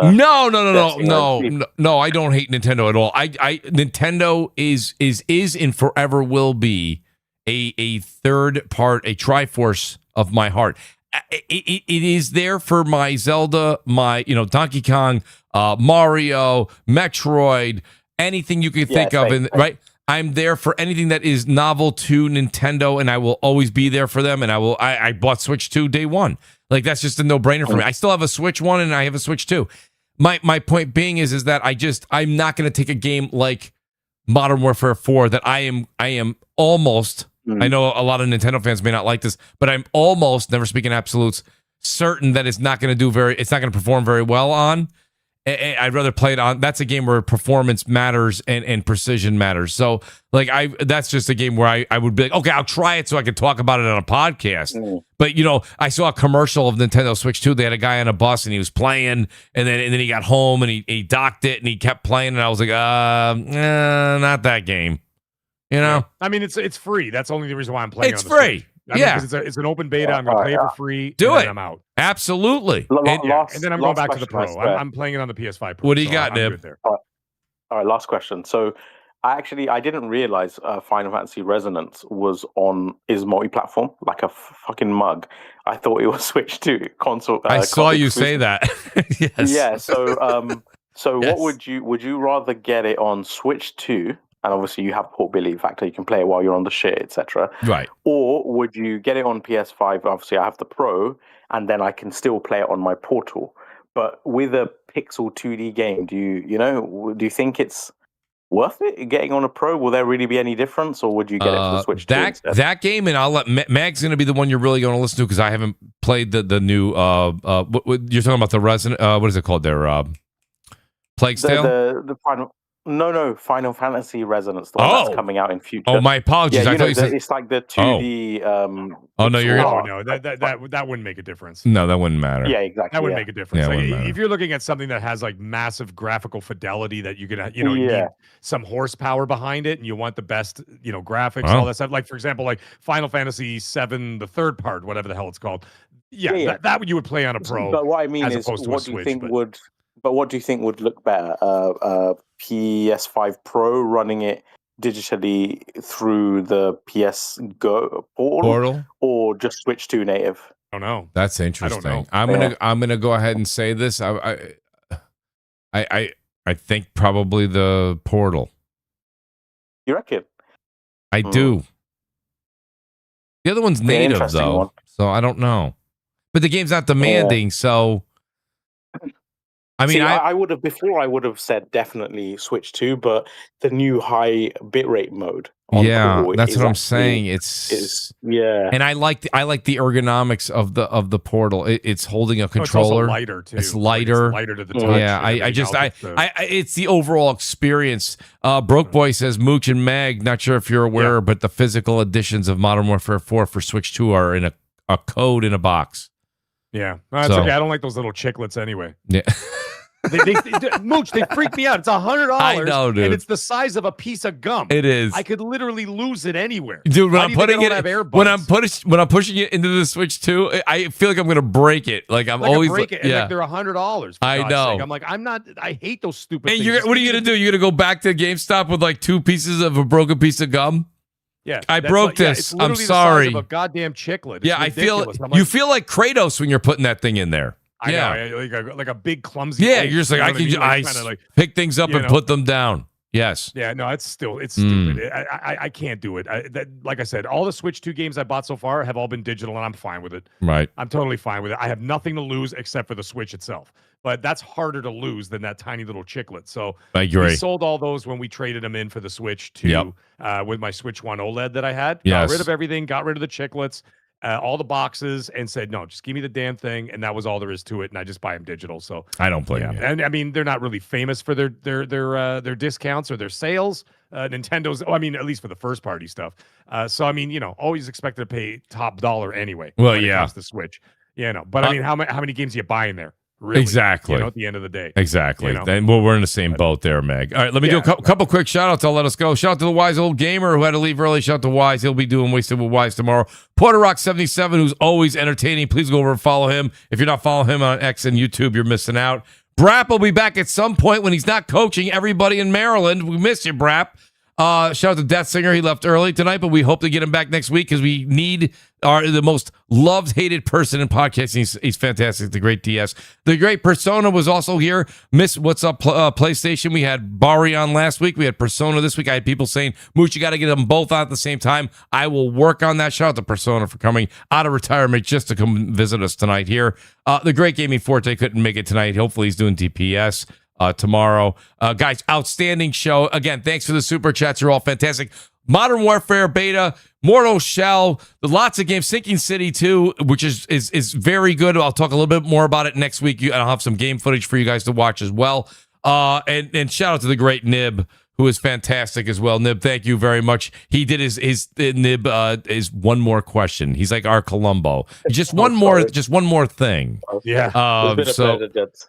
Shout out to Nib. Nib, you're great, buddy. Guys, go play some video games. We'll see you next Thursday. We're back on Thursday, 7 p.m. Eastern, and Twitch this Saturday, 11 o'clock, and the 11 a.m., pardon me, and the Twitch link is right there below the description, guys.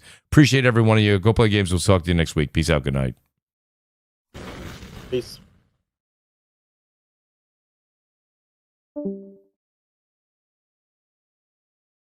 Thank you.